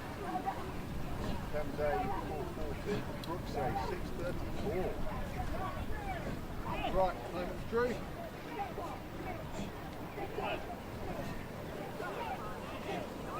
Oh, the wind does when it's up and go.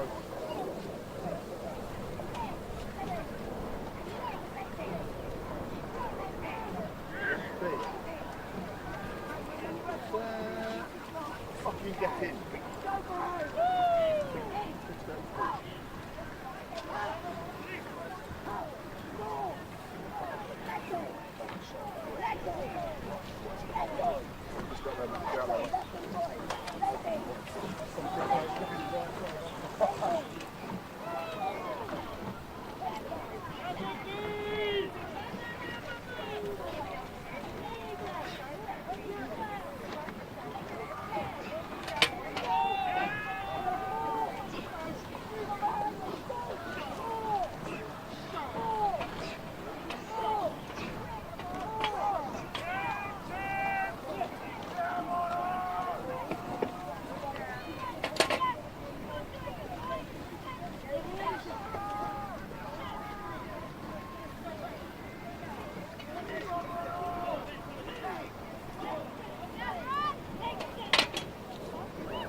pushing on, UCL! Hands up! Hands up!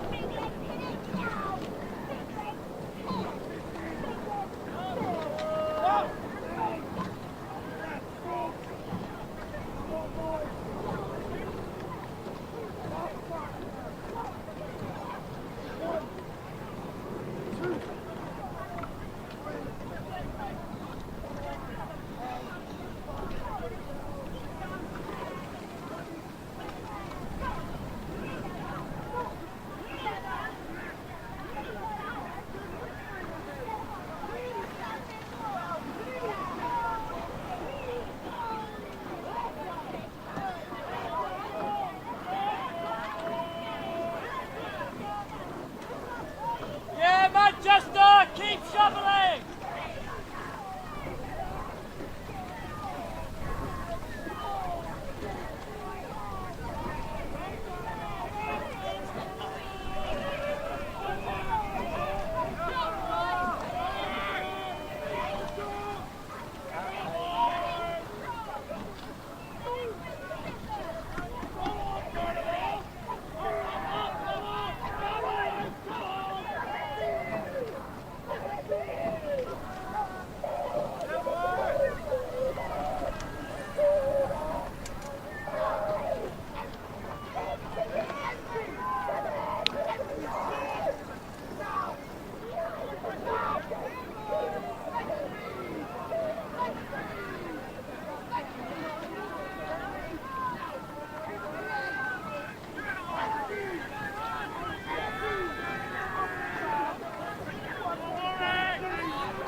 Good run. Good, really solid run. Good.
It's on!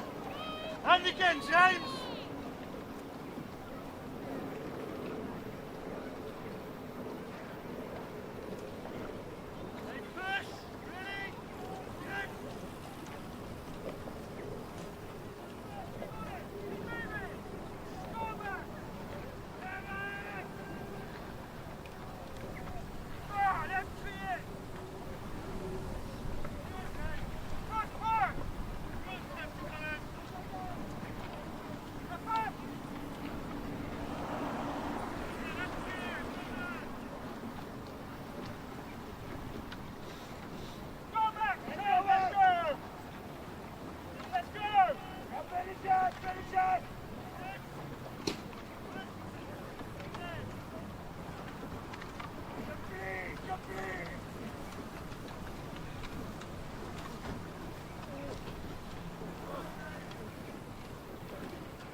Relentless!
James, to the line!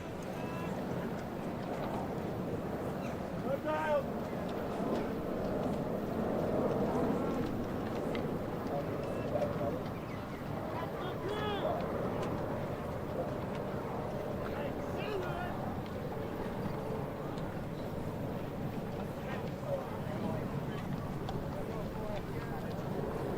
Good, Hassan!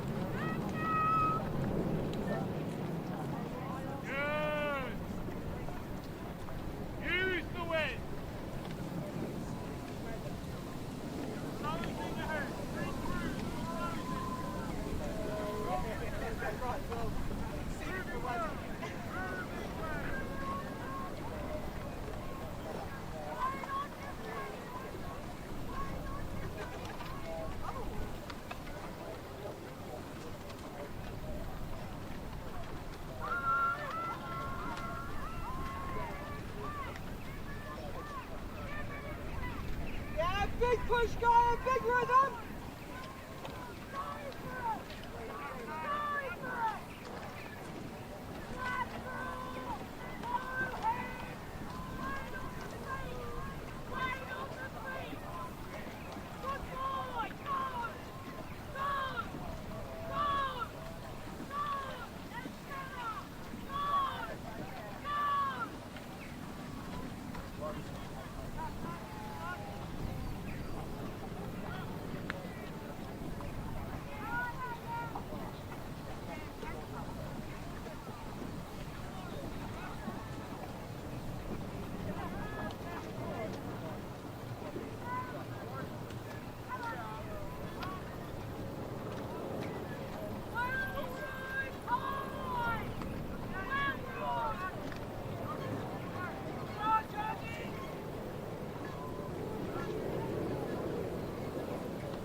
You can be more like specific on it. More likely to lock off if you like.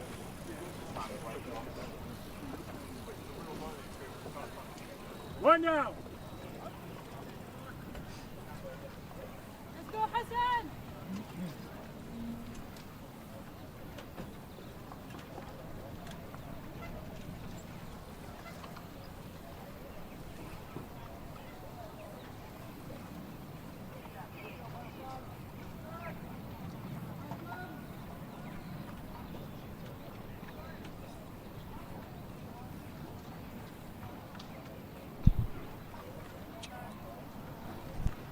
So the last few scullers on the course now before finishing up their time trials before the regatta proper starts in terms of finals, starting at just before 4:30, so about 15 minutes time. Rains to be very hot on course and on the lakeside, so do please make sure you know where the water stations are, stay hydrated. And if anyone's feeling unwell or knows of anyone feeling unwell, there's plenty of medical support on the course. So do make yourself use of those emergency services should anyone get into trouble. Thank you.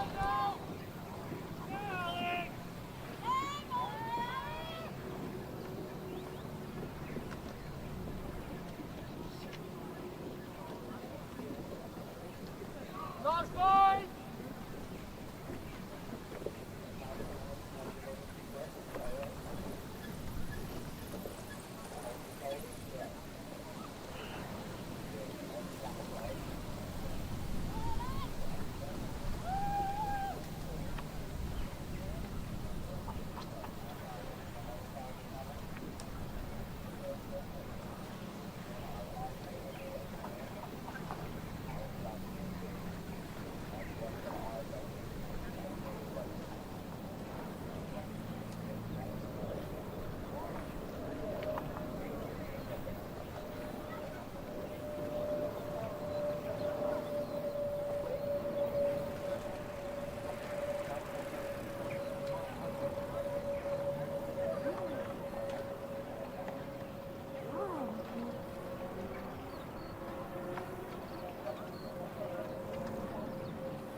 So under 10 minutes before the 8 races get underway.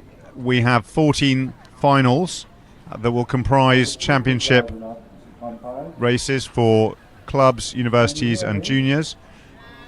Tier 2 also for clubs, universities and juniors, and Tier 3 for clubs, juniors and universities. So 14 finals with all of those crews racing in just over 10 minutes. Just under 10 minutes, apologies.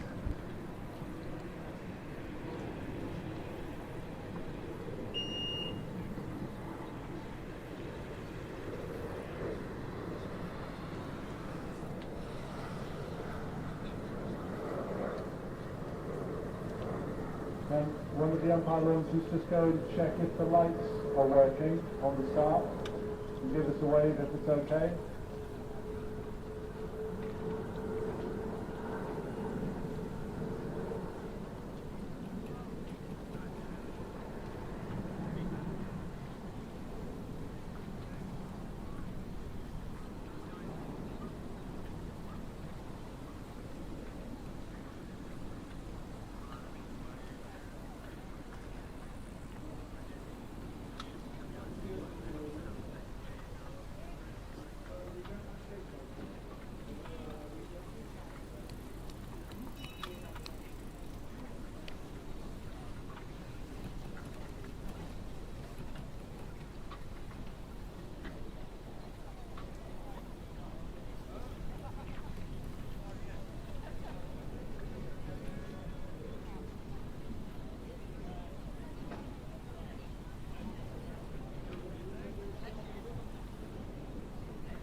Liner, can you pick up your radio, please? We want the radio check with you.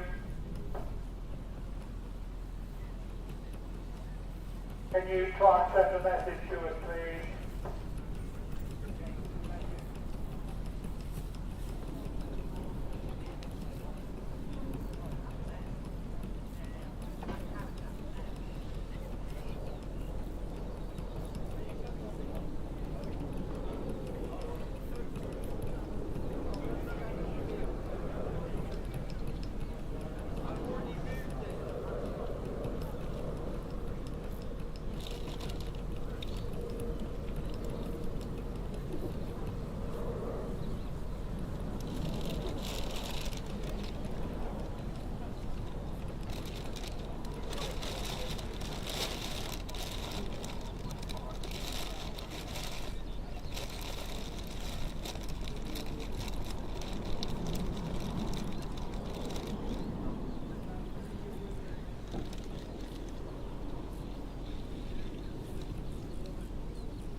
So for those of you at the start of the course or with incredibly strong eyesight, you may see that while the pontoons and the stake boats, or the pontoons, have the staff on the pontoons to take the boats, none of the boats are now on course.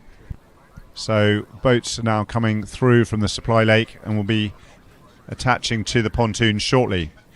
We have 8 crews in this A final of 8. It's going to be important if you're watching closely to know who is racing. We have 3 pieces of silverware in contention in this A final. The Club Championship 8, which there are 5 crews racing for that. 1 crew racing for Club Tier 2s and 2 University Championship crews. So as I announce them, I'll let you know which competition they are contesting. In lane 1 is Oxford Brookes C, competing in the Club Championships. Lane 2, Oxford Brookes D, Club Championships. Lane 3, Thames A, Club Championships. Lane 4, Leander, Club Tier 2.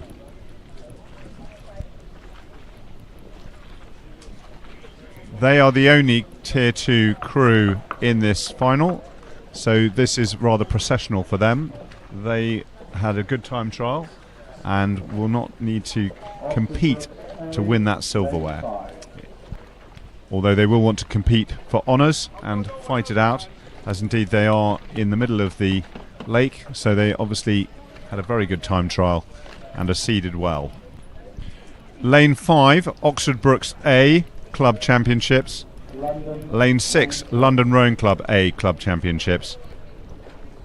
And then in lane 7 and 8 are the University Championships, contested by Oxford Brookes University B and Durham University A.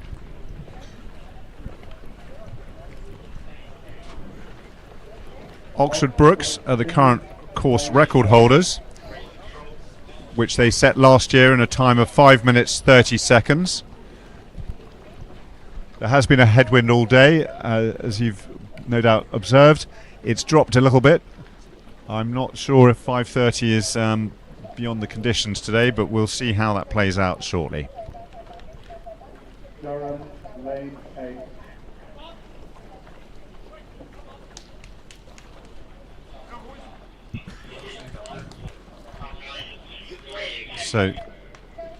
So just to reiterate, we have the Grand Challenge Cup and the Marlow H Challenge Cup in contest today in this A final starting in a few moments. 4 crews on the state boats, 4 to come.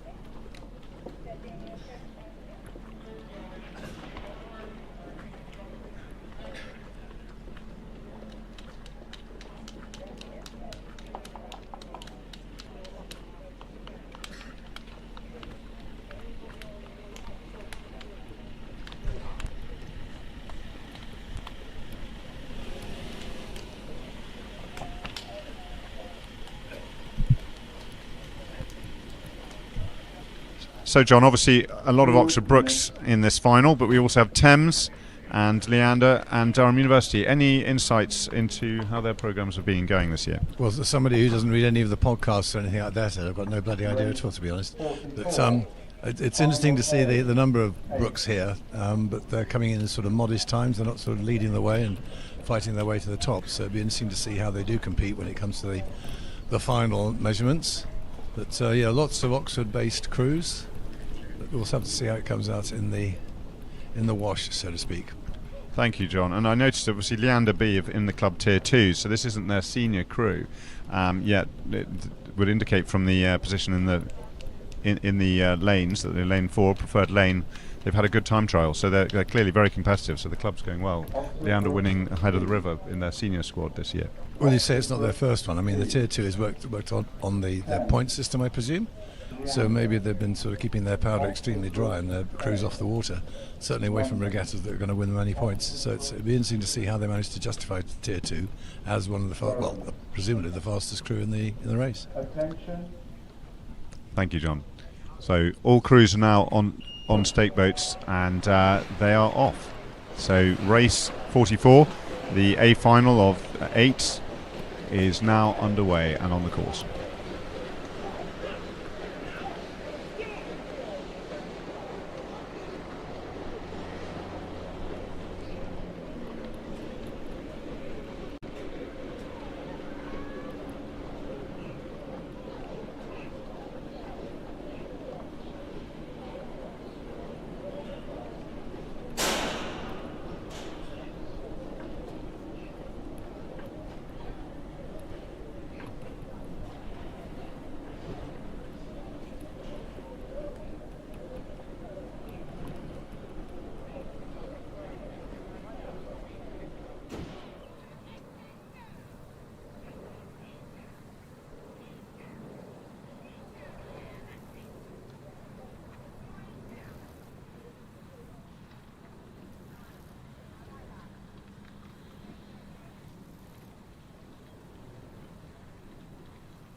So race 44 on the course, approaching 500 metres. As you would imagine with an H race of this calibre, very little to distinguish between the crews. What we can see from our drone footage though is some interesting coxing and positioning of the crews in their lanes, which may well be taking a little bit of time out of the boat speed on one or two crews, but right now they are all neck and neck.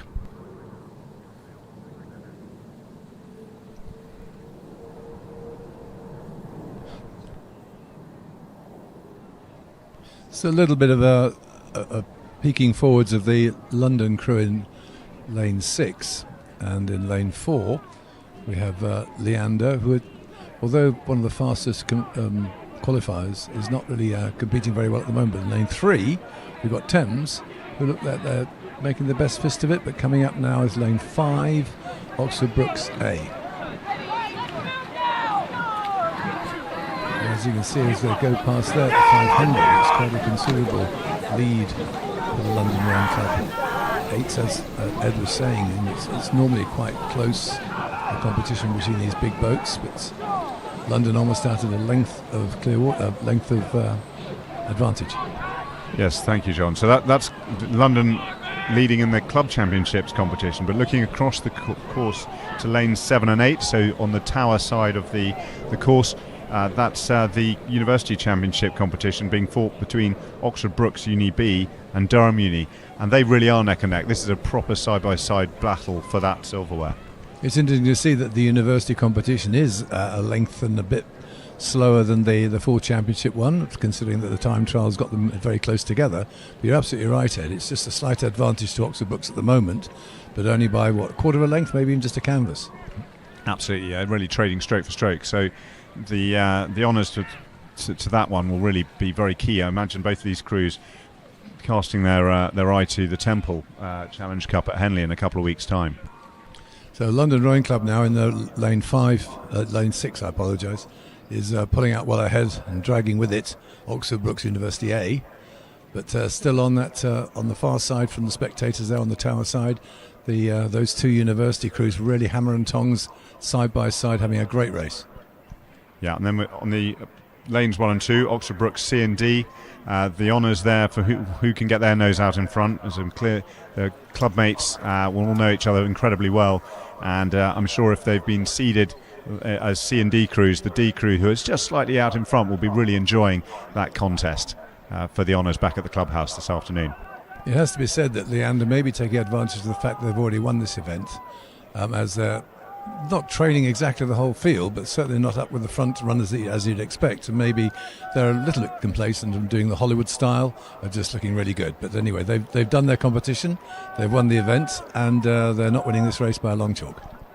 No, so London in lane 6 continuing to lead over Oxford Brookes Uni in 5 and Thames in lane 3. But it's not over yet. Oxford Brookes Uni A are not letting London get away.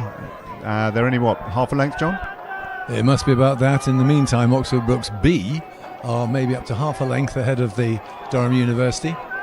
And they're coming into the Red Boys now. You want to take it home, Ed? It looks exciting. Thank you, yes. So London now really do have to hold on. Brookes are making a concerted charge for the club championship here. I think Oxford Brookes in the Uni Championships holding Durham's challenge off. But it's going to be a very close race. Oxford, have they left it too late? It's got probably a canvas in it at the moment. I think London just looking like they're going to take that honour.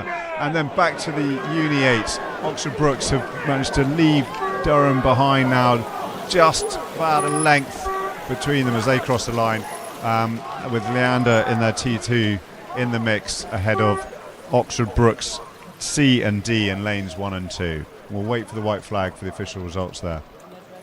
Certainly the Oxford Brookes push at the end there in the university competition was significant, and maybe that shows that attrition in their training programme, which ensures such power and stamina in the Brookes squads that we've known for years. But certainly Durham weren't able to respond at the end. Oxford Brookes taking the university competition. And once again, Oxford Brookes, so many crews in this final, just shows strength and depth in that squad. Such an impressive programme. The other crews there putting in very strong performances. Great to see London and Thames, the Putney crews, both in this final and putting in very, very impressive results, impressive performances on the championship course.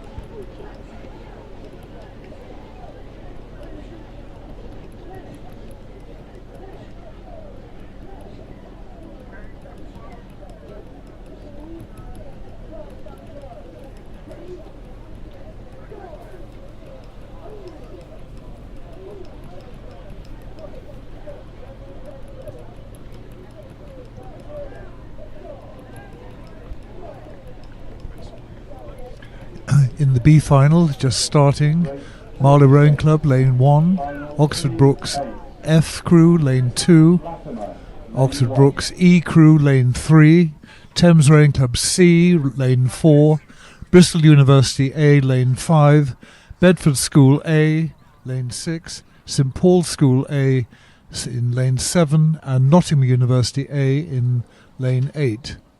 So it's very interesting to see the battle in lanes 6 and 7 between Bedford and St Paul's School. And the race has now started.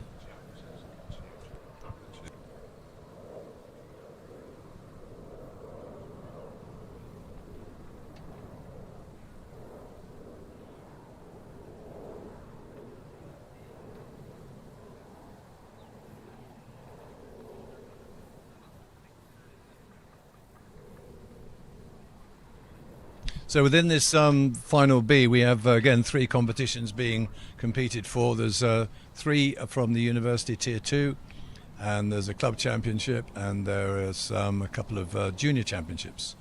Okay, so the University Tier 2s, Oxford Brookes University, beg your pardon, University of Bristol and University of Nottingham. Club championships Thames C, and junior championships Bedford and St Paul's School.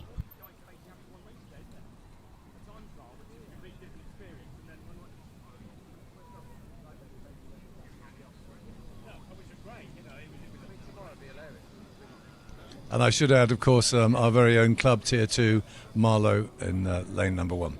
That was the one that was won by Leander in the previous final.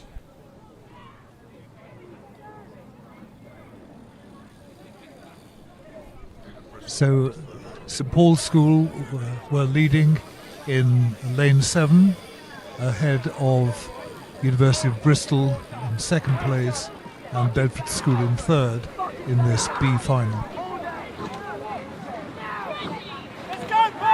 So that's lane 6 and lane 7, the junior championships 8s, which are competing against each other there. There's Bedford School against St Paul's, so St Paul's have got the advantage at the moment.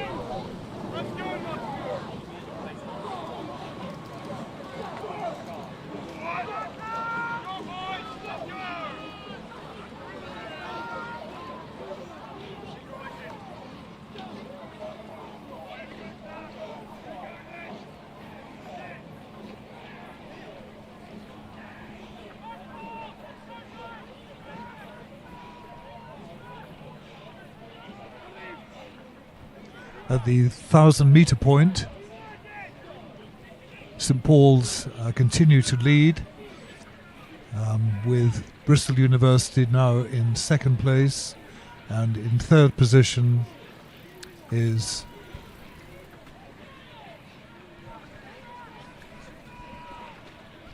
sorry, we're having trouble with the graphics there.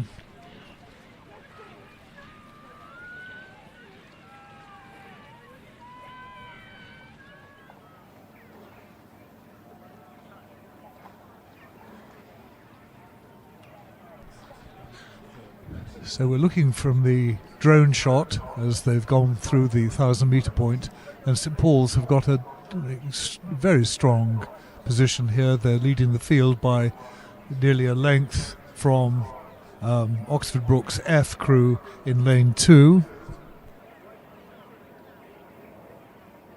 So both these crews in lane 2 and lane 7 are competing and leading their field for their particular trophy. So we've got Oxford Brookes in lane 2, and we've got University of Nottingham in lane 8, and we've got University of Bristol in lane 5, who are competing for the University Tier 2s. Clearly St Paul's, as Richard just said, well in front for the Junior Championships 8s. So we have these two going for their overall championship success in this event today. And the junior championship 8s is, of course, the Grand Challenge Cup that they are contesting and fighting for, whereas the Tier 2 University 8s is the Wilmot Taylor Trophy, sponsored today by Mr. Tony Evans, the president of the regatta.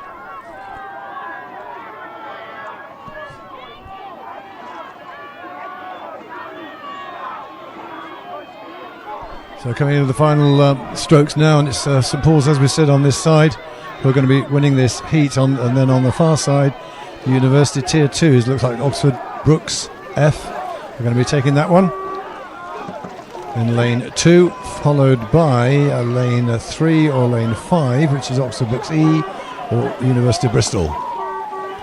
Very close there for the 4th position, and we'll come back with the final results as and when.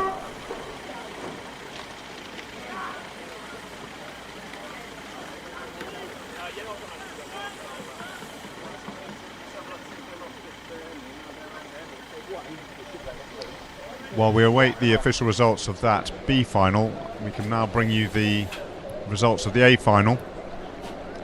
The winners of the club championships, the Grand Challenge Cup, was London Rowing Club A in a time of 5 minutes 54. Second, Oxford Brookes.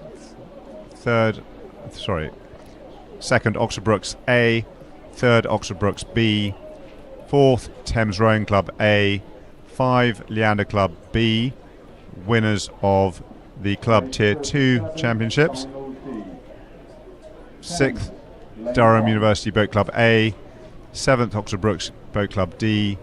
8th, Oxford Brookes University Boat Club C. Yeah.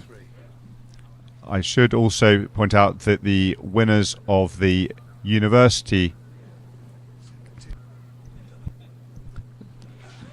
the University Championships was Oxford Brookes University B, who came 3rd in that race.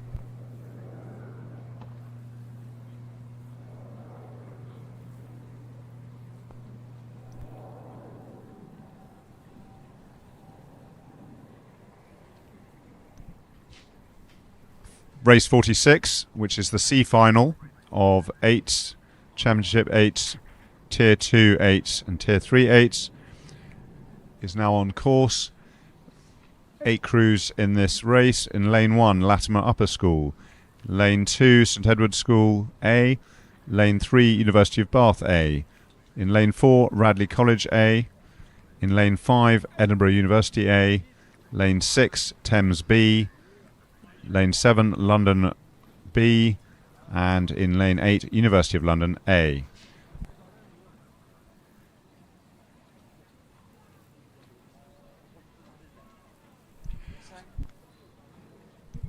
So we now have a mixture of competitions in this final.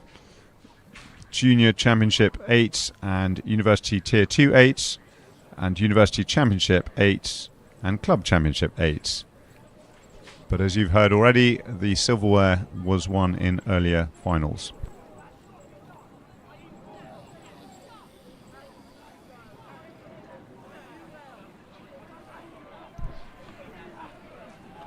The race has made it through the 500 metre mark.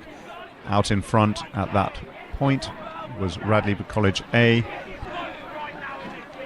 with Thames B in lane 6 in second position.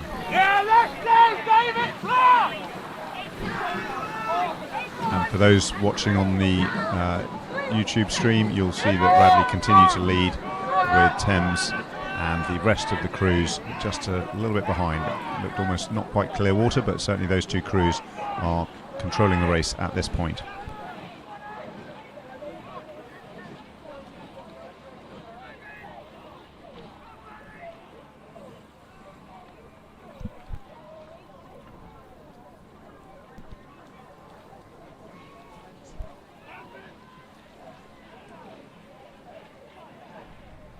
Might be strange to mention it, but it's quite nice to see the sun.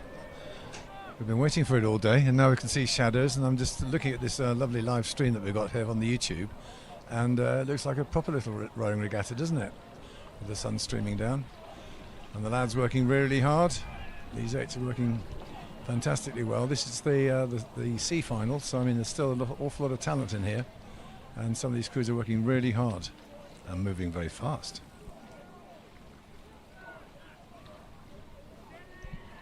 Thank you, John. Absolutely, sun is out, and Radley will be welcoming that sunshine as they continue to lead this final, the C final, ahead of Thames and the other crews in this race. But it is not a foregone conclusion. Looking at the drone footage now, Thames are giving Radley a proper race, and in fact they've put in a big push now.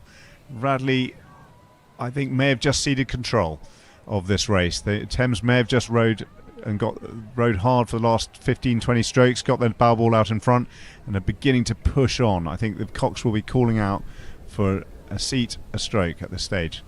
John, what do you think? It's interesting what you say there, actually, because it's unfortunate we're not actually showing the drone footage. There you go. You see, now at the time when you sort of called that the cover, the point at which the number 7's blade on this nearer crew went into the water behind bows was about 1.5 foot, and it had increased by about 6 inches per stroke. They'd obviously put in a push.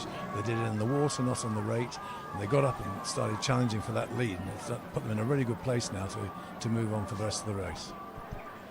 And now we've switched back to the camera point from the finishing tower. It's very difficult to work out as we enter the Red Boys who is going to win this. It's still a very tight race. Now, as we know, schoolboys have a wonderful attitude that they never say die, and they absolutely go for it as they hit the last 200 metres. So it's between Radley and Thames. Still looking very smooth. It's nice to see them in the boat. There's nobody panicking. They're keeping their length. They're keeping their technique. But they'll be slamming that foot plate, trying to break it and trying to keep that power down. Absolutely. So it's a new coaching programme, and that is now we can see drone footage again as we get to the finishing line. It is absolutely neck and neck. It's going to be a very tight call, maybe even asking for the umpires for a photo finish on this one. But there we are as we go for the line. Yeah, so it looks like Radley may have just held off that challenge. That is a brave and courageous race from those two crews. And further back, we've got wonderful racing from UL, London, Edinburgh, Thames. And on the spectator side, Teddy's in lane 2 and Latimer also having their own competitive race. Great final, that. Absolutely fantastic. Races within races, Ed. It's good to see.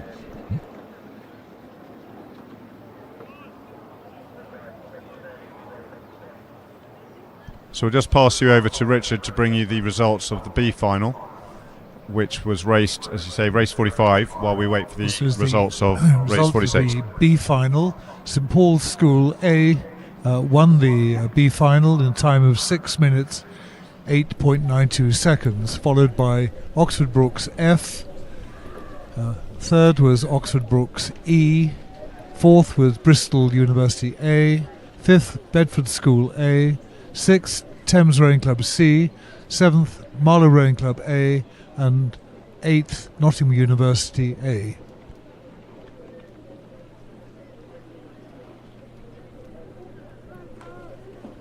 Sideways Scholars, lane 2.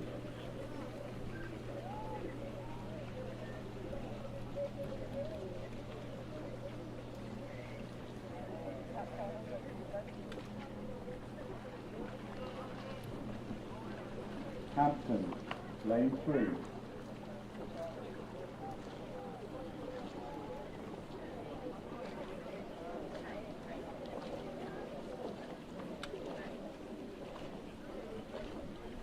And final D is now underway. I'll just give you the call across. It's in the championships, tier 2s and tier 3s of the 8s. And lane number 1 on the spectator side, Thames Rowing Club D. City of Bristol, Molesey Boat Club. Lane 4, University of Exeter. Lane 5, Reading Bluecoat School. Lane 6, Dulwich College. Lane 7, Royal Shrewsbury. And lane 8, Eton College. Lane 5.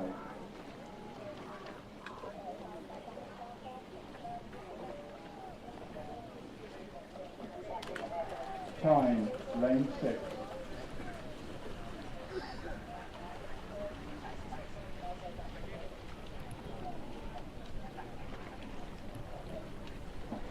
Imperial, lane 7. So at 500, it's Molesey Boat Club who are leading. Well, no, they aren't. It's Eton College in lane 8 who went across 500 first, with Thames Rowing Club right at the other side on the spectator side, following them in second place, but about a length behind. So it's a good lead for Eton College over the first 500. Lane 8.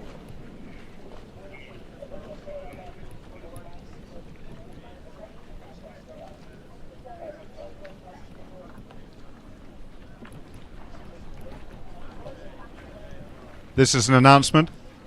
There is plenty of water down by the boathouse, so if anyone needs to fill up their water bottles, stay hydrated, they can head down there. That we've got an extra 1,000 litres brought in specially because we know it's going to be a hot day. So please do make sure you head there if you need extra water. Thank you. I'll pass you back to the team to give you race update.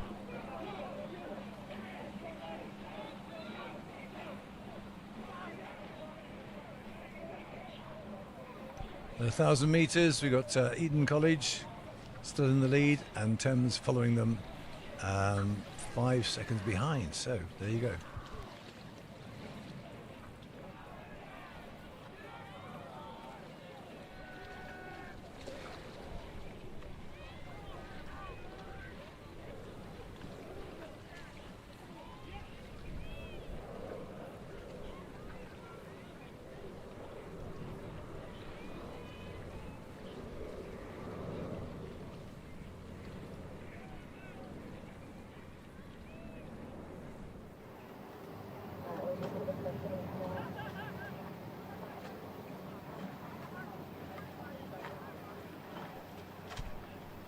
So within this we have a tussle in lanes 5, 6 and 7 for the Junior Tier 2 8s Championships.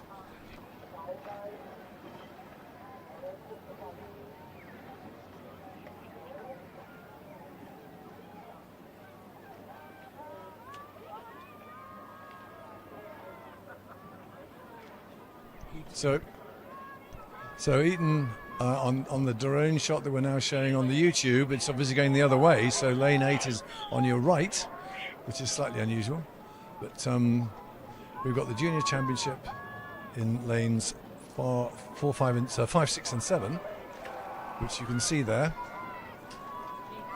with in that particular race Dulwich College in lane 6 leading. So Eton College way ahead with their Junior Championship 8. The Junior Tier 2 is in the 3 lanes on, now that we're looking at it this way, on their right. Or stroke side, as the throwers say. Or port, as the Americans say.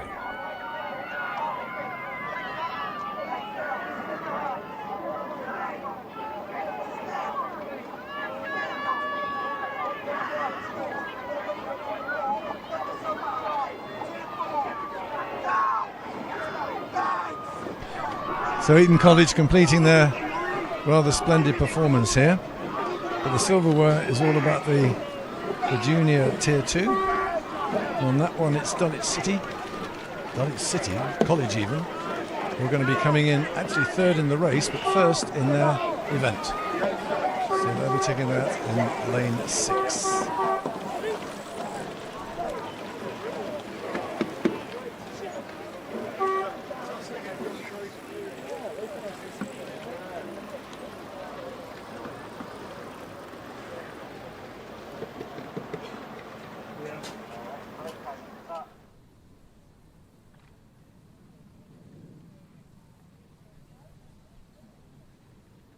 So we have some formal results from the C final from earlier on, and it was Radley who won that race. Thames Rowing Club B came in second. Edinburgh University, London Rowing Club coming in fourth. University of London 5th, Latimer 6th, St Edward's School 7th, Bath University 8th.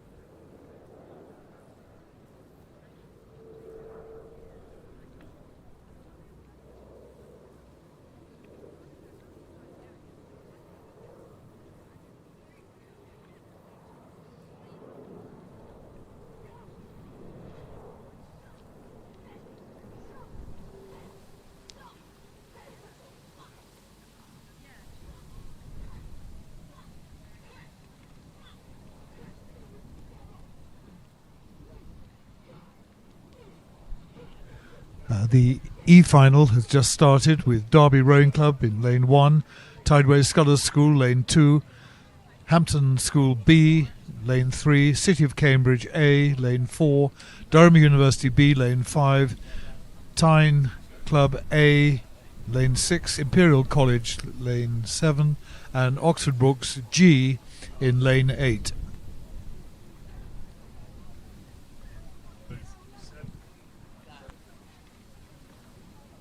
At the 500 metre point, Imperial College leading, followed by Tyne Club A and Durham University B in third place.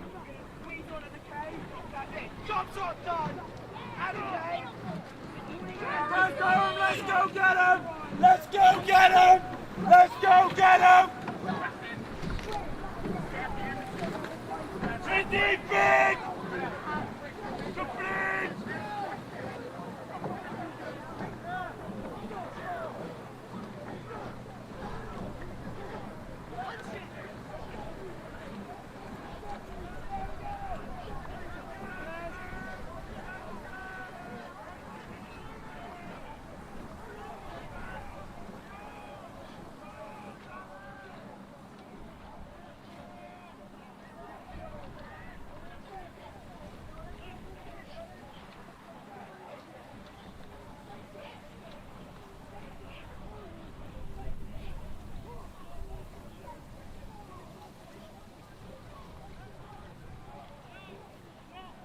And they're just now broaching the 1,000 metre mark. Imperial College are still leading from Durham University B and Tyne Amateur Rowing Club. The distances are about a length and a bit. So Imperial College still stamping their superiority on this final.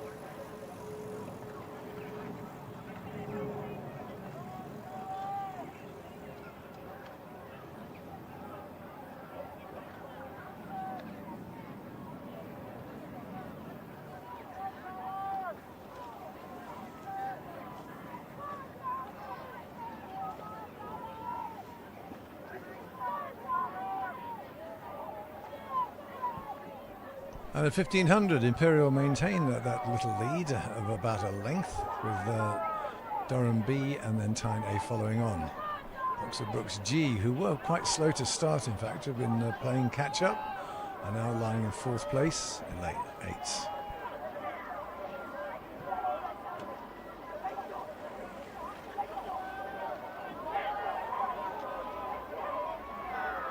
There we can see the drone shots numbering lanes from the left to right. So on the right there we can see that Oxford Brookes G crew, which is making inroads now on the actual leaders, but sort of maybe squeezed itself into second place. But it remains Imperial College, who are significantly in the lead.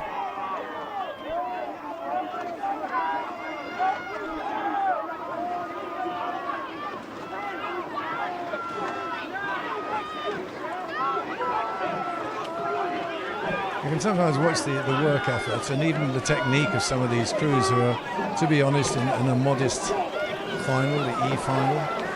The commitment is there and the effort is there, and it's magnificent to see this level, this depth of good rowing in eights and this magnificent event.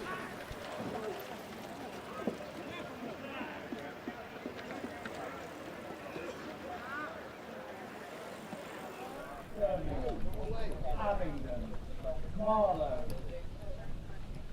Attention.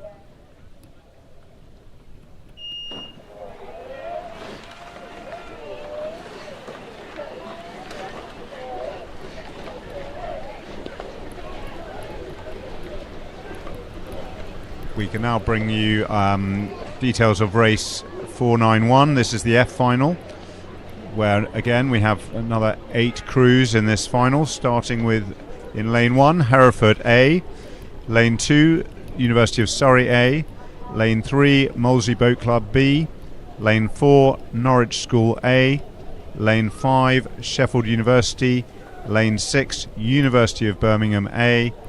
Lane 7, Abingdon School. Lane 8, Marlow Rowing Club B. So this is a race 491, an assortment of Club Tier 2 8s, University Tier 2 8s, Junior Tier 2 8s, and a Junior Championship 8 in Abingdon School Lane 7. No silverware on offer in this final, race 491, but as we've seen in the previous races, a whole lot to fight for and very competitive racing, we hope. I'll now pass you back to Richard to give you the results of race 47. Richard, this is the D final. Here is the result of the D final, won by Eton College in the time of 6:16.37 seconds. Second was Thames Rowing Club D. Third was Dulwich College A, who win the Junior Tier 2 competition, followed by Shrewsbury School A, Reading Bluecoat A in 5th position, City of Bristol A in 6th, Molesey Boat Club A in 7th, and University of Exeter in 8th position.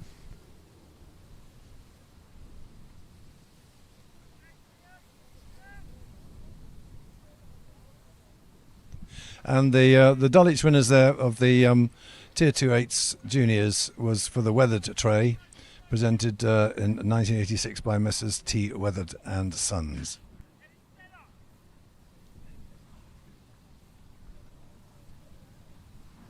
And back on to race 491, which is the F final. There is silverware on offer for lane 8, Marlow Rowing Club B, who are the first crew in a final in the club Tier 3 8s. So they should be picking up silverware later today, and that will be the Fraser Bowl, sponsored today by the Judd family.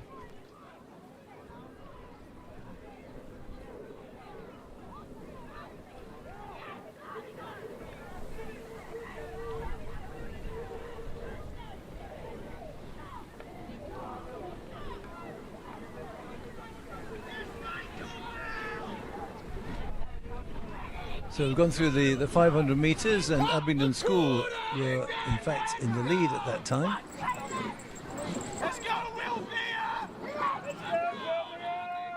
Followed by Birmingham University.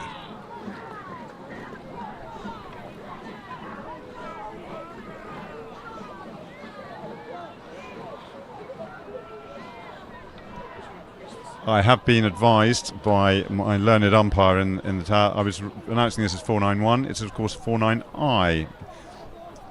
Apologies for anyone who's been following the race programme closely there.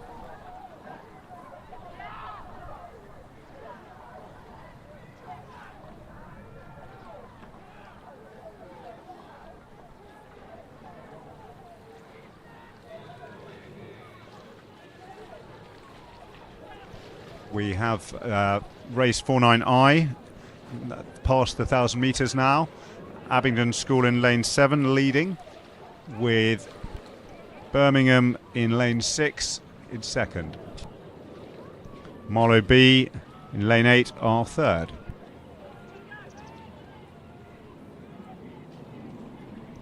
So not following a chevron format that we might have expected, with the middle lanes out in front at this stage.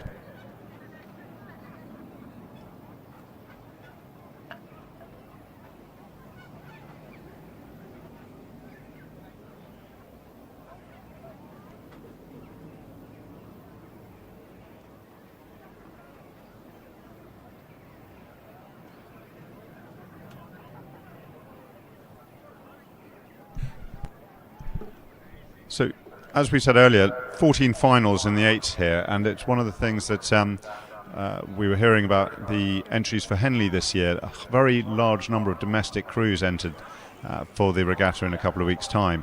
And as those of you who follow Marlow closely, this is a great opportunity for crews who've worked hard through the winter, performed at Met perhaps, performed at Wallingford, but now can really show where they are 2 weeks out from Henley Regatta. And the times they put in here, in whichever final they are in, can have a really strong influence on their qualification opportunities for Henley. I understand there might be some spies looking out for these particular times. What do you say, Ed?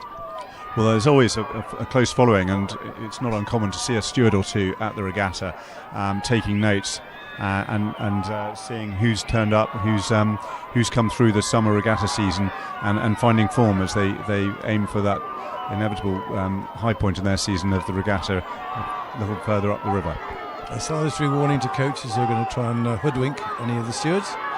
That they have their spies here, and the truth must be told.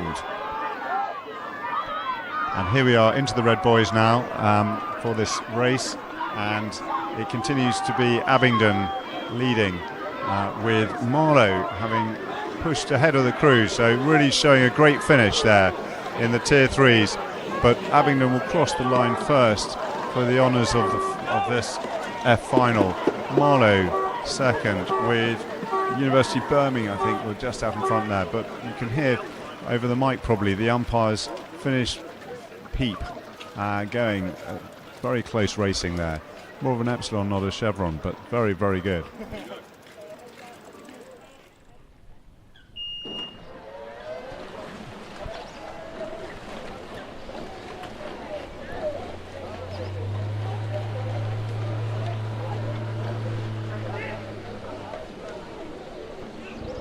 And final G of the 8s. It's in lane 1, Kew House School.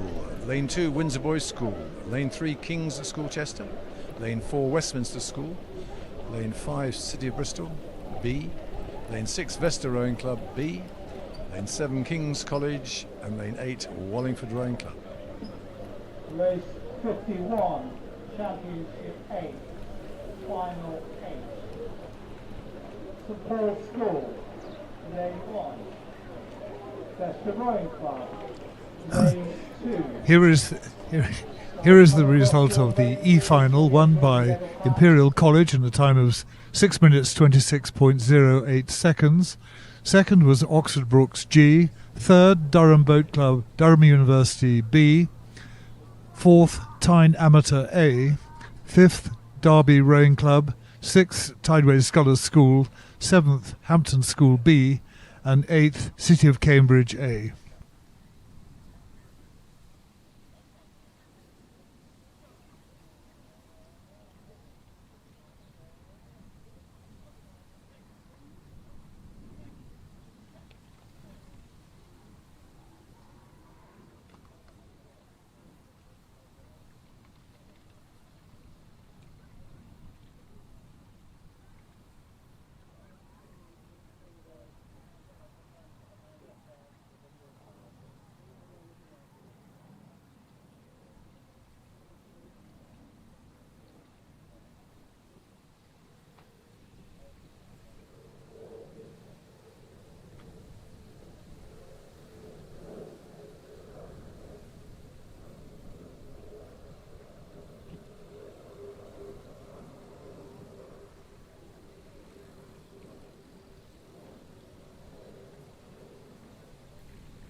So the 500 metre mark of final G. King's Gould, hang on, no. It is King's School Chester who are leading at 500 metres. Apologies. With Wallingford in lane 8 second. That was at 500 metres of the G final, race 50J.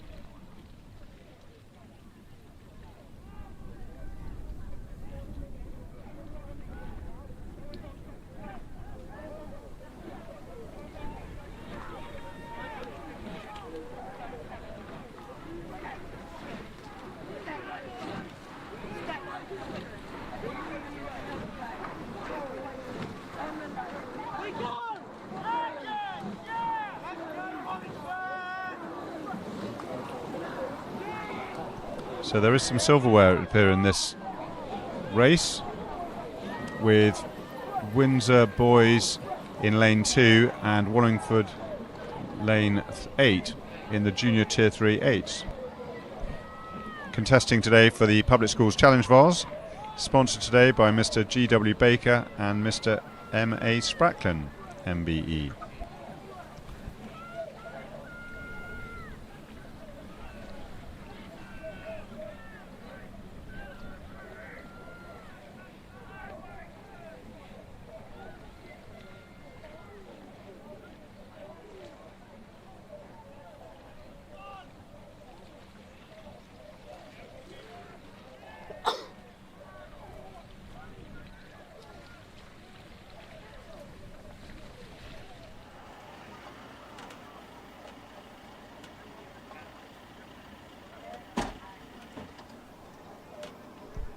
So King's College School continue to lead in lane 7.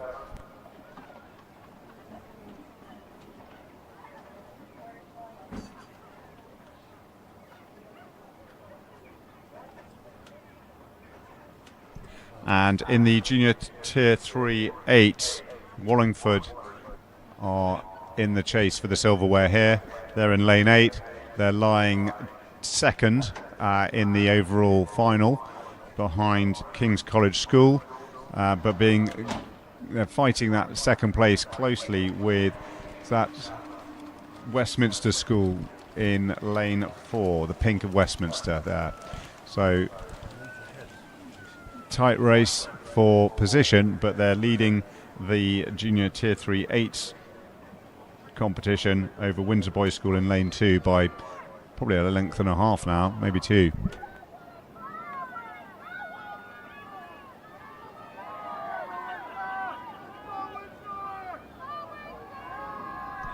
So the race now entering the business end with 300 metres to go. King's College School in lane 7 continues to lead. John. And as you say, in the junior tier 3s, we've got the Wallingford Rowing Club has actually moved out to about a length and a half ahead of their opposition at Windsor Boys School, which is the important race within a race.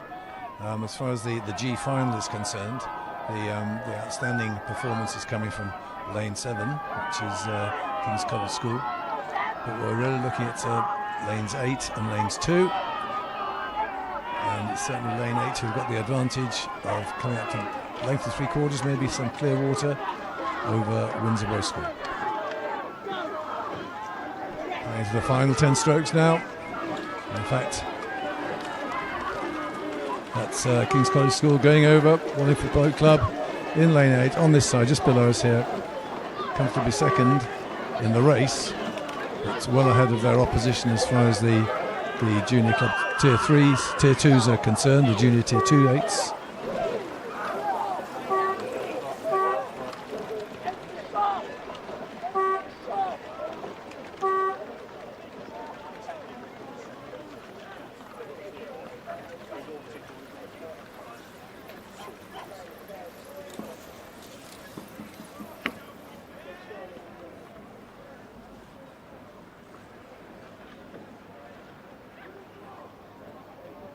Just to confirm that Wallingford win in the event, the junior was tier 3, not tier 2, as I said right at the end of the race.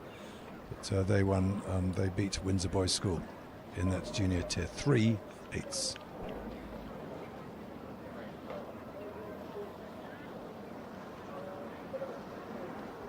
Okay, just to confirm the results of the F final. First was Abingdon School, second Marlow Rowing Club, who won that event, the tier 3 clubs, and third was Birmingham University, fourth Sheffield University, fifth Molesey Boat Club B, sixth Norwich School, seventh University of Surrey A, and eighth Hereford Rowing Club.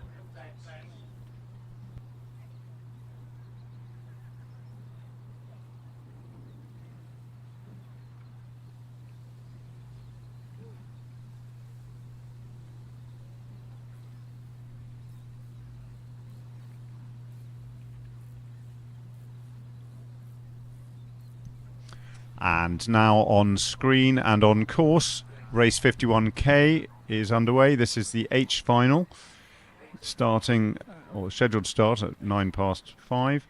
And in lane 1 we have St Paul's School B.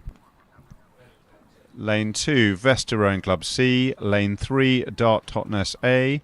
Lane 4, University of Nottingham C. Lane 5, University of Nottingham B. Lane 6, Putney Town Rowing Club A. Lane 7, Vesta Rowing Club A. And Lane 8, St George's College A.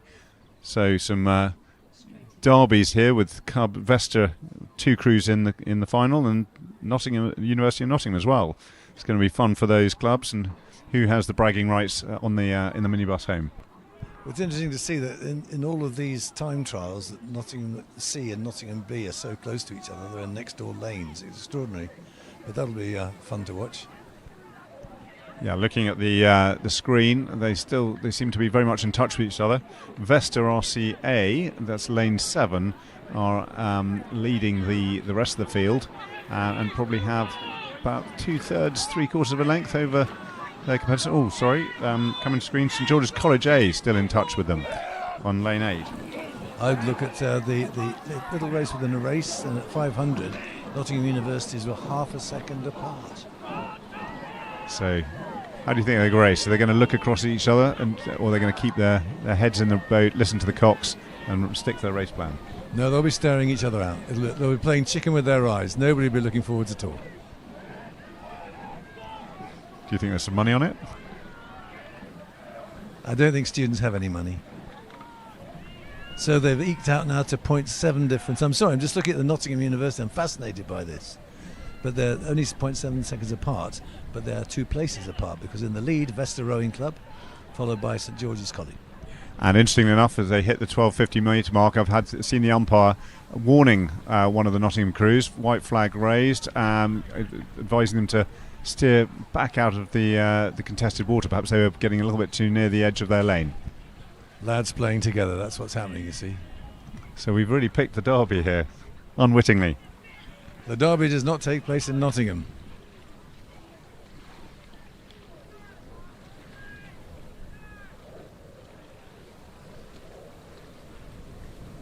Still Vesta now out in the lead with St George's. That's in lane 7 and lane 8, so on the tower side. And then it's Nottingham University in lane 4, who's coming in third. Yeah, and I may have been a little unfair on Nottingham there, but looking at now where the umpire's launch is, now I have the drone footage, I can see they're actually in lane 3, so it may well have been Dart Totnes who are getting a slight steer from the umpire to stay on station.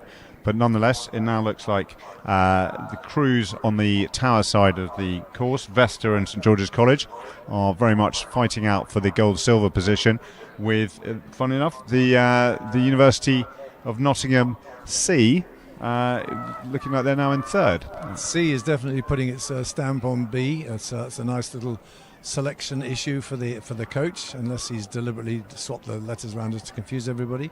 But certainly they're sitting in a comfortable but challenged third place. Absolutely, Ed. I always like being in the underdog crew. It was a place that you could just let it go and see if you could scalp your senior crew in the club. Always very rewarding. Very British of you, Ed, and sort of nothing to lose, really. You can either impress or just row to form. Absolutely. No pressure. Took the pressure off. Anyway, the pressure now is on Vesta in lane 7. St George's College, 300 metres to go. They're not going to let them go, although I think Vesta have probably got enough comfort. Half a length. They're not going to relinquish their lead on this. Putney down in 6, trying to put a push in at 6, trying to put something onto the Nottingham C crew, but I think Nottingham's going to hold on to this. They're certainly having Putney push forwards. They've only got about a quarter of a length on them. It's the last few strokes to go, but it's clear who's going to be winning this. It's lane 7 with Vesta, followed by St George's College, and then it's a question of whether Nottingham C can hold on with Putney Town putting a big push in to try and get past them. It's going to be very close in that third place. I think Putney Town, yes, very close. Well done, Putney. That was another great 8th race there. We wait the official results from the umpire and the timings. We'll go back up the course, as I'm sure there's another race on track.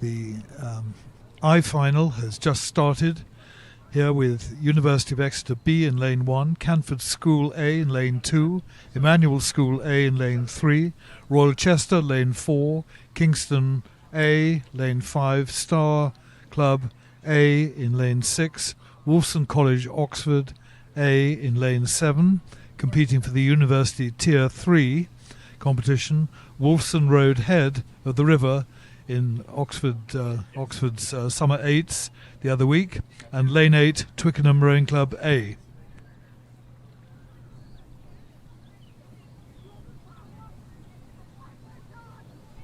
They are competing for the Clayton Cup for Tier 3 8s, presented in 1910 by the late Lady Clayton.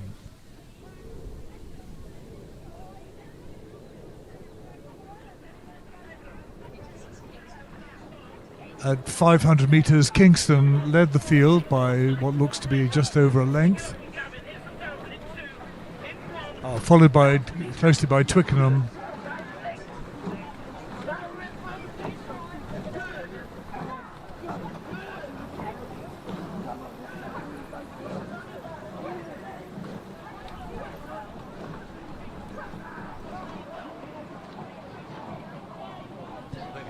At 1,000 metres, Kingston A lead Twickenham by nearly 5 seconds, with Wolfson College Oxford close by Twickenham. So there's a real fight on in lanes 7 and 8. Quick word about Wolfson College. It's a postgraduate college at Oxford, and as a consequence of that, it tends to have students, if you call them that, a lot of them postgraduates, obviously, as I say, who hang around for quite a long time, and they develop good crews, and as a consequence of that, they're doing rather well in our bumps divisions, and they're presenting quite a good crew this year.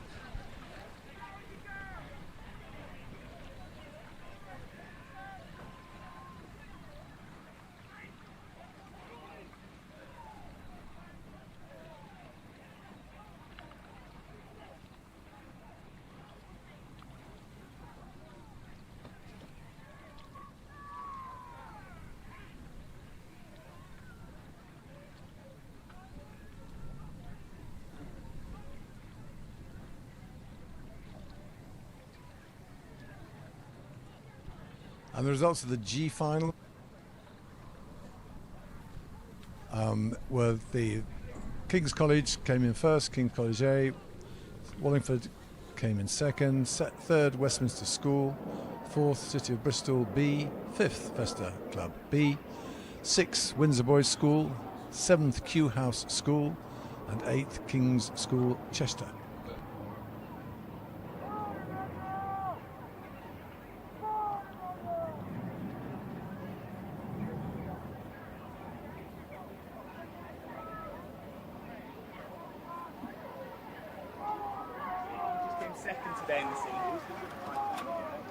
And in the I final, Twickenham Rowing Club in lane 8 still going remarkably well, and they're being followed by Kingston Rowing Club and then Star Club Bedford.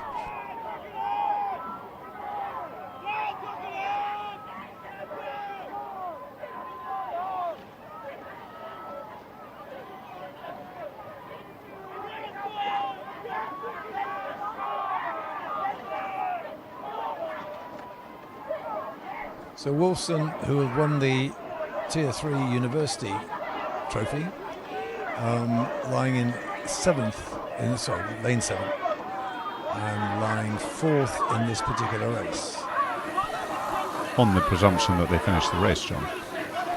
Did not row out, yes, is a possibility. We hope that on a lovely day like today, it's Twickenham now finishing off this rather good performance with Kingston following them over the line.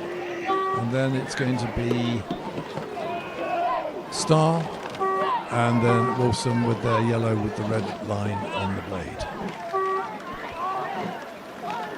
And so it turned out you were right, they crossed the line. We'd await the umpire's official white flag to confirm victory for Wolfson, but that's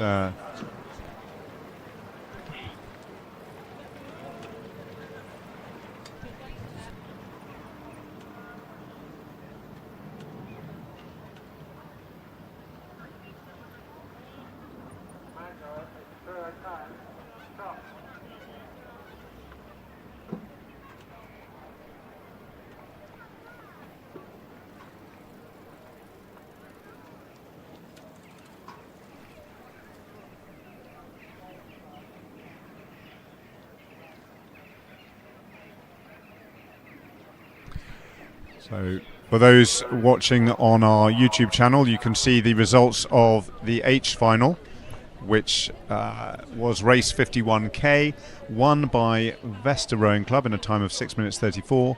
Second was St George's College Boat Club A. Third, Putney Town Rowing Club A.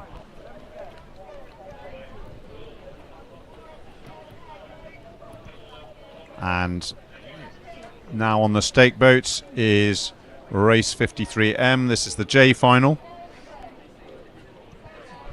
They're just attaching at the moment. We'll bring you details of the crews on screen shortly. Here it is. So in lane 1, University of Warwick Boat Club A. Lane 2, City of Oxford Rowing Club A. Lane 3, St Andrews University Boat Club. Lane 4, University College London Boat Club. Lane 5, London Rowing Club C. Lane 6, Lee Rowing Club. Lane 7, King's College Boat Club, University of Queensland. So one of our international crews. Great to have you here. And for those of you tuning into YouTube down under, we wish you a very good morning. It is early for you. I hope you got your coffee and are ready for this race. And in lane 8, Winchester College Boat Club A.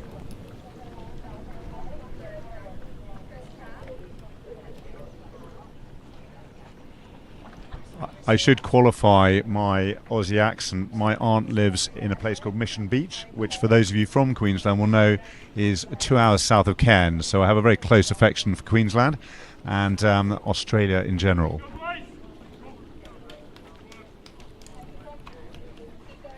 Winchester. Close start. Official warning. Please acknowledge. And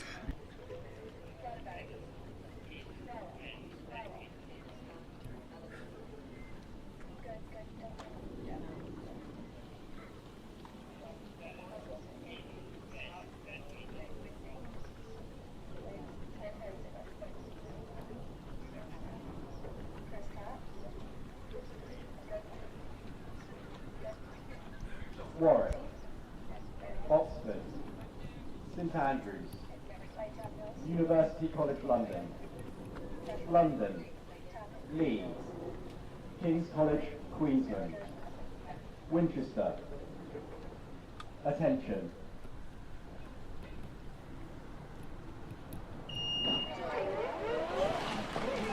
race 53M is on the course and underway.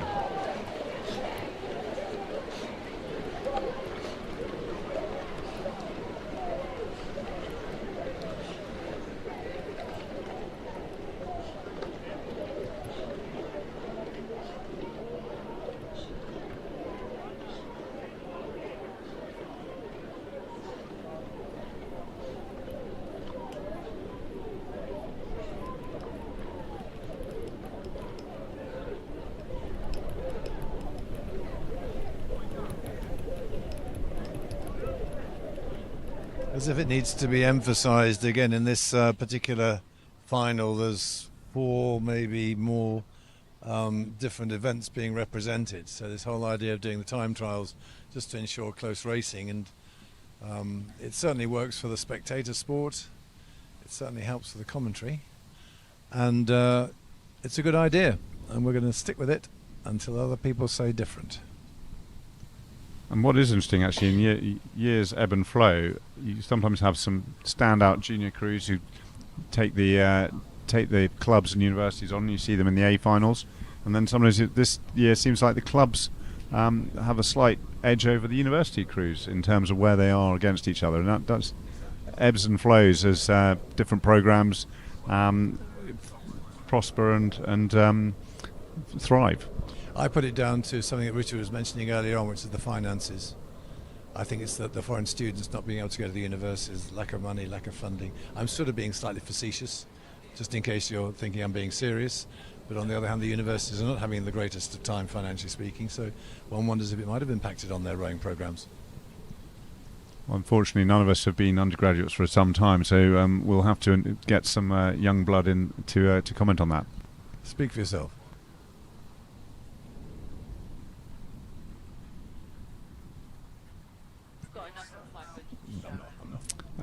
We can now bring you some more relevant race information to you.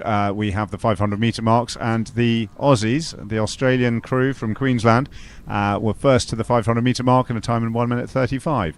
And they've certainly seemed to have got about 2/3 of a length out on the rest of the field at that point. So, go Australia.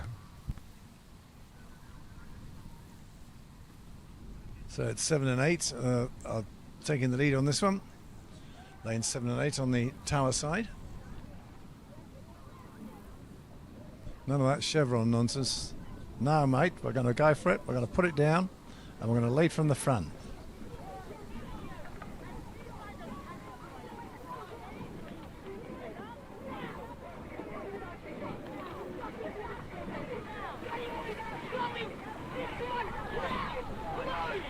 And for those watching on the YouTube channel, you can see that the Queensland crew have kicked on from that 2/3 of a length to almost now a length, barring the Winchester College crew in lane 8. They are now a length ahead of the rest of the crews.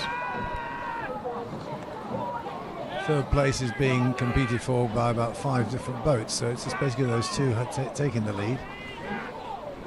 Maybe lane 5 London Rowing Club might be looking at being third at the moment, so you could almost throw a blanket over the others.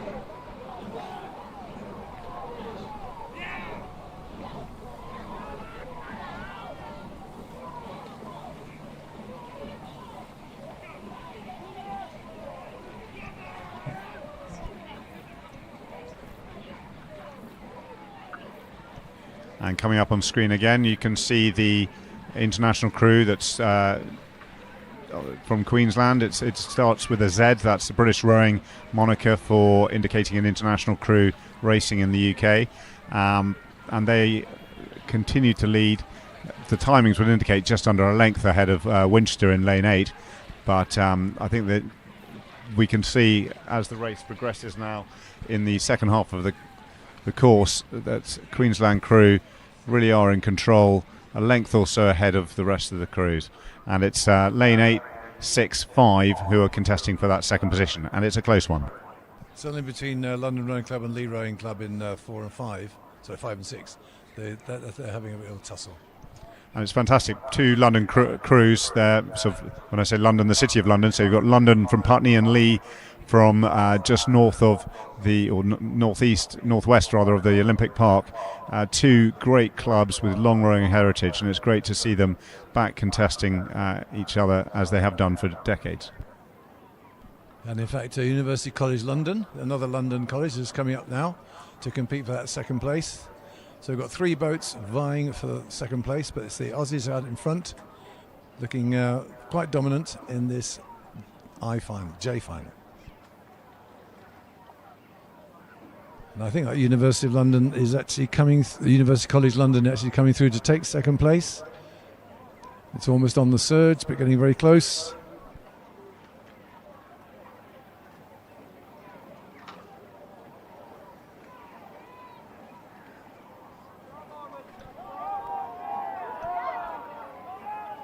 And as the camera pans round, you'll see here we have the Queensland crew ahead of Lee in their orange behind them, really together, enjoying the sunshine, enjoying the lead as they enter the red buoys with the last 200 metres so now of their race. Quick glance across at Winchester from the bowman just to check that there's no threat there. There isn't. They've got clear water. And London now look like they may have the second place. Sorry.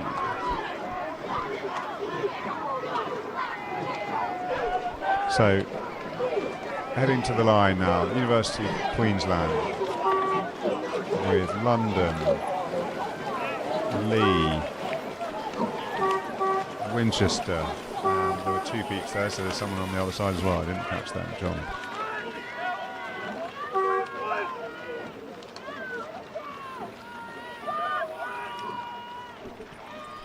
So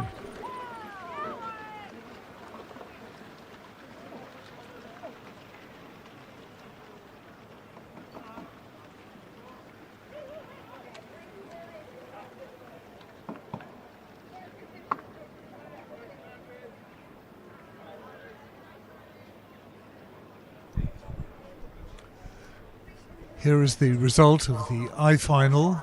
First, Twickenham Rowing Club A, who beat Kingston Rowing Club A, who in second position. Star Club were third. Wolfson College A were fourth, and they were the winners of the University Tier 3 trophy, which was the Clayton Cup, presented to the regatta in 1910. They were followed in fifth place by Royal Chester, sixth Emmanuel School A, seventh Exeter University B, and eighth Canford School A.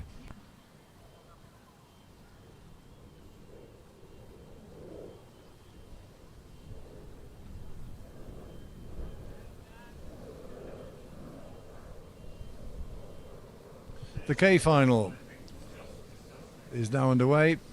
Lane number 1, St Peter's School. Lane number 2, Clare's Court. 3 is Bryanston. 4, Southampton University. Lane 5, Reading Rowing Club.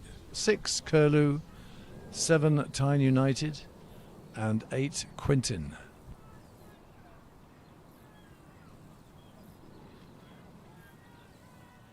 And it's Quintin in the lead, followed by St Peter's.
So as somebody who's started my rowing in what is now Mortlake Anglian, but used to be the Ibis Rowing Club, just near the Chiswick Bridge. Those people who are not familiar with that area, it's the place where Cambridge go to succeed, to celebrate their success after the boat race. The next door neighbours, Quintin. Never good company at the time, in the 80s, but obviously good to see them here and leading quite considerably.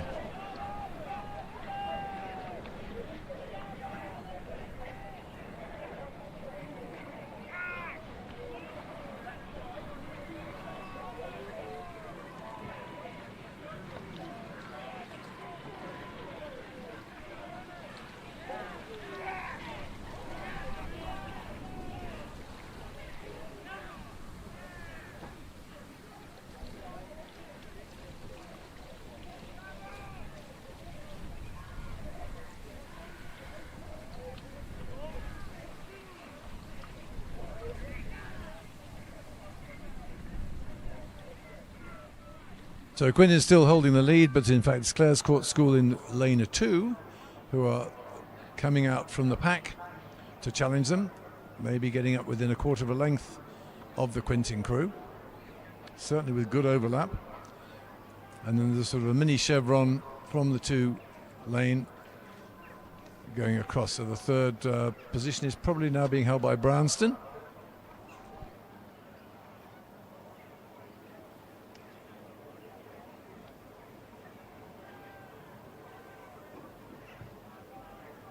So there you can see that at the 1,000-metre mark, Quintin were ahead of Bryanston and Clare's Court.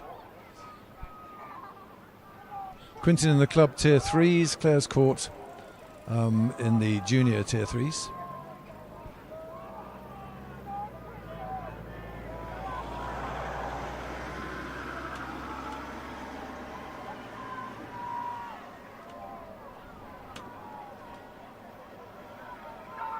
So we have to say that no suggestion of any unfair advantages, but the later numbered lanes have been in rather well, haven't they?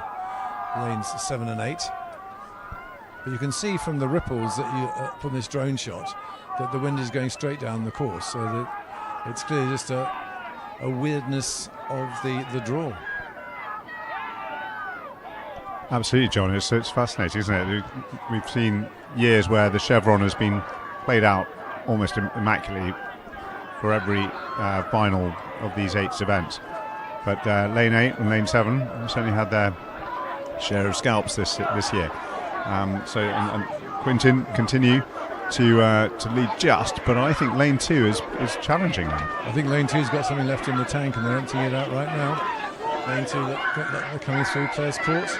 In the junior tier 3, overtaking Quintin in club tier 3. It's going to be a close one. Oh my goodness me, is that on the surge? I think it's certainly absolutely on the surge. That's going to go, I think, to the video finish. And again, close racing all the way through this final.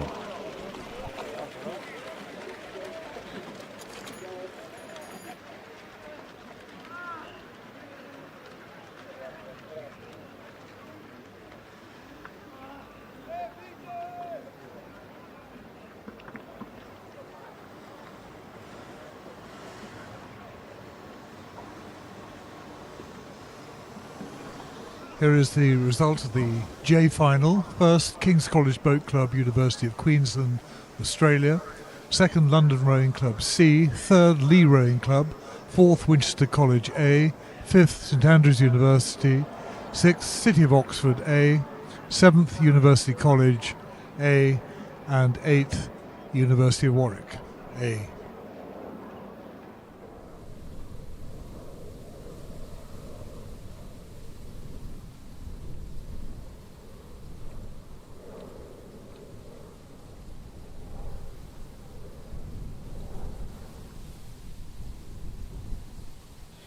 So we've got the L final, Lima, and calling across from lane 1 is Great Marlow School, then lane 2 Bedford, lane Bedford Rowing Club, lane 3 Green Lake Crew USA, and then 4 Peterborough City, lane 5 Haberdashers Monmouth School, lane 6 Oriel Kensington, lane 7 Minerva Bath, lane 8 City of Cambridge.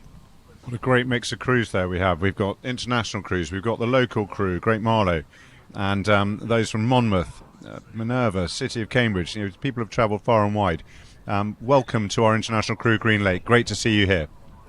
And for those watching back home, I hope you've had a good morning and you've got your coffees and are ready for this race. Great Marlow School, of course, alma mater of our one and only Sir Steve Redgrave, where he started his rowing at Marlow Rowing Club whilst at the school, having considerable success as a junior, before going on to the rowing legacy that we all know and love. In fact, it was interesting to hear that that trophy had been sponsored by a certain Mike, coach of the GB for many years. Sprackling, yes, indeed. You're testing me. Just prompting you there, Ed. Yes, absolutely. That's, of course, the person who sort of discovered and developed the legend that is Sir Stephen. Now, back on course now. Do we have any results through the race as this race comes through? We're now coming up to 1,000 metres. Let's bring up 1,000 metres if we can. Haberdashers. Here we are, Haberdashers in lane 5. Is it Monmouth? No, Haberdashers were leading at 1,000 mark with 3 minutes 23. Minerva were just behind them, and Bedford in third. Our Green Lake guests were in 5th position at the 1,000 metre mark.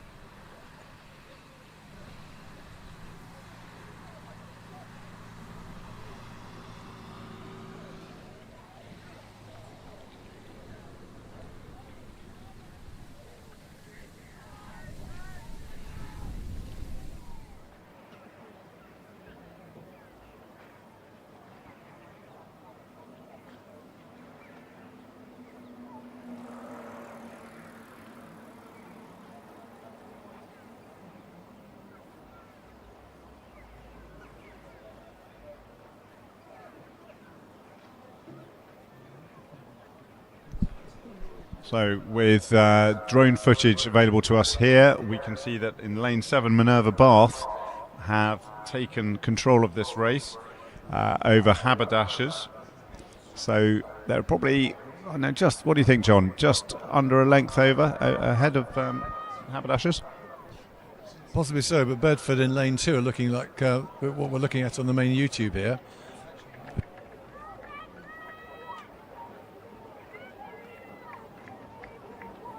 I've had clarification about Haberdashers. We should say Haberdashers Monmouth School.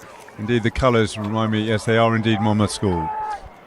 So Minerva Bath leading this, with the second place being contested by Haberdashers Monmouth and Bedford Rowing Club. That Minerva Bath is looking quite powerful on those strokes, isn't it?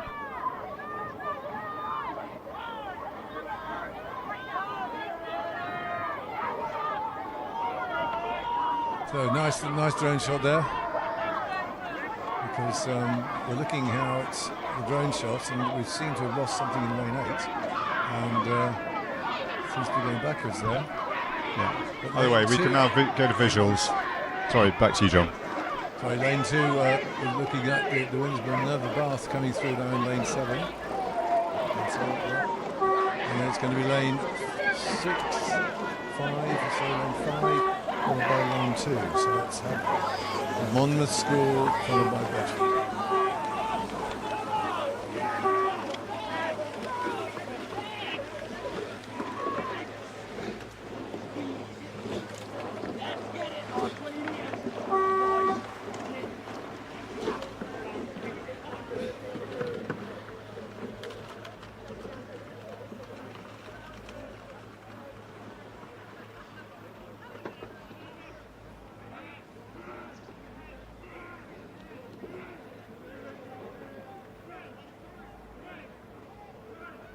So the results of the K final: first was Quintin Boat Club, second Clare's Court, third Bryanston, fourth Reading Rowing Club, fifth Tyne United, sixth Curlew, seventh St Peter's School, and eighth Southampton University.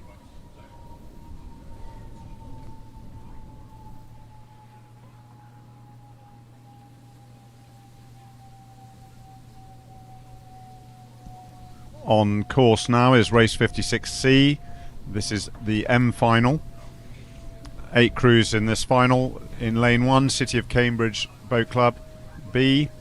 Lane 2, Southampton University B. Lane 3, Pangbourne College A. Lane 4, Green Lake of the United States of America B. Lane 5, King's School Worcester. Lane 6, Kingston Grammar School. Lane 7, Thames Rowing Club E, and Lane 8, Maidenhead Rowing Club A.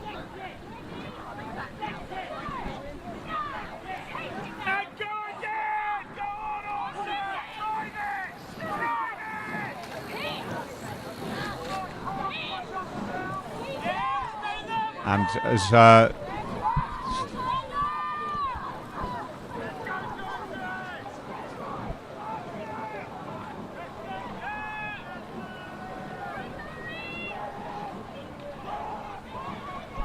and for those of you who are watching closely, you'll note that we have some women's crews in this final, which is fantastic to see. We are an open event, which means that men and women can enter.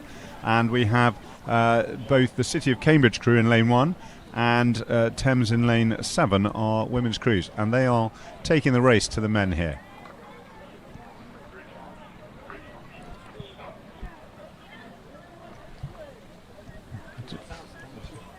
Absolutely. I think we may have the 1,000 metre scores. Sorry, if we could just bring those back up again for those on course. At the 1,000 metre mark, we had Kingston Grammar School in lane 6 leading in a time of 3 minutes 26, with King's School Worcester in second and Green Lake B in third. And when you think this is an open event, John, the women's crews are here in the M final, but that isn't by no means the end of the 8's racing, so they really are in the mix. Absolutely in the mix, and this is one of those things that we're going to expect more of with the open racing, mixed racing, changing into the whole profile of rowing. I think it's really important to see this. And it's nice to see them at Marlow, at Dorney. Fantastic to see them here.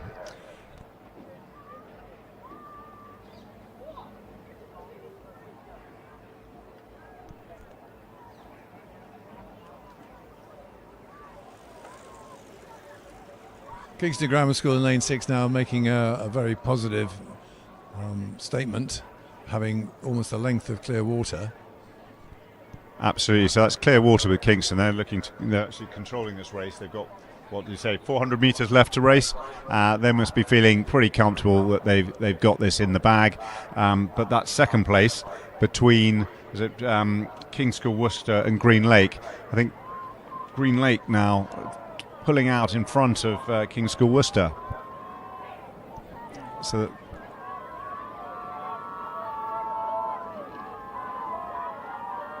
yeah, those puddles are really getting quite foamy, aren't they? I think there's a lot of power being put down by that crew, and they're pulling out to a half a length ahead of their silver medal rivals.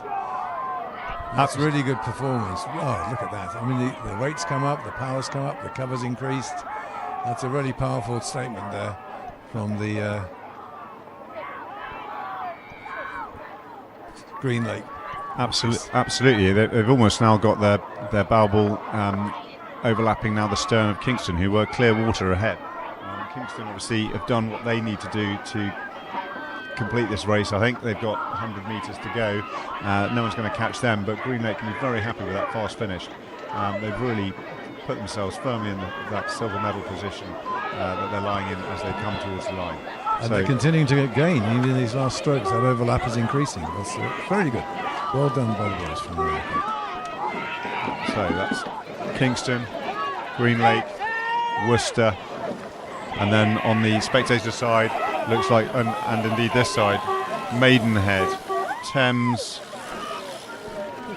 women really coming back into contest there, with the Southampton and Pangbourne crews, and then the City of Cambridge in lane 1. Great racing.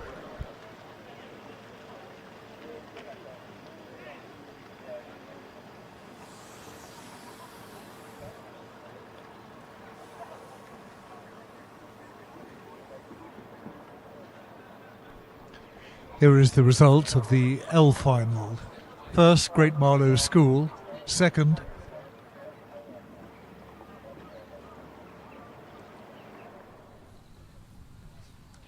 quick reset. Here is the result of the L final. First, Minerva Bath. Second, Monmouth School. Third, Bedford Rowing Club. Fourth, Green Lake Crew, USA A. Fifth, Oriel Kensington. Sixth, Peterborough City. Seventh, Great Marlow School. And eighth, City of Cambridge Rowing Club.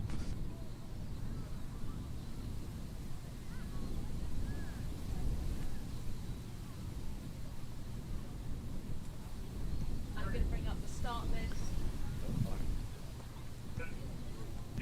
And we now have the M final, N for November final. This is race 57D on course now. 4 crews now off the state boats. So in lane 2, University of York Boat Club. Lane 3, Birmingham University Boat Club A. Lane 4, University Liverpool Boat Club. Lane 5, King's School Canterbury A. The race has passed the 500 metre mark, and Liverpool are leading at that point, or were leading at that point, in a time of 1 minute 46.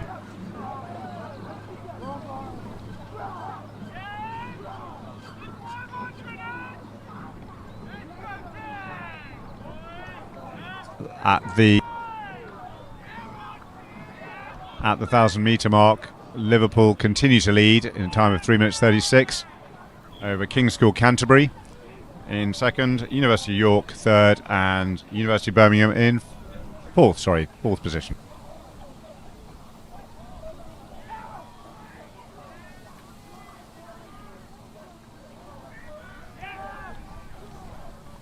And for those of you following the racing programme closely, this is the last of the 14-8 finals. Next up, pairs. Race 58, Championship pairs. So did you get a count on the number of 8s that were entered today, Ed? I didn't, but give me a moment and I'll speak to our race control and they can give me all the stats we need. We don't have Andrew as in TMS as Andrew to give us that right away, I'm afraid. But it's been a very impressive field and we've seen fantastic racing all afternoon. So thank you to all your athletes out there for putting in a really stonking performance on this fabulous afternoon here at Dorney. I can't imagine what it would be like if we had a Zoltzman of the river. It'd be very exciting, as in a statistician. But we've got two very close races here, extraordinarily close races. King's School Canterbury and Pangbourne are vying for first and second. And then behind them we've got University of York and University of Birmingham having their own little tussle. So it's very nice, two little races in one. Which is absolutely interesting, given the 1,000-metre mark information that we were given. So we'll have to wait to make sure that those numbers were keyed in correctly, because absolutely, as we're seeing it on the course, it is King's School Canterbury and Pangbourne fighting it out for gold and silver here. You don't want to be relying on this technology stuff, Ed. I mean, you know, the camera does not lie.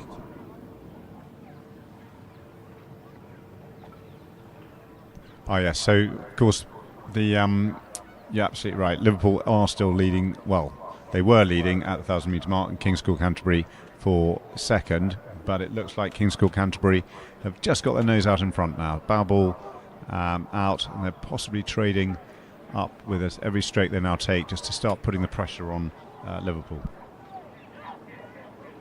So what are your bets then, Ed, on this one? It's a good one. I'm going with the schoolboys on this one. Well, obviously I'm not then. So entering the red boys, you've got King's School Canterbury in the power side against Liverpool University, who are on the 10th side, vying out for the honours here in the end final. Well, the schoolboys never know when to turn it off, do they? But the university kids maybe got a little bit more strength and seeing a tiny bit more power coming from the university. And I think they might just be getting it through. It's going to be inches. It's going to be almost on the surge. Canterbury are responding. Canterbury are responding. It's going to be on the surge. Oh, I'm afraid I may be buying John a pint on that. Let's see what the umpire says. Excellent. Two fantastic little races there. Well done. And in third and fourth position, that was University of Birmingham and University of York there, crossing the line. And we'll have the official results of that last 8 race in a few moments.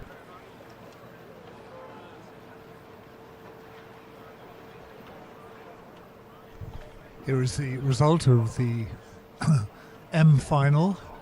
First, Kingston Grammar School A. Second, Green Lake Crew B.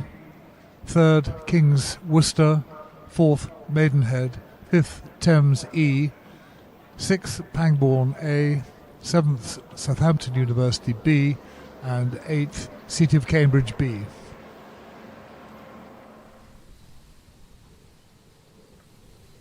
Thanks, Richard. We can now move on to the next stage in the regatta. Back to a championship event. The pairs is on the course. This is race 58, and it's the A final of championship pairs with 7 crews. We have no lane 1, so in lane 2, King's College Boat Club B, that's stroked by Buckingham. In lane 3, Crabtree Boat Club A, stroked by Herbst. Lane 4, Upper Thames Rowing Club Thames B Composite, stroked by Gosling. Lane 5, Upper Thames Rowing Club A, stroked by Bucket. Lane 6, Leander Club, stroked by White. Lane 7, Imperial College Boat Club, stroked by Ward. And 8, Radley College Boat Club, stroked by Holloway. So that's the championship pairs, which is fighting today for the Marlow Pairs Challenge Cup, sponsored today by T2 Consulting. John. And at the 500 metre is Upper Thames, so I call it the Composite, the B crew, which was in the lead over its rivals from the Upper Thames Purity Club. And looking at the times, they've got clear water. So they've taken an early control of this race. And as they cross the 1,000-metre mark, they look nicely out in front of the other pairs. I'd say they're just showing off. That's a remarkable, it's almost a Pinson and Redgrave sort of lead, isn't it? Yeah, maybe it's I should Bagnoli's in 1992, if you remember that. For some of us, we might just have done. Or maybe you could say a Murray and Bond, although in fact that they wouldn't have done it so early in the race. They'd have done it much later. So, yeah. Definitely Pinson and Redgrave. Fantastic. So there we have a crew controlling the race at this stage with, what would you say, the lanes around them close to it. It's broadly following a chevron format behind them. So about 8-second lead now with that composite Upper Thames over their colleagues in Upper Thames, and then Crabtree coming in third.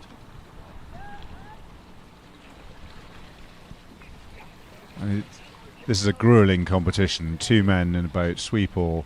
It's hard work. You've got to continue your rhythm all the way through, and with a lead like that, they clearly know what they're doing. They're not going to relinquish that, I would say. But at the same time, leads can change quickly in smaller boats, and certainly behind them, where the pack is closer together, it's going to be very different to see who's leading now out of those second, third, fourth positions, and who will go across the line in those positions at the end. It's true that it's hard work in a pair, but I consider it the most perfect form of rowing, where you just are entirely responsible for one side of the boat, and you're with one other person who you rely upon and who depends upon you. So I think pair rowing is the ultimate rowing sport. It might not be the most aesthetic, it might not be the most effective, but it's certainly the one that I've enjoyed most in my rowing career. To have been in a winning position like this in our time, I would say this composite crew have really taken this race by the scruff of the neck from the outset, and have basically been untouchable.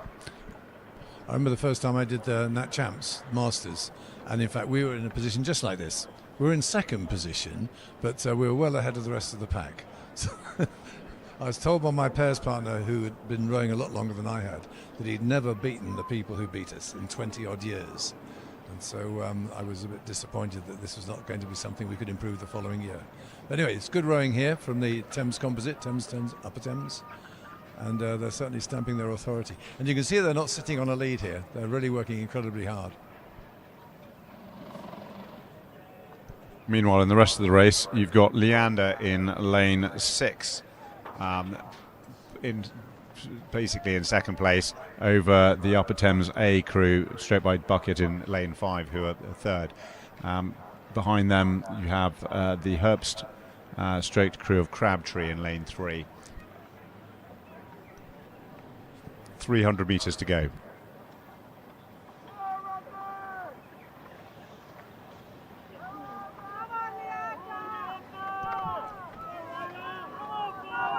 So interesting that the Leander have chosen to do a pair in this one, where it fits into the general programme of elite rowing at Leander.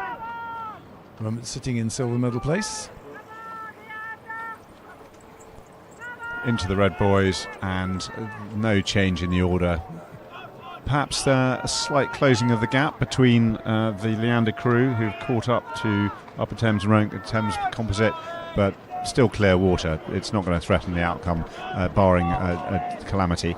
But the final now, crossing the last few strokes, composite crew led from the front. It's this crew stroked by Charles Gosling from Upper Thames Rowing Club and Thamesby. I would suggest that the composite crew, as Mr. Redgrave himself, Sistine, would have said, had another gear left had they needed it.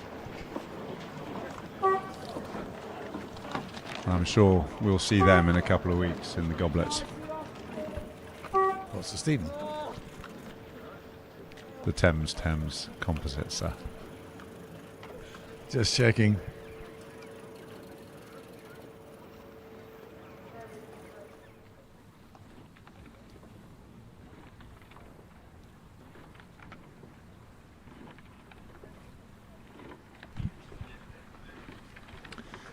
Here is the result of the N final. First, Liverpool University. Second, King's Canterbury. Third, Birmingham University. And fourth, York University.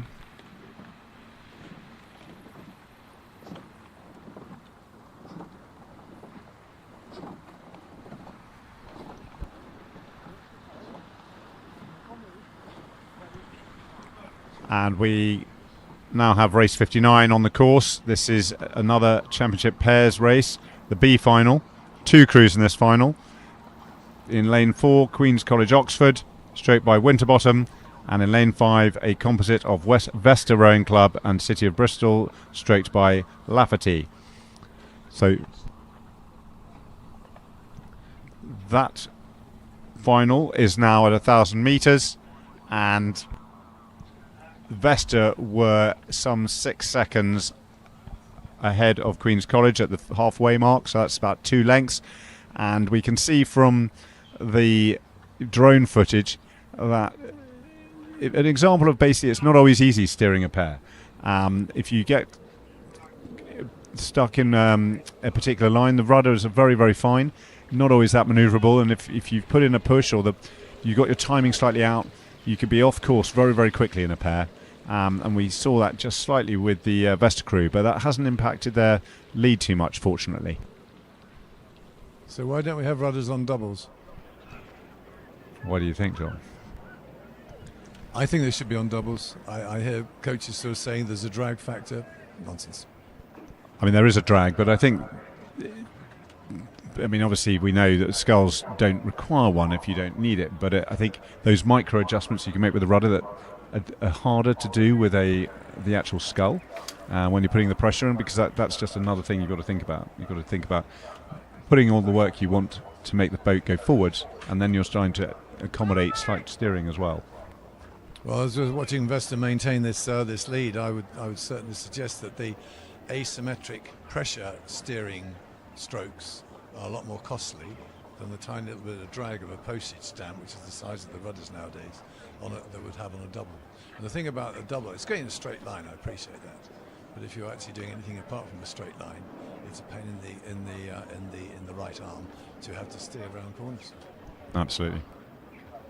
So we are now 1,500 metres into this race, 500 metres to go. No change in the order. Vesta Rowing Club, City of Bristol Composite, leading by quite a margin. This is a comfortable lead.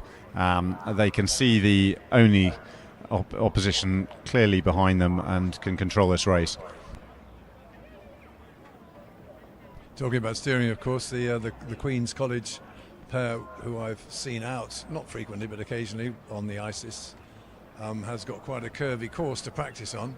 So straight lines are something that they're not familiar with. They're probably really enjoying this opportunity of just going in one direction without having to negotiate the gut and Haystack's Corner and other various things that are put into confusing their navigation on the Oxford stretch. Yeah, and that's one of the big changes when we moved from the Marlow Reach of this regatta back onto the Dorney Lake now some 2 decades ago. I think everyone remarked on the curve of the course, and there was never a happy outcome if you felt it treated you unfairly. And I can't imagine, I've never raced it in a pair, but I can't imagine how much more challenging a pairs race on the old course on the river would have been on a day like today. Yes, Marlow town is not the best place for a Cox's crew to practice its racing. And since we're on the subject of steering, we can see from the drone footage that the Oxford crew, the college crew, Queen's College, are just inside their lane. They nipped out for a short moment, but they've tacked back in. Meanwhile, Vesta Rowing Club and City of Bristol coming to the line,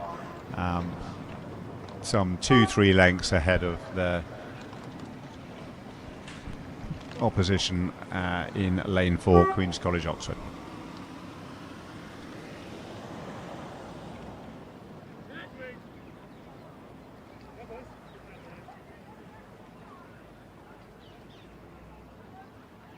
Next up, while we're waiting for results, and I'll pass you over to Richard to give those, race 60, we are into the quadruple sculls of the afternoon. So Championship and Tier 2 quadruple sculls up next. We'll pass you over to Richard for the results of the Championship pairs, A final. Here is the result of the A final in the pairs, Championship pairs. First, Composite, Upper Thames and Thames. Second, Leander Club. Third, Upper Thames A. Fourth, Crabtree. Boat Club, 5th Imperial, 6th Radley and 7th King's College School.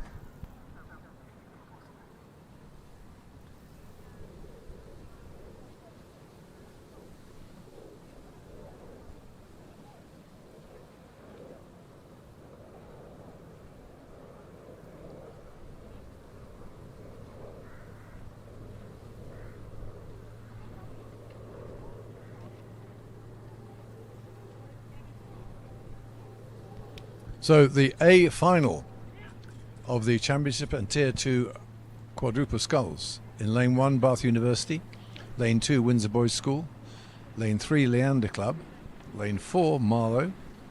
Lane 5, Reading University A. Lane 6, Reading University B. Lane 7, Edinburgh University. And Lane 8, Reading University D. So we've got two different events here.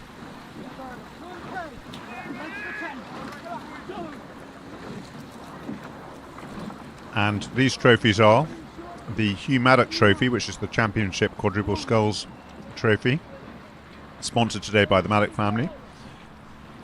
And the Tier 2 Quadruple Sculls Trophy is the Jubilee Cup. And that Jubilee was the Golden Jubilee of the late Her Majesty's Queen Elizabeth II.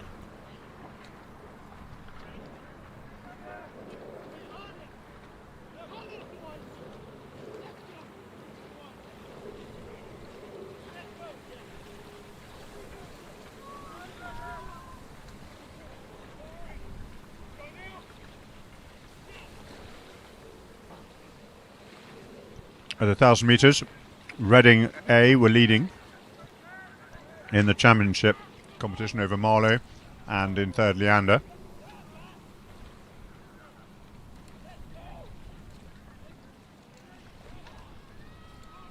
So, okay. And in Tier 2, it's Reading who have the advantage over Bath University, although the two of those crews are currently in 7th and 8th position. But there's only about a second between them, so it's still quite a close race for that Tier 2 quad.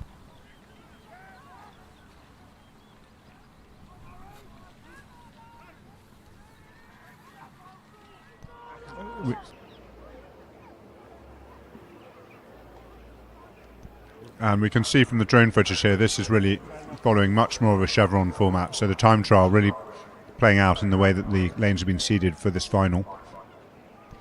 With Reading University A really leading out in front. Reading have been operating a really strong sculling programme, and so it's bearing fruit, as we can see today. Second place being fought closely by Leander and Marlow. In lane, so that's the crew stroked in Leander by Jamie Hindle-Daniels, and in Marlow's crew stroked by Alfred Heath, so that's Marlow A. And lanes 3 and 4 there. And it's really going to go to the wire. They're absolutely going hammer and tongs at each other. They've got 300 metres to go. So who's going to take the silver medal? I think we know that Reading are going to be hard to beat for that gold. They're into the Red Boys, but it's going to be tight. John. Marlow's sort of out striking the other two. A couple of pips higher. I don't think they're going to worry about they're not going to bother the leaders. It's a question of whether they can keep ahead of Leander. Leander a little bit longer, a little bit slower, but Marlow really on it. They're not losing any of their form. I think they're going to hold on to the second place as they come over the line. I think they are. I mean, I think they've just had another gear. They've just found it. They was tight neck and neck, and then boom, they've just shot out in front by about third to half length. But fantastic racing as we nudged to the end of the course there. Real match play. And then crossing the line now, we've got Edinburgh. And was that Edinburgh Reading B. And in fact, in the final, Reading D in the Tier 2 beat University of Bath by a fraction. Yeah, they're crossing the line there. We'll wait for the official results, but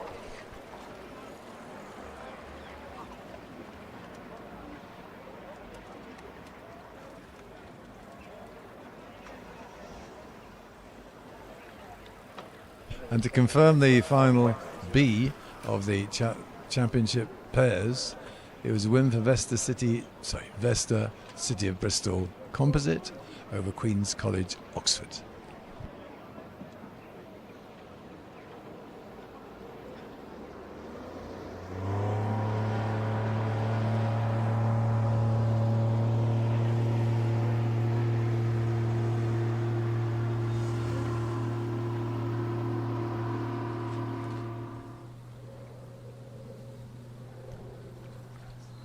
Race 61 now on course. This is the B final of Championship and Tier 2 quadruple sculls.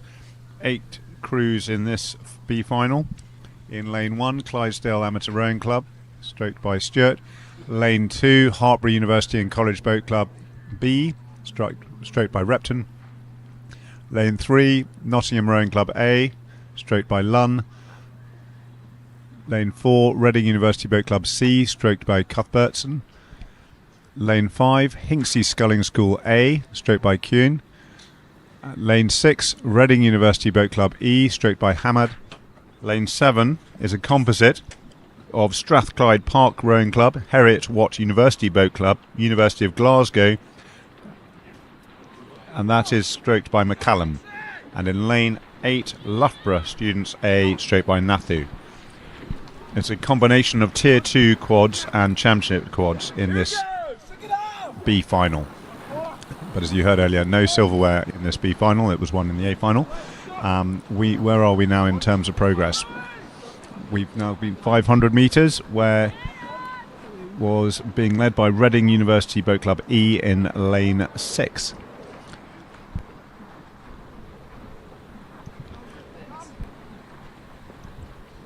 The crews are through 1,000 metres. We're just waiting for the times to come through.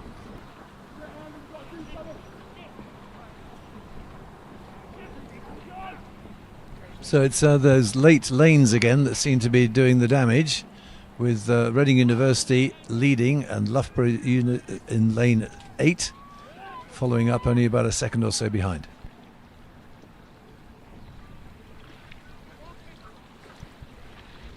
Just trying to look at the water and see if the wind's got up at all. I don't think it has, but I'm just looking out at the way that the crews are racing. See whether they're having to lean into a bit more of a stiffening headwind, but if it is, it's not material. They may dispute that, of course.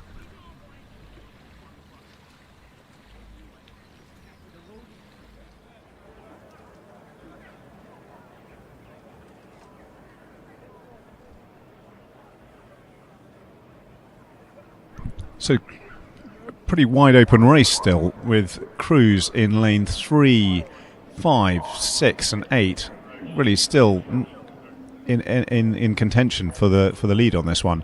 I'd say if I had to pick a leader at the moment, it's still Reading E in lane 6, but they're being pressed hard by Hinksey in lane 5, Loughborough Students in lane 8, and Reading University C in lane 3. No, not Reading University C, Nottingham A in lane 3. I'm looking at Nottingham for some reason. I don't know why it's caught my eye. They just look a little bit smooth at the moment, and I'm just wondering if they can hold on to that and just apply a little bit more power. They seem to be working and moving the boat very nicely. But at the moment they're lying in 4th place, and as you say, in the middle of the pitch there, we've got the two boats, Reading University and Hinksey. Yeah, and as you said that, John, I thought Nottingham actually looked like they're just taken a short stroke or two just to give themselves a bit more of a lift and go for it and attack. But Hinksey in lane 5 now really getting into their rhythm, being smooth and long, and that seems to be working, as they're now pulling out ahead of Nottingham in lane 3 and Reading in lane 6. And then again in the middle of the course, there's hardly anything to say between Hinksey and Reading University E as they cross through that 1500 metre mark. But now it is spreading out, as you say, and in fact it's lane 6, Reading University. Lane 5, I do beg your pardon. Yeah, it's Hinksey in lane 5 yes, that have got the edge now, and Reading E in lane 6 seem to be slipping back, whilst Nottingham are staying with Hinksey. And I think your point about them still having an extra gear of some sort, they seem to have attacked again. They're definitely putting in the puddles are getting bigger, and I think they might be coming through, but they've got to make their move now because it's only metres, and I don't think they've had enough time.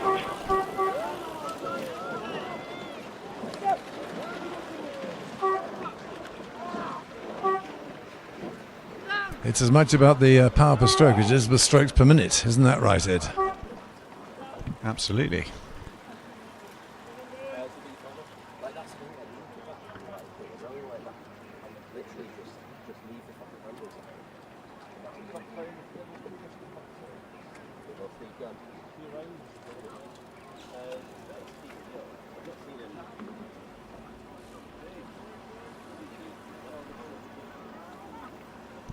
So those on the YouTube channel, you'll see that the results of the A final of Championship and Tier 2 quadruple sculls is now up on the screen. The results here is that the Championship quadruple sculls was won by Reading University Boat Club A in a time of 6 minutes 14. Second was Marlow Rowing Club A. Third, Leander Club. The winners of the Tier 2 competition of quadruple sculls was Reading University Boat Club D in a time of 6 minutes 37, and second was Bath University Boat Club.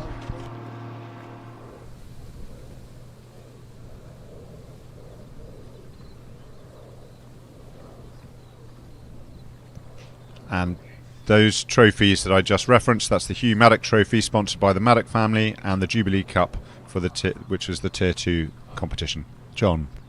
So the final C is underway, calling across the lanes. We've got lane 1, Windsor Boys School B, then Hinksey Sculling School B, in lane 3, Northwich, lane 4, University of Bath and Nottingham Composite B, lane 5, Reading University F, and lane 6, Hartbury University and College, and in lane 7, University of Leeds and Leeds.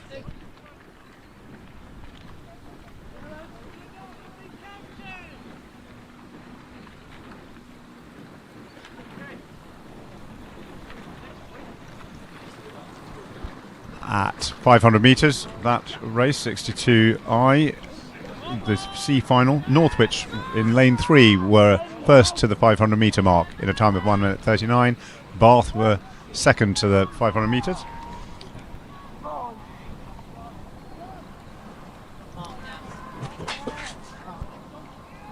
At 1,000 metres, Northwich continued to lead this C final.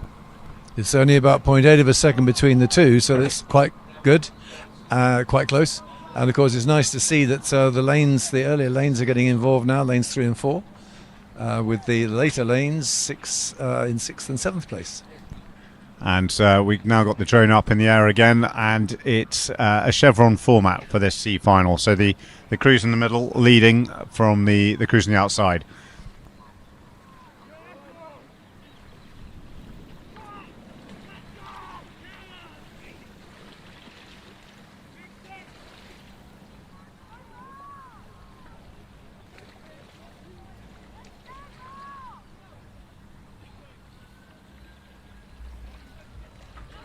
The water conditions are deceptive, aren't they? It's the way the light looks a little bit wallowy, but when you get the drone shot, which you can now see on YouTube, absolutely flat. You know, it's a little bit of ripple, can't be a problem. But it's a bit confusing to know what the conditions are like. But certainly the rowing is at a very high standard, and this is a particularly good race in terms of the timing and the chevron.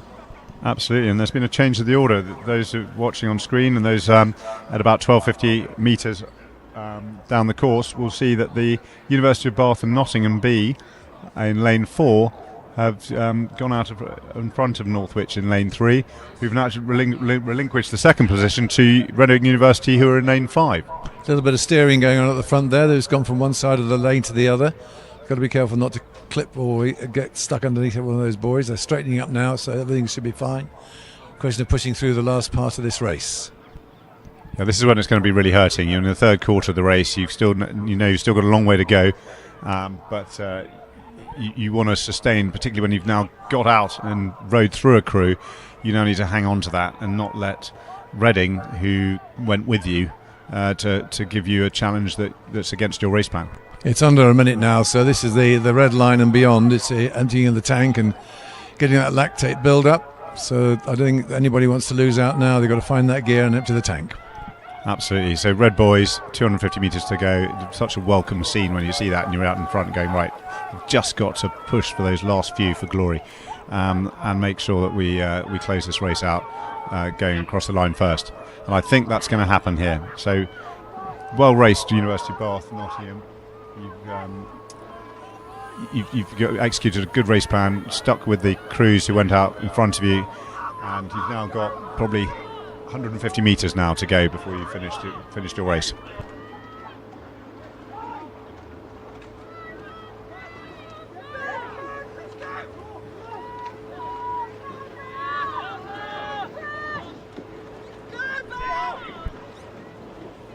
And just holding on for a clear finish. They were caught up a little bit at the end there, but I think they had a gear left if they needed it.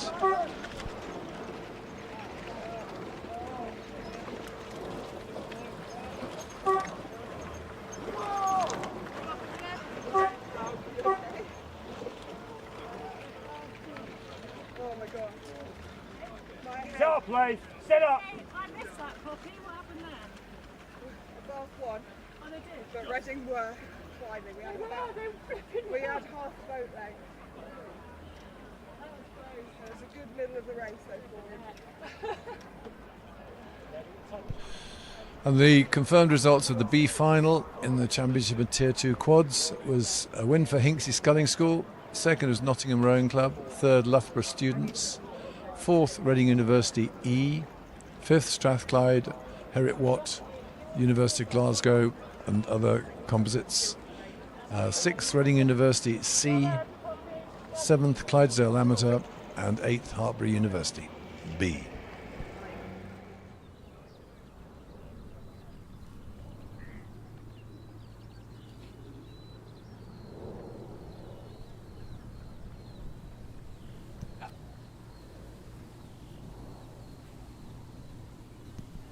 On course now, race 63J.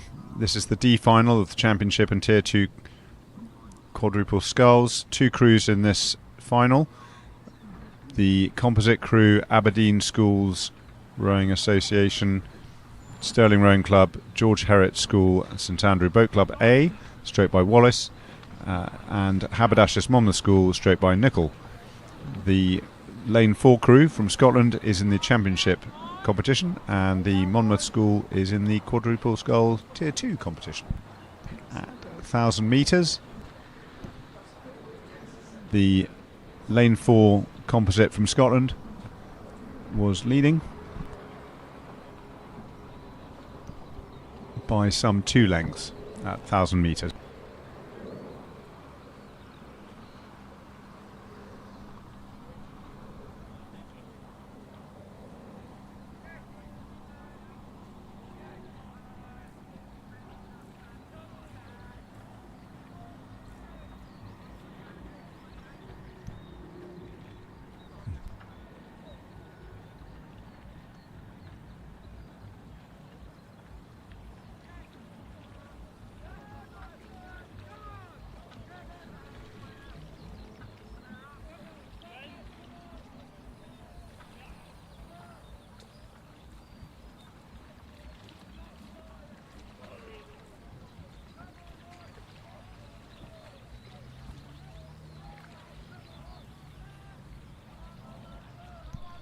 So, on course, race 63J continues.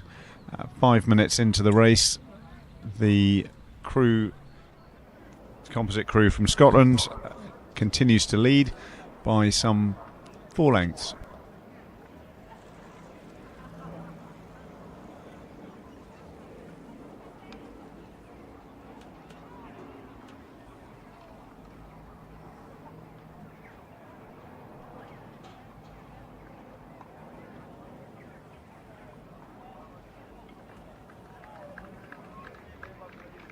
So it's an interesting choice as to what you do in a final like this. You've got one other crew in the race and you are either unable to keep up or you're finding it quite easy to stay ahead.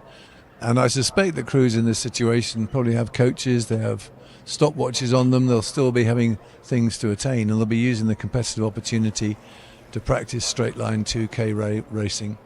So this isn't just a gimme. It's not a row over. It's in fact a very important training experience these crews, I'm sure, will learn from.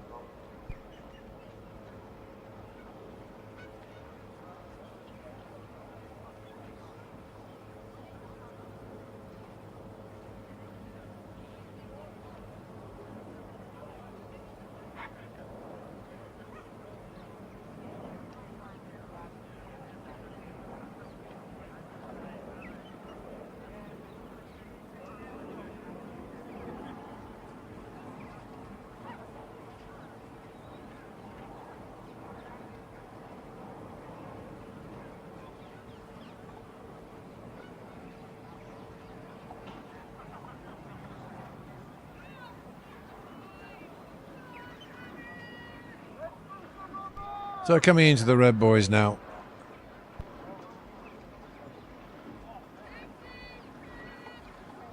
It's the Scottish Composite, which has almost more contributing organisations than it has scullers in the boat, who are going to finish this course first, followed by Monmouth School.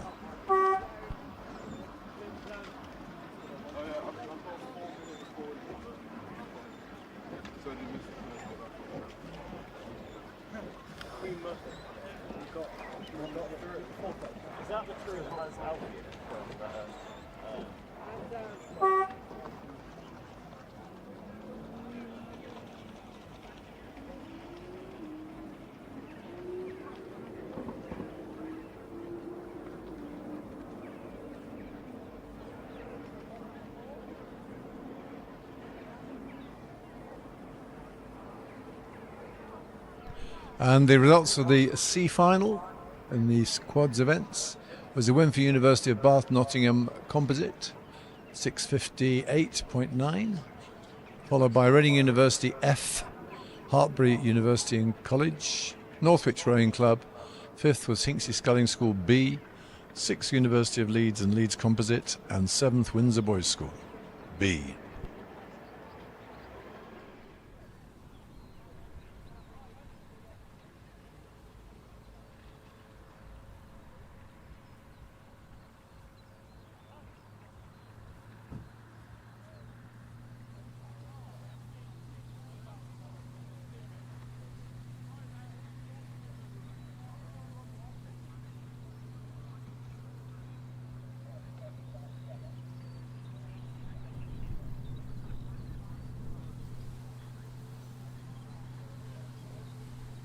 So now we have the A final for basically all of the Coxed Fours events. That's Championship Tier 2, Tier 3, University and Juniors.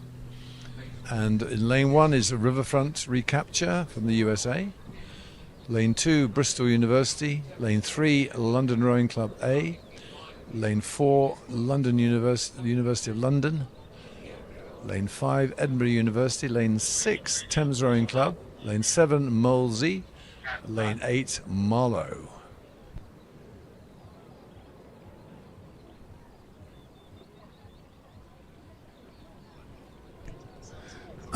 The championship at Coxed Fours, competing for the Borgness Cup, which was presented to the regatta in 1882 by the late Mr. Borgness, and this year it's sponsored in memory of the late Jim Thornton. The Tier 2 Coxed Fours are competing for the Charles Rowe Memorial Cup, which was presented in 1970 to the regatta by Charles Rowe's family. Today it is being sponsored by Archer Technicoat Limited.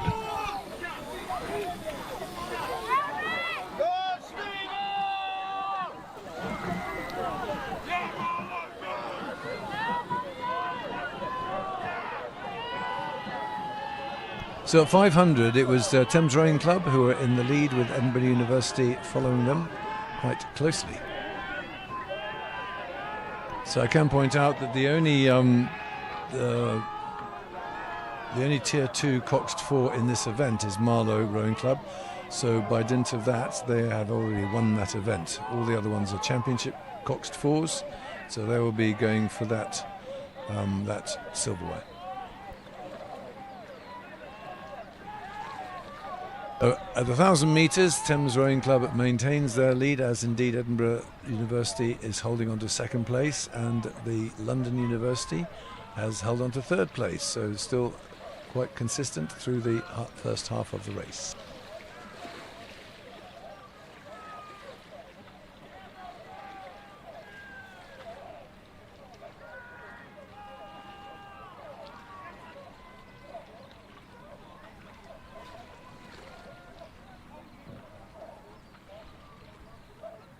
So Thames being challenged now by Edinburgh. It's a very close race. Just these three basically. London University of London, Edinburgh and Thames. And there's not much to call between them. I'd suggest now that Edinburgh are making a challenge and maybe getting their bar ball out in front, and they're dragging University of London with them. But Thames certainly still holding on to that challenging position. There's nothing to call between these three. University of London possibly down, just eking ahead. Yeah, I'd say just stroke by stroke, they're just taking a few inches out and taking a clear lead on their own. Edinburgh University trying to hold on, but certainly holding an advantage over Thames Rowing Club in lane 6. So these three continuing to pull away as we get into the last part of this race. About 400 metres to go. University of London holding on to that lead. This is the hard work, Coxed 4, carrying the Cox, heavier gearing, more of a power event than the niceties of quads and even Coxless 4s. But they're putting in a strong push now. University of London trying to get ahead, not quite breaking the elastic band, but certainly making a statement, coming into the red boys. They've got about 30 strokes, maybe 25 strokes to go. They're continuing to push ahead. Edinburgh trying to follow them, but by so doing they're gaining an advantage over Thames, who is just holding on to third. They're not going to be challenged. It's these threes who are going to be vying for the podium places. So continuing now to the last few strokes, and it is going to indeed be University of London who are going across first. Edinburgh just holding on there for a very strong late challenge from Thames, who probably lost out by about a canvas. But Marlow going through in about 5th place, but winners of the Tier 2 Coxed 4s event.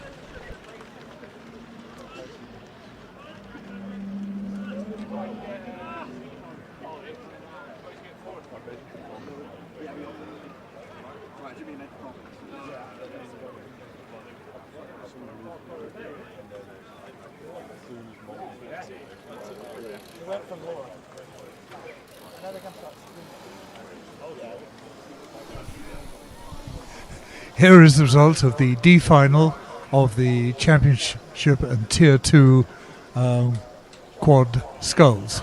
First, Aberdeenshire Schools, Stirling Rowing Club, George Heriot School and St Andrew Boat Club in a time of 7:23.32. They beat Monmouth School by a substantial margin.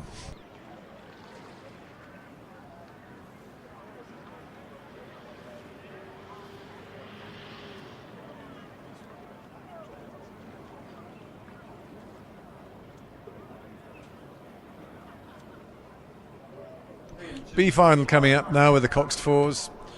Lane 1 Warwick University, lane 2 Agecroft, lane 3 Nottingham University, lane 3 Nottingham Rowing Club, lane 4 Oxford Brookes H for Harry, lane 5 Royal Chester, lane 6 Thames Rowing Club B, lane 7 Imperial College A and lane 8 Radley College.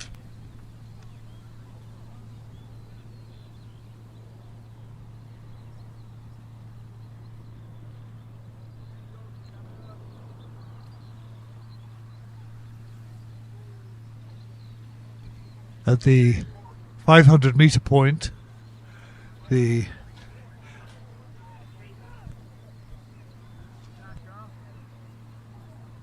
Royal Chester were leading Oxford Brookes H, followed by Thames Rowing Club B.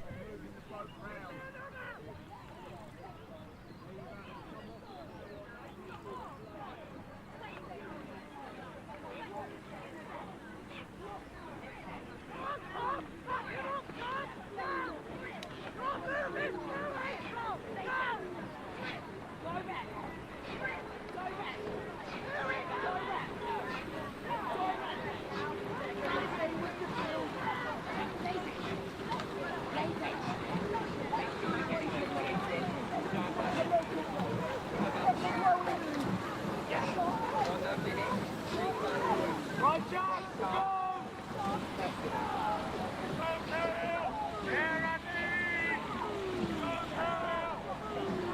the leaders at the halfway point were Royal Chester, who had a 2-second lead over Oxford Brookes H.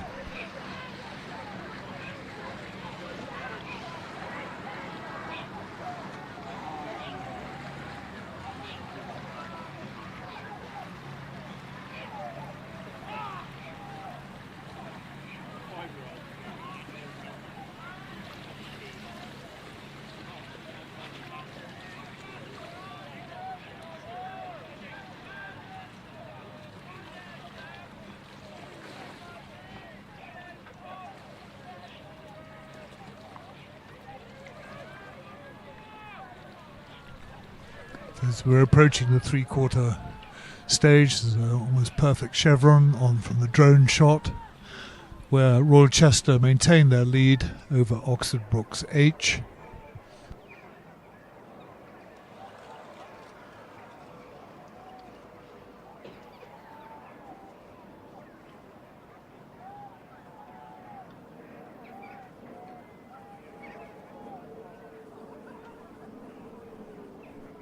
So I can say that in lane 1, University of Warwick A is the only and first representative of the Tier 3 University Coxed Fours, and so they will have won the Phillips Rose Bowl, presented in 1993 by Dr. and Mrs.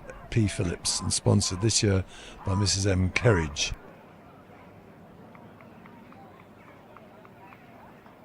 And also in lane 8, we've got Radley College, who are the first and only competitors from the Junior Coxed Fours.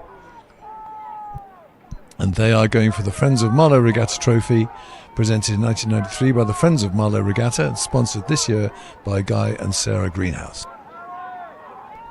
At the 1500 metre point, Royal Chester maintained their lead with a 1-second margin over Oxford Brookes, and Thames Rowing Club B were 2 seconds behind. So we're approaching the enclosures now and see if Oxford Brookes will be able to push past Royal Chester in a final charge in the last 200 metres.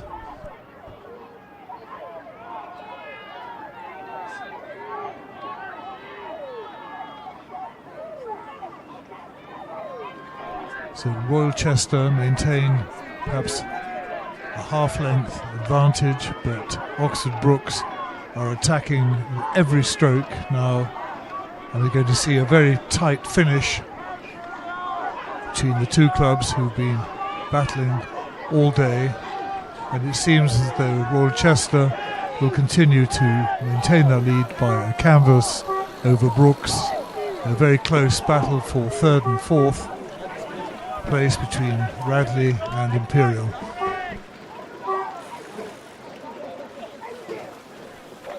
Between H-Croft and Warwick.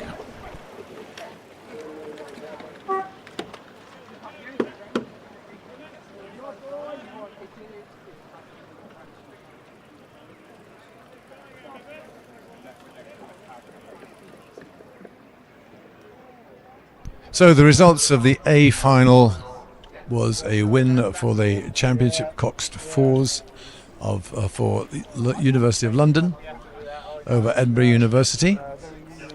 In third place was Thames Rowing Club. Marlow Rowing Club in fourth actually won the Tier 2 Coxed Fours event.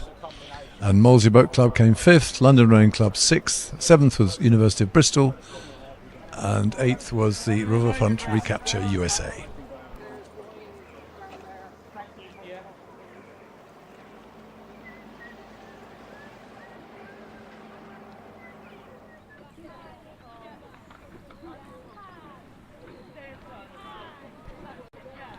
The C final of the Championship Tier 2, Tier 3 University and Junior Coxed Fours has just started.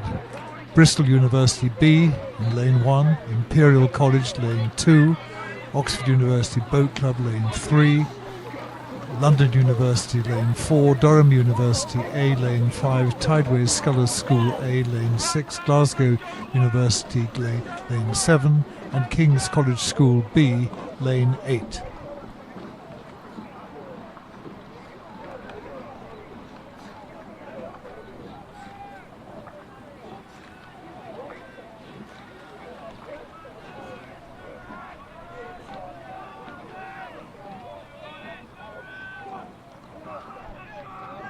At the 1,000 metre point, Oxford University lead Glasgow University by half a second, with London University in third place in a very tightly tight field, just in the second half of the race now.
And at the three-quarter position, at 1,500 metres, Glasgow have taken the lead over Oxford University by... actually, it's dead heating at the moment, so it is very tight between lane 3 and lane 7. Oxford University, lane 3, Glasgow in lane 7, with London University in lane 4 just behind. So we're now seeing the lead swapping between Oxford and Glasgow on the surge of each crew. It's getting very tight, entering the enclosures. It's going to see a very tight finish here in this C final of the Championship Tier 2, Tier 3 University and Junior Coxed Fours. Glasgow's come through quite a lot in that third quarter and done a really good job of now competing for the lead. But in fact, it's them that's now taken the advantage. It's probably about half a length up. What do you think, Richard? Yeah, I think Glasgow have really moved through, and they look to have something like half a length on Oxford as they approach the finish, with London finishing strongly, a very tightly fought C final. I would submit that Glasgow was so emptied of the tank that in fact the number 2 man didn't take his last stroke.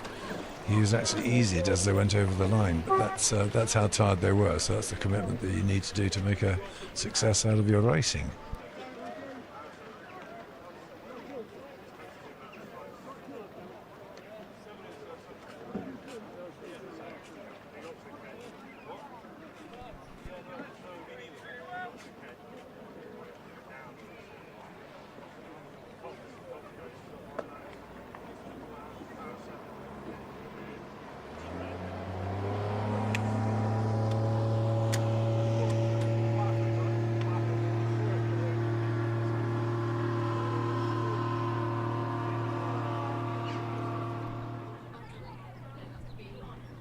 Here is the result of the B final of the Championship Tier 2, Tier 3 University and Junior Cox Fours. First, Royal Chester.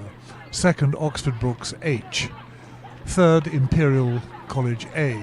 Fourth, Thames Rowing Club B. Fifth, Nottingham Rowing Club. Sixth, Agecroft Rowing Club. Seventh, Radley College A. And in eighth position, Warwick Boat Club, Warwick University A.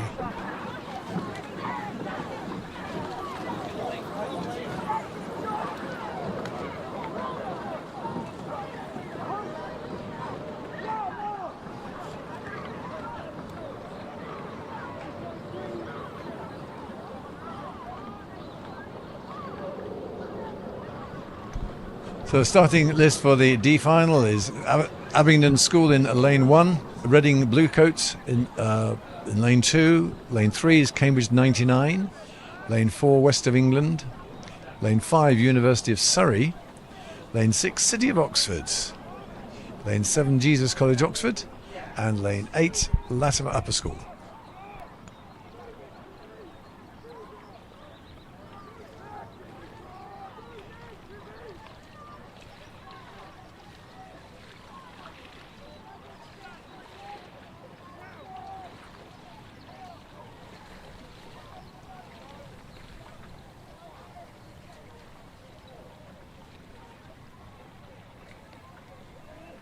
So University of Surrey are leading at the 1,000 metre mark, with Latimer Upper School closely behind, only about a second behind. So it's close at the 1,000 metre mark.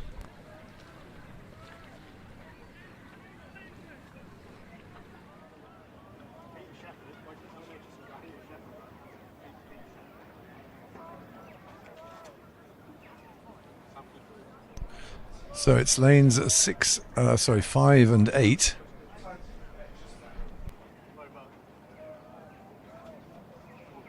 The University of Surrey and Latimer, who are pretty much ahead of the rest of the pack.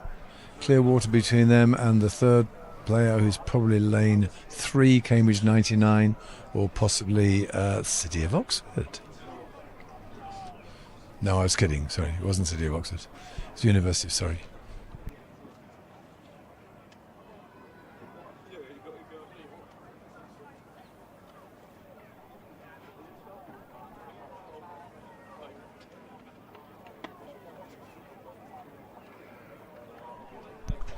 So Cambridge 99 trying to make the third place their own, but it is City of Oxford who is vying for that position. Out in front in lane 8 is Latimer Upper School, and in lane 5 the University of Surrey continues to be reasonably confident in their silver medal position. Very important in these Coxed Fours events to hold on to your finishes. That's what a coach would say. Takes quite a lot to get this boat going, and once you've got the acceleration through the draw, you don't want to be washing out and losing that finish. Neither do you want to be wrenching them, of course. But I digress.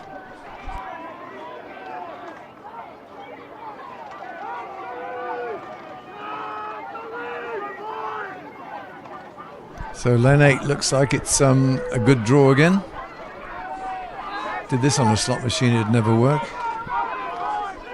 Random it's not, and they should be the slowest in the heat. So what do they know?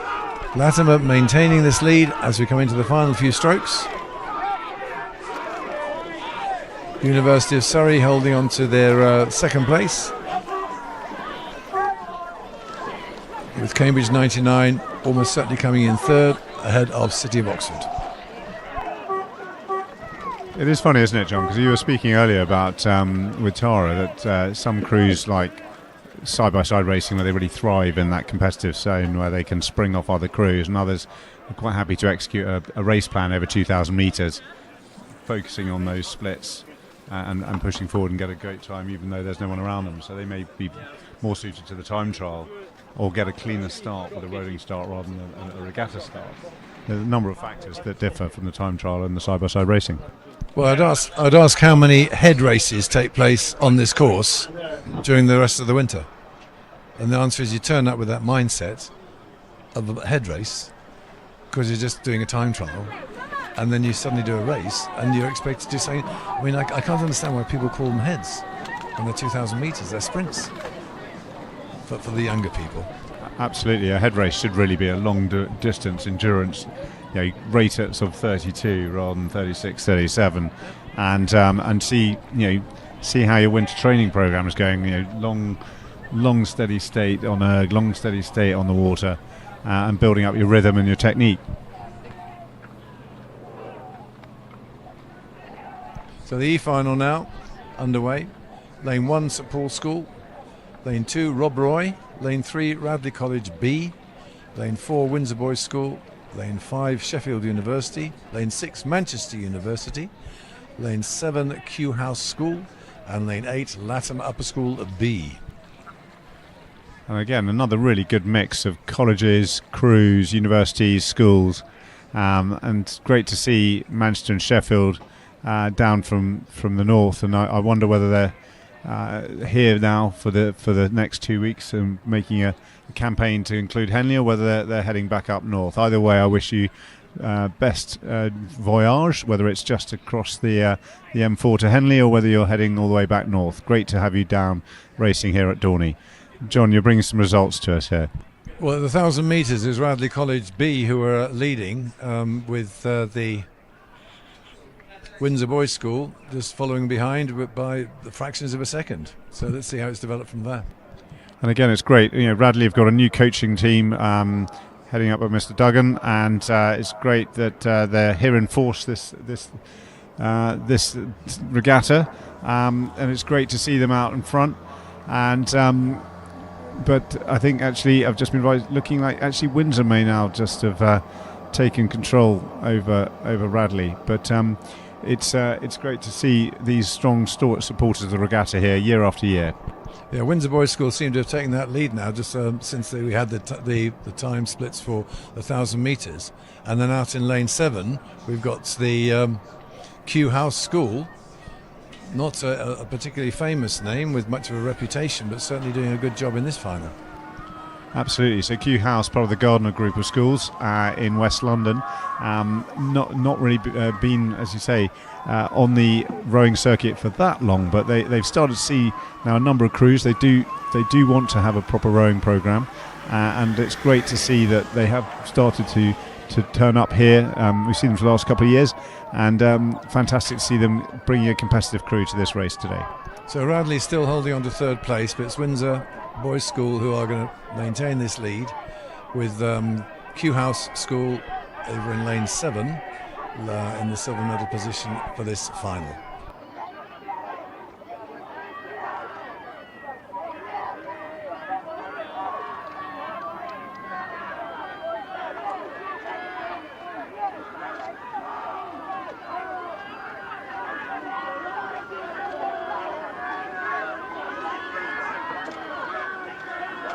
So Windsor Boys still leading from Kew House, but Kew House will be on the podium for this race, and that's fantastic, with Radley currently in third place. As we come to the line, it will be Windsor over Kew, and they should be very pleased with that. And then Radley, that's a scalp for Kew. Sheffield, St Paul's, Rob Roy, Manchester, and then Latimer over the line.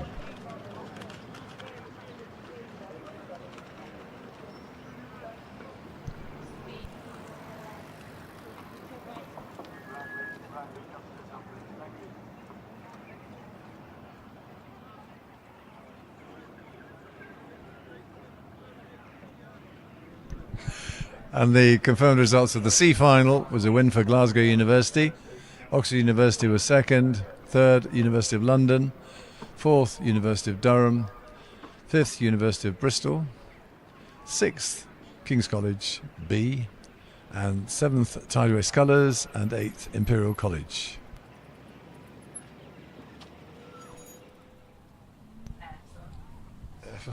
F is now final F. That's race 69C now on course. There's 5 crews. Apologies. We now have 5 crews on the course in lane 2, nearest to the spectator side of the course.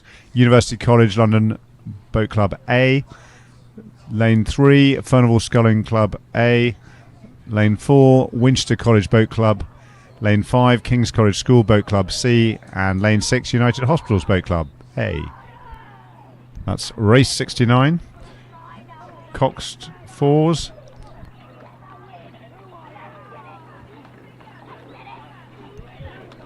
No 500 metre mark scores yet, but that's the kind of place they are on the course.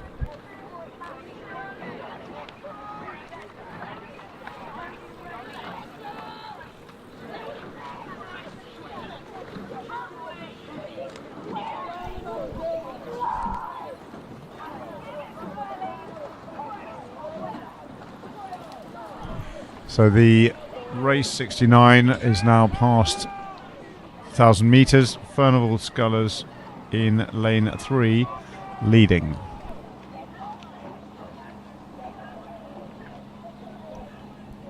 And it's second place at 1,000 metres. It was King's College School Boat Club. Third, University College London in lane 2. Fourth, Winchester College. Fifth, United Hospitals. Actually, nothing to cut between fourth and fifth in there.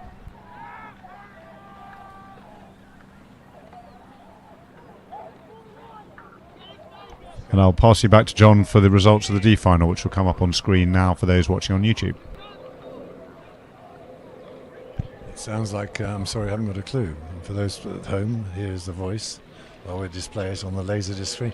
Anyway, the final of the D final of the Coxed Fours was a win for Latimer Upper School, followed by University of Surrey. Then in third place, Cambridge 99. In fourth place, City of Oxford Rowing Club.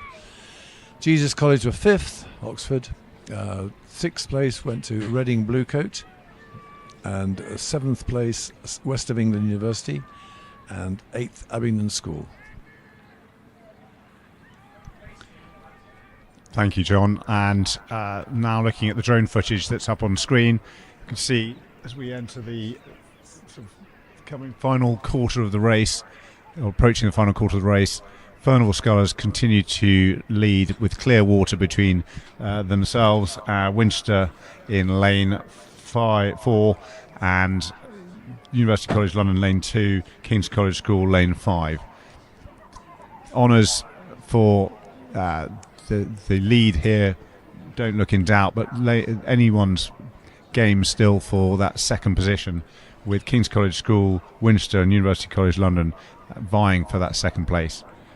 Winchester seem to have their nose out in front on that. So it's Furnival from Winchester, King's College and University College London, with United Hospitals in trailing in the last position, but they're by no means by a margin.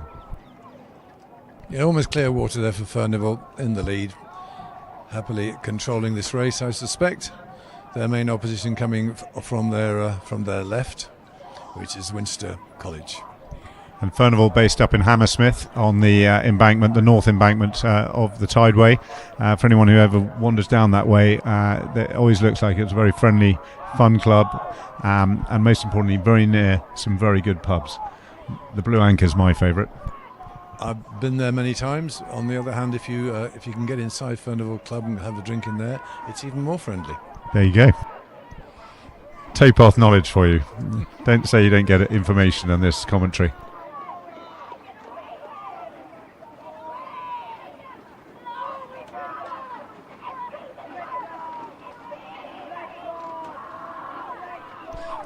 So I think Furnival quite in control of this race.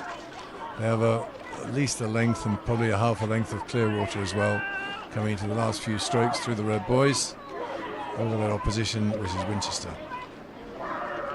Yeah, so they've had a very comfortable race today, commanding their final, and great to cross the line with a field of crews behind you in this F final of the Coxed Fours. I always think Coxed Fours a chunky event. You know, you've got four of you, you've got a cox you've got to carry down the course. But when you get hold of the water, you really feel you put your work in. You feel you've earned your race with a Coxed Four event. I've always enjoyed my Coxed Four cruise. You've got to get the gearing right, but it's something that you get really positive feedback from. That resistance is really quite a welcome thing when you get played in the water. Completely agree. sort of my best races are Cox Fours, particularly head races. We go back to our earlier conversation. One of my favourite ones, York Head. It's a cracking river, and you've got long bends, the proper length of race, and that Cox Four event there where you can really feel you've done the work and earned your spurs at the end of it. And it's always good to have the relationship with the Cox, the encouragement, the support, and the pushing that you get from a Cox much more than you do from a bow steers or anything like that. Completely agree. So I think we're going to be taken back to the scores. No, we're not. I'm being kept in order. We are now into Championship Sculls, single sculls, which is the finale of today's event, and we're with the A final. If I pass over to Richard to introduce the A final. Right. In lane 1 is Norton of Bath University. Lane 2, Gardner of City of Cambridge. Lane 3, King of Leander. In lane 4, Knight of Minerva Bath. In lane 5, Austin Baker of Hinksey Sculling School. Lane 6, Raymond Barker of Lee Rowing Club. 7, Parsonage of Clydesdale Amateur Rowing Club. And in lane 8, Hernandez of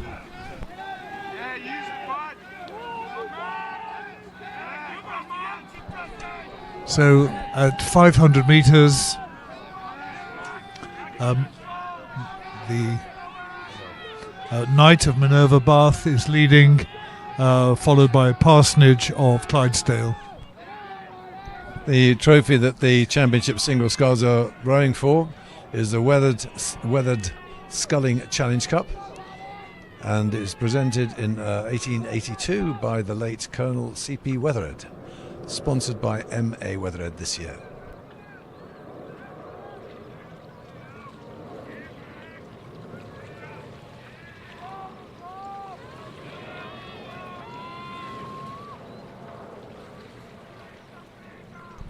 So just taking you back to the Cox Fours events now for results. This is results from race 48H, the E final, which was won by Windsor Boys School in a time of 7 minutes 20. Second was Kew House School. Third, Radley College Boat Club.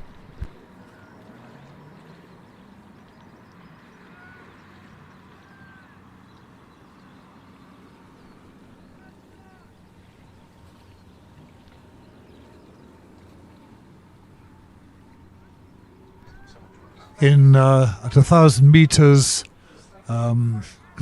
Knight of Minerva Bath was in first place, followed by Parsonage of Clydesdale in second place, and the sculler Austin Baker from Hinksey Sculling School was in third place.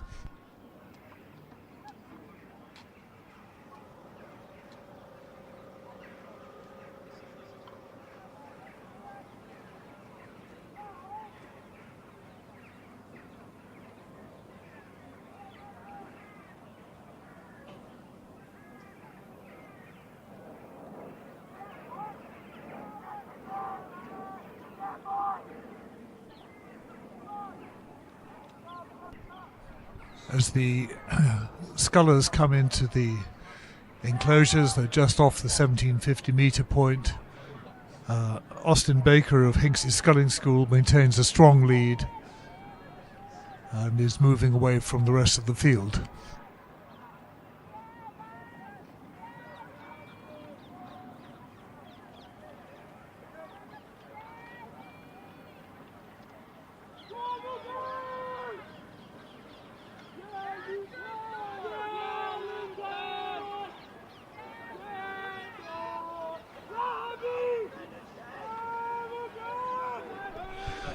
So coming into the enclosures, Austin Baker of Hinksey Sculling School maintains his lead over Parsonage of Clydesdale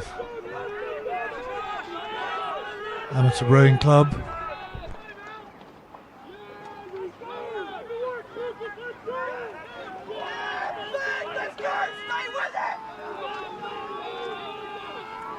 Sorry, lane 4 is Knight of Minerva Bath.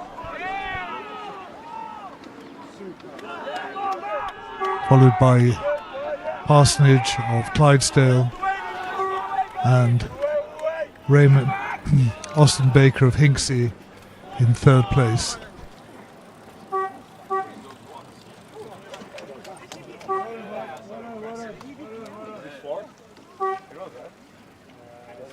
done, Josh. Good shift. Got ya. Well done, mate. Oh, you're coming up again. Got ya. Oh.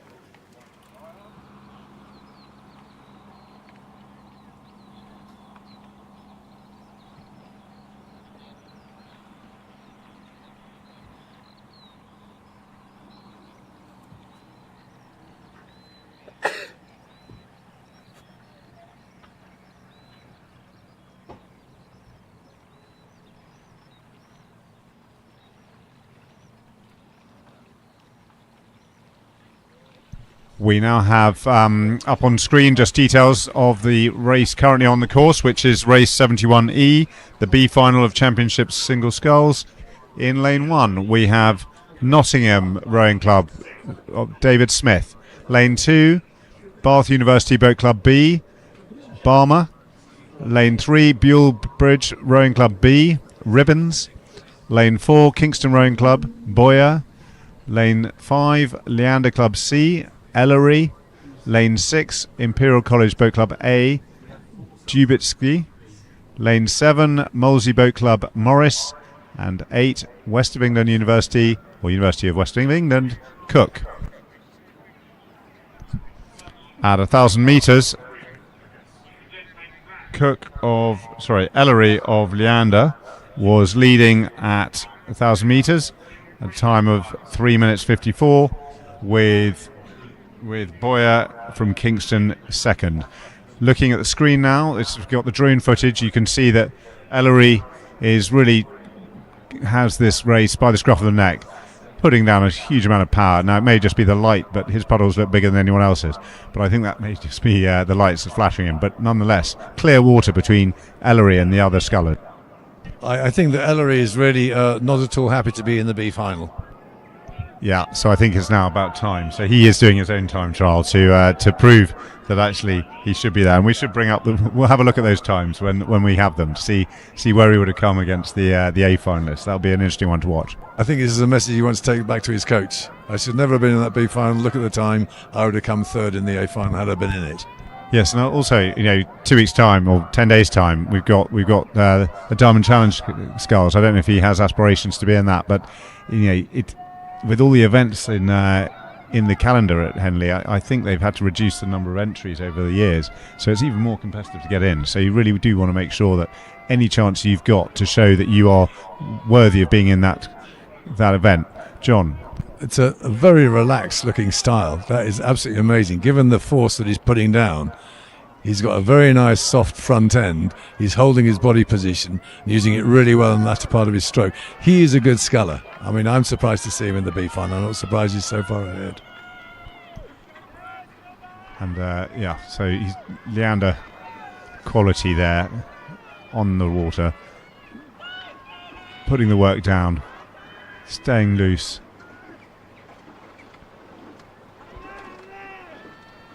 Dubitsky just on his shoulder now, slightly closed the gap though in Imperial College, but this is the end of the race for them, so he knows he's done what he needs to do to get over that line. But let's look at the timings.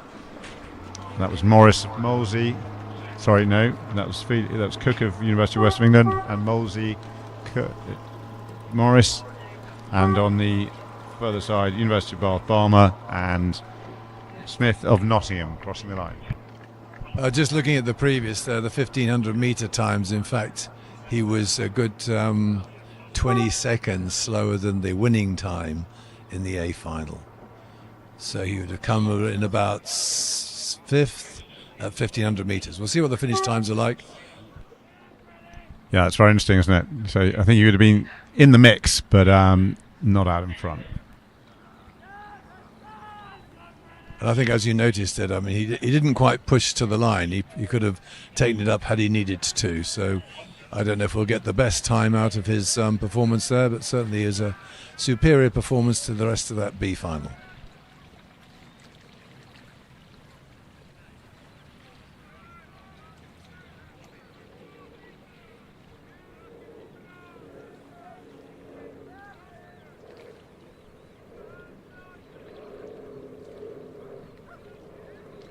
Okay. So for those of you watching on YouTube, you'll see that the time ticker for the B final is still showing, but that is in fact the C final that is on course. And from the vision here, it looks like lane 6 is out in front on the C final. John, what are you seeing there at 1,000 metres? I'm seeing lane 4. So that order's changed. That's order's changed considerably, yes, absolutely. There's a big move there by the sixth person, who is Walton Rowing Club, who was in second place at the 1,000 metres. Yeah, so he's really put in a very, very solid third quarter. And looks like Lawton of Bulebridge has gone with him. So you've got Hassan, lane 6, leading with... it's between Lawton in Bulebridge and lane 7, and Pete Reed in Dart Totnes in lane 4. Well spotted there with the names.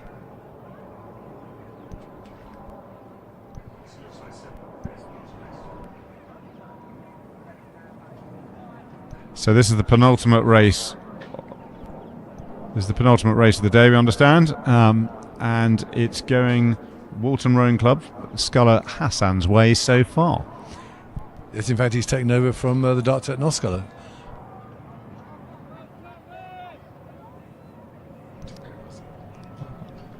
That's Totnes, John. But it's going to be a tight race for the second and third places. There are 3 scullers in the mix there. So that's lane 7, that's Oliver Lawton from Bulebridge. Lane 4 and 3, so that's lane 4, Alexander Reed of Dart Totnes, and John T. Stanbridge Bennett from Henley Rowing Club, just down the river. John T. Stanbridge Bennett and Reed is coming through. So that really must be, that's proper scull racing there. You only get in singles, don't you? When you can just find something extra and move that little boat and your own mass, you can get some really quick response. Oh, we've got a response coming back? Definitely. Oh, yes. Yeah, Reed didn't like the challenge there. He's found something. He's dug in. I just wonder whether Lawton's going as well. Reed read it well. And actually, they've sprung off him. And actually, Hassan is fading. It's now pushing for the line in the red buoys. 50, 70 metres out, and it's really anyone's race. We talk about small boats changing orders. Here we are. I think Lawson's off the podium. I think you're right. I think this is an absolute... He's faded, unfortunately, for him. And I think that was Reed. Great sculling. Great sculling.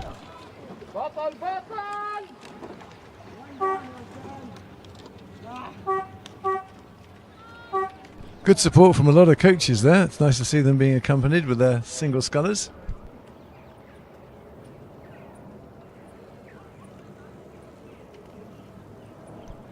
Just goes to show everything can change in the last few minutes, especially on those small boats. It's been another great race. Loved it.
Okay, so we'll give you the full lineup of this final race of the day, which has been slightly adjusted from the original draw because there was going to be a subsequent race with 2 people in it, but they've taken one of them and put them into this race. We're not too sure who it is, so bear with us and we'll get back to you with some action commentary in a moment.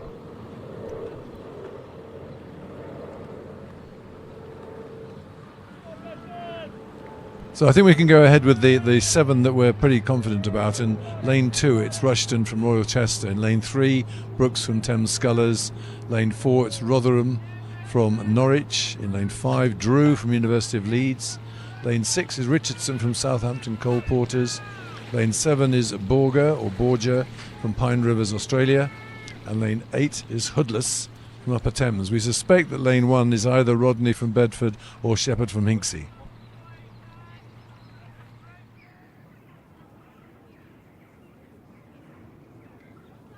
And it looks like it's Richardson in lane 6 for Southampton Coal Porters, who's leading at the moment, with Drew in the University of Leeds in second place.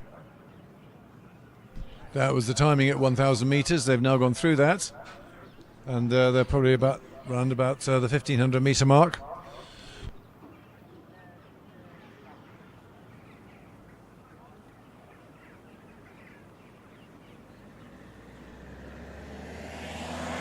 So Richardson over Drew. Reasonably ahead of the rest of the field. There's a nice little battle for third place going on between Rotherham and Brooks in lanes 3 and 4. But out in front, it's Richardson now being challenged by Drew from University of Leeds. And in fact, I think might be losing out. Richardson from Coal Porters in lane 6. And Drew in lane 5.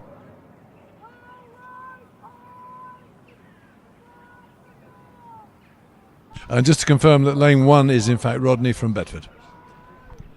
Thanks, John. As you say, it's a very tight race, and I do think you're right. I think that Drew has now drawn away from Richardson. So Drew now taking the lead from Richardson. So this is lane 5 out in front. The glorious sunset down the lake for those of you still here and watching, and for those on YouTube. This is your final race of today's regatta 2025, and is being led by the man from Leeds, from University of Leeds.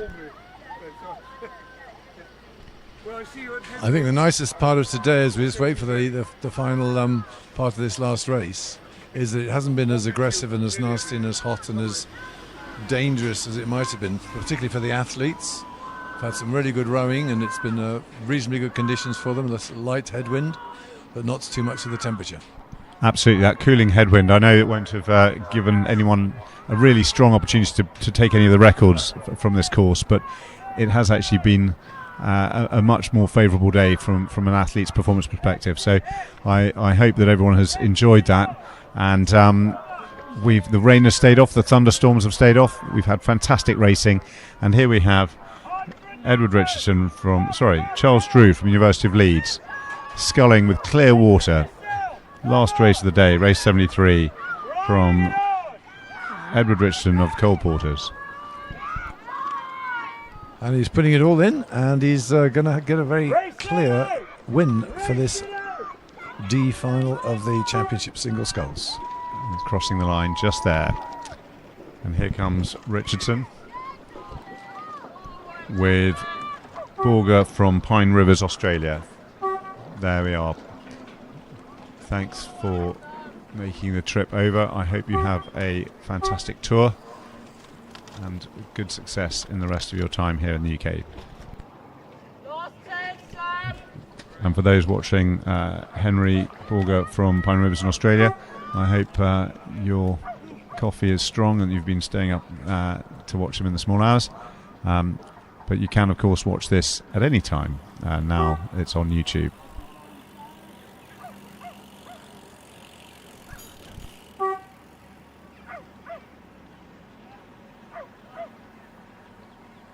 As we wait the result of that one, we'll just look back at our earlier races from the Championship Sculls. We were talking about Ellery from Leander in his B final. He would have been placed 6th in the A final if he had made it there. So definitely a strong, out in front in that B final, but would have very much been in the mix of the A final. Just goes to show, if sometimes the time trial doesn't quite work out the way you want it to, and you miss out on that opportunity. It doesn't really necessarily reflect the sprint performance that you're capable of. Absolutely. So we're just going to wait for the last final results before we wrap up here, but we can give those to you now. I've just been given a nod, so John will bring those to you shortly, and then we'll close for the day. John.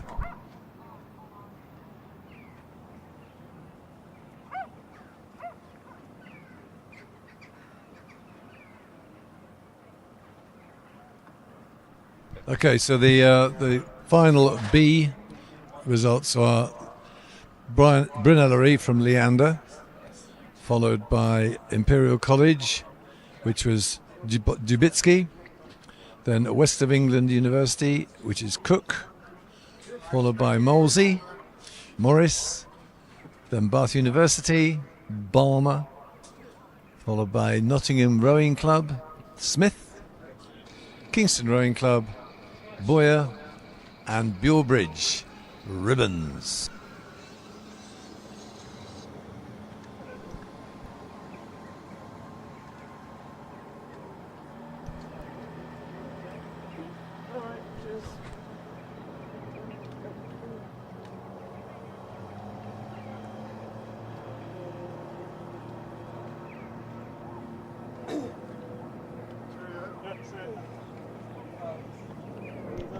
We now have the results of race 72F. This is the C final of Championship Sculls, which was won by Alexander Reed of Dart.Ness.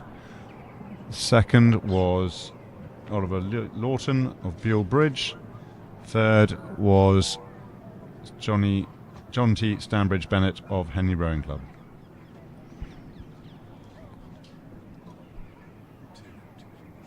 Yeah, two things. You do.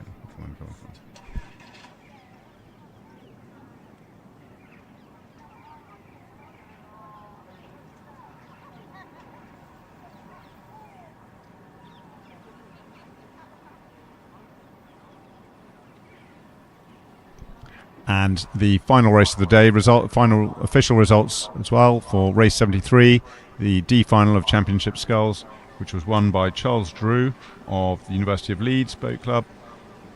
Second was Edward Richardson of Southampton Coal Porters, and third was Henry Borger of Pine Rivers, Australia. And that concludes today's racing, Marlow Regatta 2025. Thank you to everyone for being here, to the athletes for making the day the enjoyable competition that it is, to our officials, our umpires, our volunteers, and our supporters for coming today. Last but not least, the sponsors who make this day financially possible, of which we're hugely grateful. Thank you to Dorney for providing the venue, and the Great British Weather for a fantastic day. We hope to see you all very soon, and if we don't see you at another regatta between now and 2026, we'll see you at Marlow 2026. Good evening.